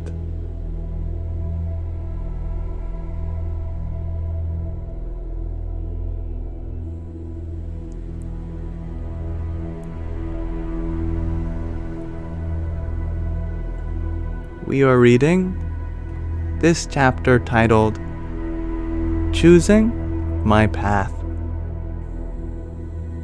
And with this reading, perhaps we too will enter that portal and discover our inner space. Monday, March 20th. Mataji stopped me as I walked through the courtyard. She told me that Swami Sudhananda wanted to see me. I immediately went to the ashram office, where I found him talking on the telephone. His normally subdued voice had climbed to a strident pitch as he shouted in Hindi at a merchant who, as far as I could understand from eavesdropping, was trying to cheat the ashram. After he banged down the telephone, he looked at me and laughed. "What nonsense we have to put up with," he remarked, with a note of resignation. He had called me to explain the arrangements being made for my initiation. Once a year, my guru, Swami Dayananda, comes to the ashram to initiate a new batch of sannyasis, worldly renunciants. This year, only 2 brahmacharis would be initiated, students, myself and one other. The final ceremony would take place on Wednesday. The day after, the next. Tomorrow morning, a barber would come to shave our heads. Then, a group of 3 Hindu priests would arrive to perform the preliminary rituals. When I inquired who else would receive sannyas, I was delighted to learn that it was an old friend of mine, Brahmachari Achyut. We had been introduced here at this ashram years ago during my first trip to India. In those days, he used to lead the chanting at the temple each evening. I remembered well his sonorous voice, intoning the Vedic prayers. Now he stays at the Coimbatore ashram, where he teaches Vedic chanting. Swami Sudhananda said that Achyut would arrive on this evening's train. I felt relieved by this good news. Perhaps it was childish of me, but I felt self-conscious about undergoing the rituals alone. Would I do everything correctly? Who could I turn to for guidance in the midst of the ceremonies?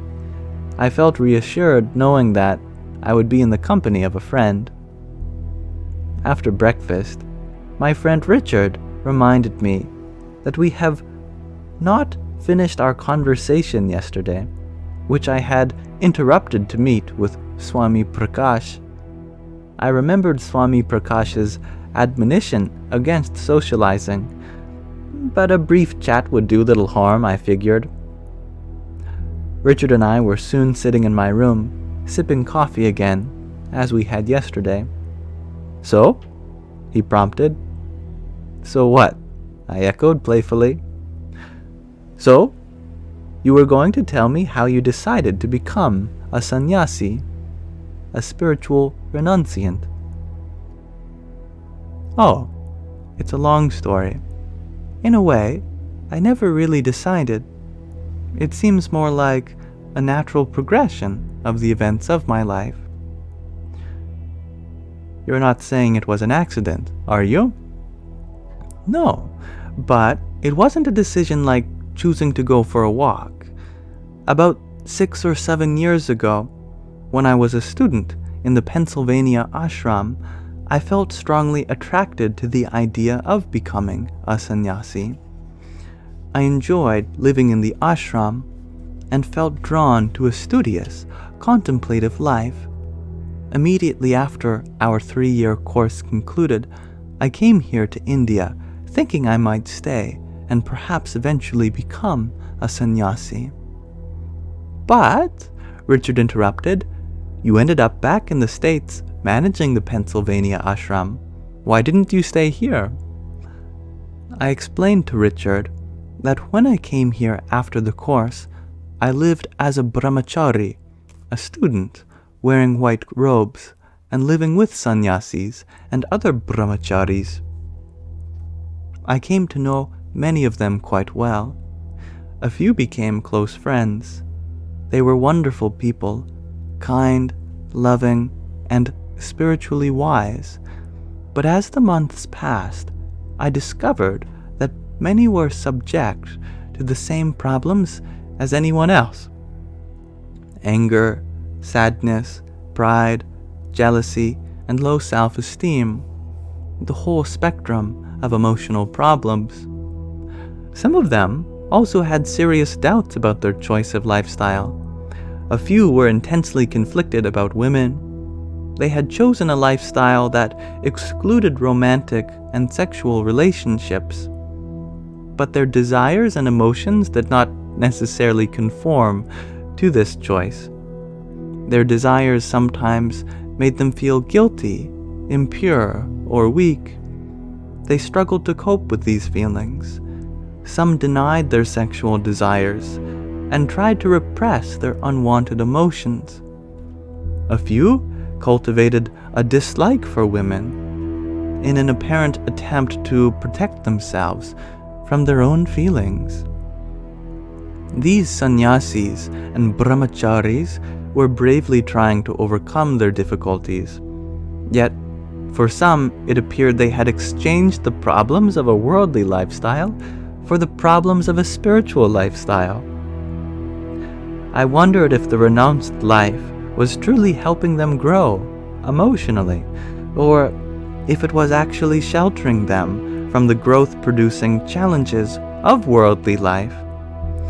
I knew that I still needed much more emotional growth, and I questioned whether sannyas would really help me gain it. All this made me re-examine my desire for sannyas. Even though my situation was quite comfortable from those I observed, confusion began to color my emotions and distort my reasoning. Self-doubt and illusionment slowly crept into my heart. Eventually, I felt a bubble burst. My aspiration to become a sannyasi had gone away. I dropped any further ideas about it and came back to the United States.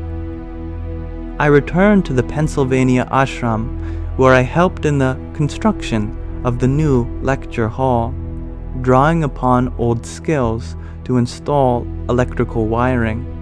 But I no longer had a sense of where my life was going. I didn't feel drawn to resume my profession, nor did I feel drawn to stay in the ashram. When I discussed my ambivalence with Swami Dayananda, my guru, he encouraged me to do whatever I felt best. I decided to move back to California and enjoy life in Santa Barbara, surrounded by blue sea and chaparral-covered mountains. I still owned a small house there. It had been rented out for nearly 5 years and was badly in need of repair. After moving back, I fixed up the house and began to teach Vedanta, meditation, and Sanskrit classes in my living room. Before long, a former colleague who was in the midst of a huge computer project offered me a consulting contract, so I went back to work. I slid back into my former lifestyle quickly and easily, almost too easily. It felt familiar, and yet in some queer way, it didn't seem to fit anymore. Each morning, I arose early to meditate and study for a couple of hours. Then, after breakfast, I picked up what seemed like someone else's briefcase and went to what seemed like someone else's job. What a strange feeling. Of course, I was happy that it was my name on the paychecks and not someone else's. Yet, I felt entirely out of place there. 6 months later, I went back to the Pennsylvania ashram for a visit. It had been a difficult time there. After our 3-year course came to an end, most of the residents left, leaving a huge vacuum in their absence. With fewer residents to help with the work, and with Swami Dayananda in India much of the time, the ashram struggled through an awkward transitional period. I chatted with old friends and discussed the ashram's problems. After a few days, Swami Dayananda called me to his room, where he asked if I would be willing to assume the responsibility of managing the ashram and trying to solve its problems. His request came as a complete surprise. I felt it would be a wonderful opportunity to repay my debt of gratitude for studying with him. Besides, I felt little inclination to stay in Santa Barbara. So, without hesitating to think it over, I agreed. I went back to Santa Barbara to wind up my affairs. I rented out the house again and moved back to the ashram, where I was immediately inundated by the most difficult work I had ever undertaken. I worked long hours at an assignment both physically and emotionally draining. Yet, I felt a deep satisfaction that was missing from my luxurious Santa Barbara sun and surf lifestyle and lucrative consulting contract. I began to teach some classes at the ashram and nearby communities, and eventually found myself coping with the manager's role reasonably well. After many months, I found this lifestyle so suitable that I had no desire to return to California or to do anything else. Having returned to living an essentially monastic lifestyle, I began to think about sannyas, renunciation, once again. I recalled how I had become disillusioned when it appeared that sannyasa could be an obstacle to my emotional growth. Then I considered how much I had matured since drawing that conclusion. Perhaps it was the challenge of managing the ashram that forced me to grow. As I dealt with the emotional issues of ashram residents, I had no choice but to confront my own. Out of my conflict and struggle, emotional growth gradually emerged. I reflected on my earlier disillusionment about sannyasa when I had observed the sannyasis and brahmacharis in Rishikesh. Their emotional problems were actually due to the individuals themselves, not their lifestyle. It was unreasonable of me to condemn them all because of the problems of a few.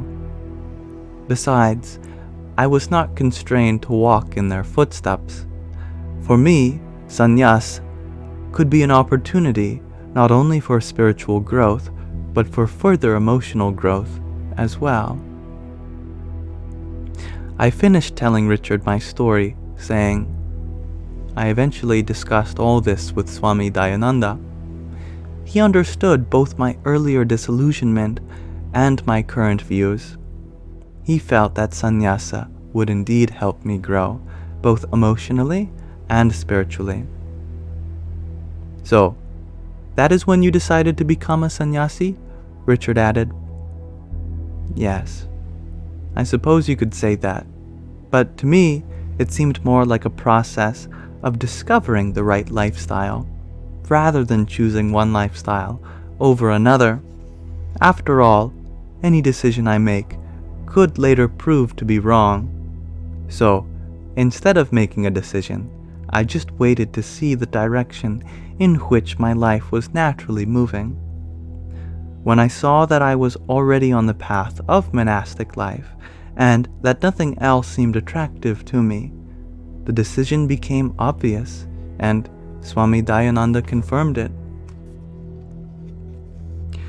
Richard looked at me with a puzzled expression and asked, "But I still don't understand how you could give up everything you enjoyed before, a successful profession, a nice home in Santa Barbara, maybe a special female friend. It must have been extremely difficult to renounce all that." "When did I mention giving up anything?" I asked, emphatically. "As I said yesterday, I don't feel like I've given up anything at all. I enjoyed my profession and Santa Barbara lifestyle, but those no longer appeal to me. We always seek what is most valuable to us, but as years pass, what we consider valuable changes. Our values evolve as we outgrow old desires, like when we outgrew toys when we were kids. Now I feel like I've outgrown desires for anything else and prefer a monastic life of spiritual pursuit. By becoming a sannyasi, I am simply pursuing what I find most valuable." "I don't know if I would ever feel like that," Richard remarked. "You don't have to. As Swamiji said in satsang yesterday, sannyasa is not necessary. It is only meant for those inclined towards a monastic lifestyle." "That is fortunate," said Richard, "because I could never give up all the things I enjoy." "Who knows?" I said with a smile. "Maybe you too will outgrow all those things."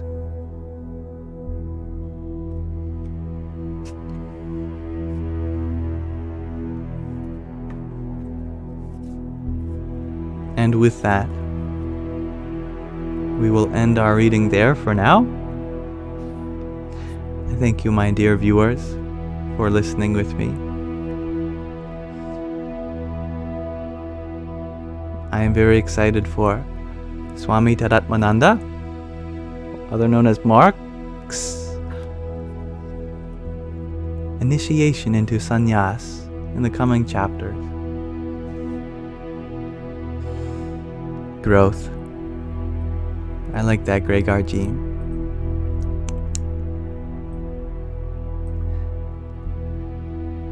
And thank you, Katie, for that rose you sent whilst we read.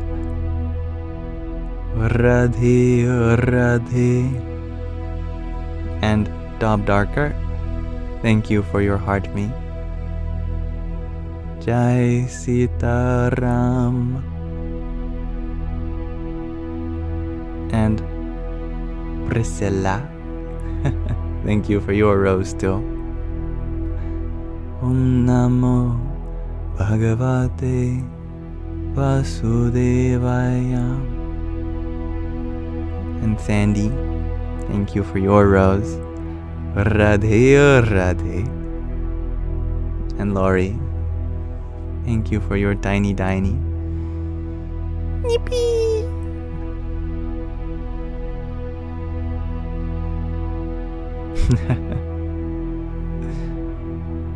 Dreamweaver, you share that the reading gave you a vision of a cook on the battlefield or a warrior in the kitchen. Gotta find the right place for your gifts. I love that. Very wise.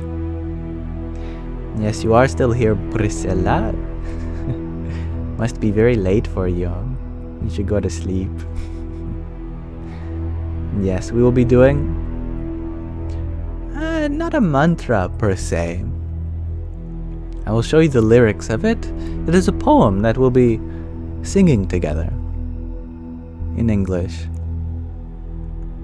The poem is one of Rabindranath Tagore's, or is it Rabinath's? Anyway, Mr. Tagore's. It is his birthday today, the 7th of May. Or at least it's still the 7th of May for me, but it is likely the future for you.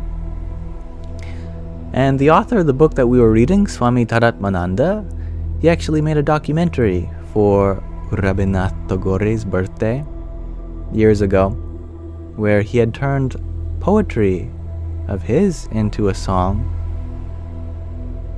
And it'll become a meditation for us today. I'll show you the lyrics right now. When I go from here, let this be my parting word. I have tasted of the honey of the lotus that expands on the ocean of light, and thus am I blessed. In this playhouse of forms, oh, I have had my play. Here have I caught sight of him that is formless. My whole body and my limbs have thrilled with his touch. If the end comes here, then let it come.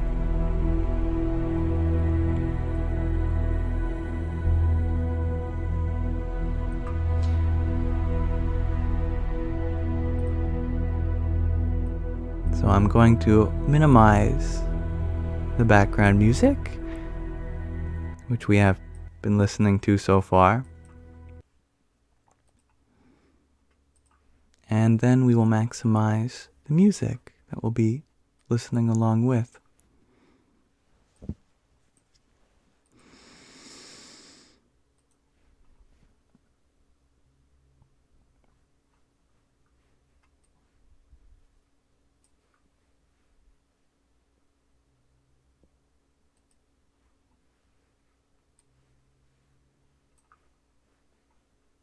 Let me make sure you all can hear it. There we go. Okay.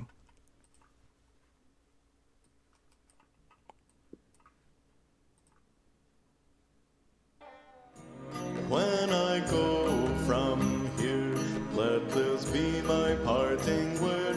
When I go from here,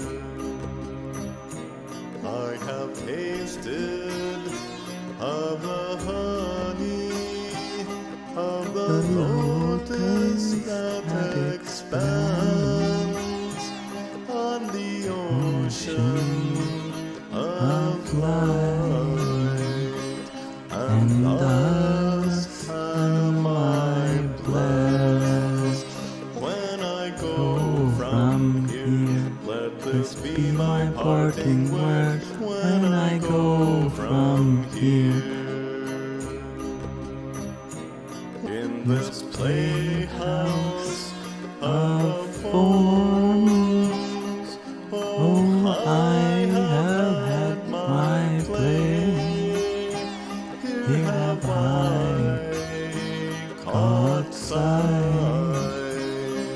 of him that is formless. When I go from here, let this be my parting word. When I go from here,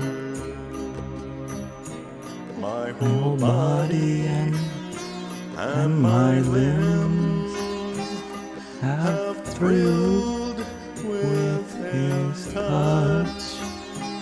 If the end comes here, then let it come. When I go from here, let this be my parting word. When I go from here, let this be my parting word. When I go from here, let this be my parting word. When I go from here,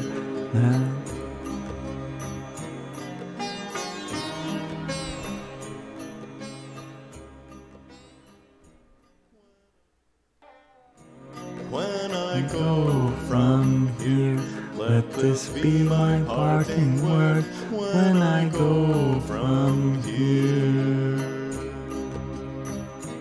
I have tasted Of the honey, of the lotus that expands on the ocean of light, and thus am I blessed. When I go from here, let this be my parting word when I go from here. in this playhouse of forms, oh, I have had my play. Here have I caught sight of him that is formless. When I go from here, let this be my parting word when I go from here. My whole body and my limbs have thrilled with his touch.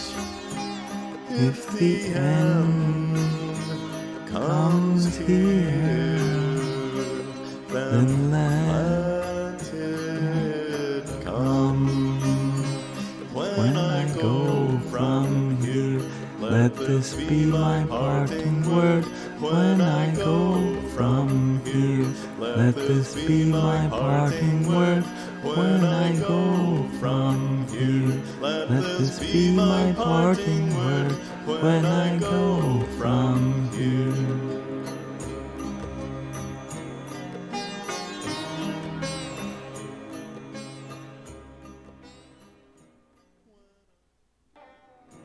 When I go from here, let this be my parting word. When I go from here,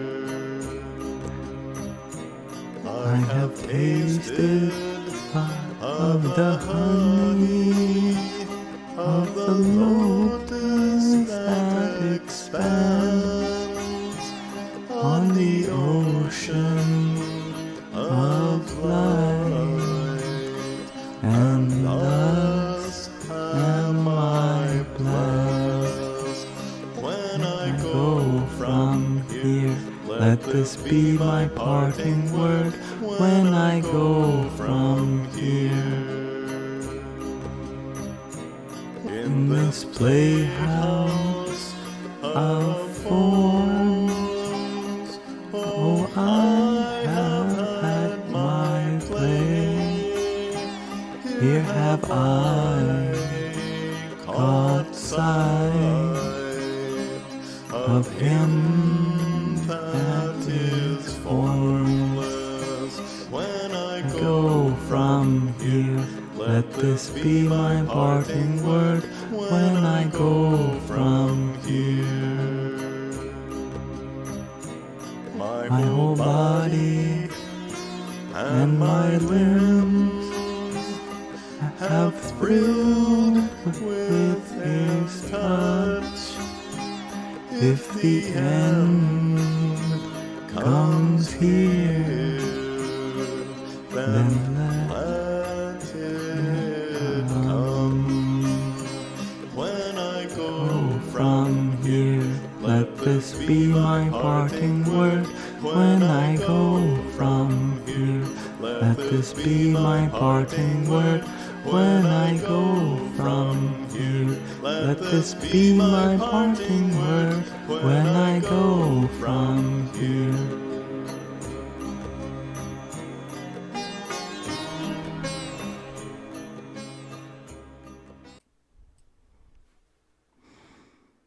All right. And with that, I thank you all for listening or singing together in this song, which was made a song by Swamiji, who had turned Rabindranath Tagore's poetry into such. And on his birthday today, let us celebrate the life of such a wonderful poet. And with that, we conclude today's Sangha. So I very much enjoy all of your participants in it. And thank you, Cryptic Slytherin, for that friendship necklace. Jai Sitaram. And Isabella, thank you for your finger heart. Radhe Radhe. And thank you, Tatmamasi, for your quartet of roses. And thank you, Dreamweaver, for sharing your good night wishes for everyone. And thank you as well, Kimmy and Cindy Creator. And thank you, Jimbagnola, for your rose. Om Namo Bhagavate Vasudevaya.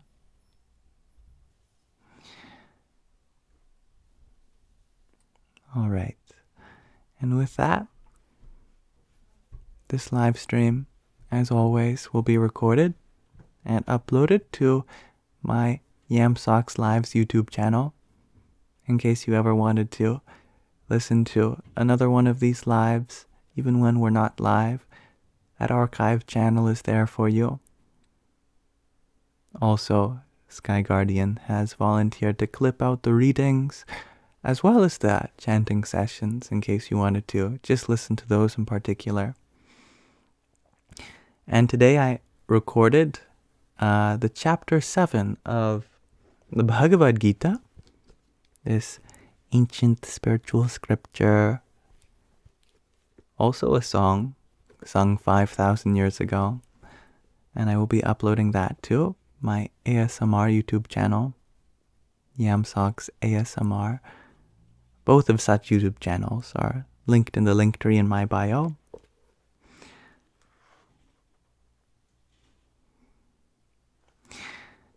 And the last thing I want to advertise is, of course, the sock that's on my microphone, or pair of socks rather.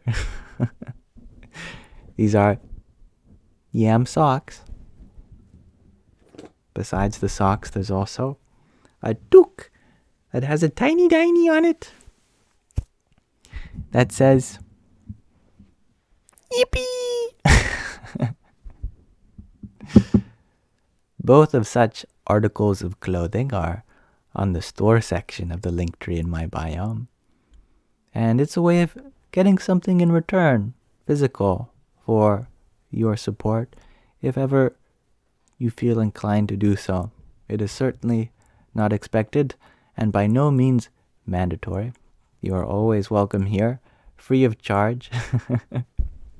But a little bit of that money goes towards me, and right now I am saving up for a trip to India to expand my comfort zones, to engage with, well, the same kind of spiritual lineages that Swami Taratmananda Ji is describing in the book we've been reading, and for me to probably also shatter many expectations I have about the Eastern world and come to understand the privileges that I do have here.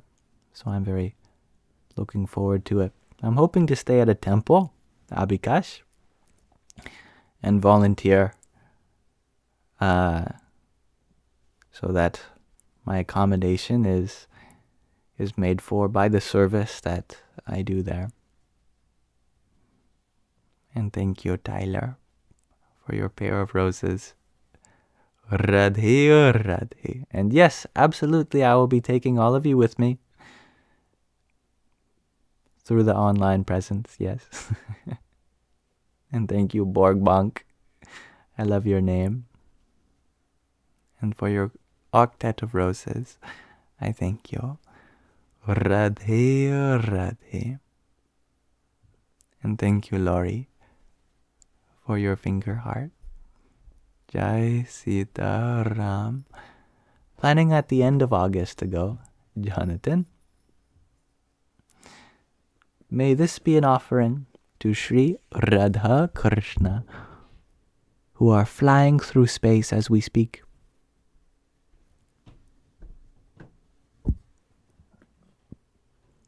In fact, Krishna is the space, and Radha is the movement in that space. Together, they occupy the whole of life.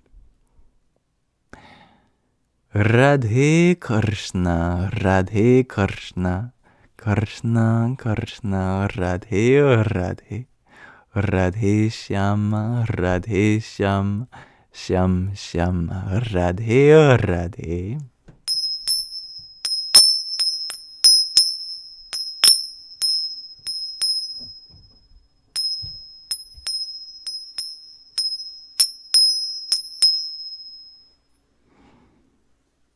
What are their names again? Asks Laura. This is Krishna, often romanized as Krshna, Krishna. And this is Radha, Radha, Radha.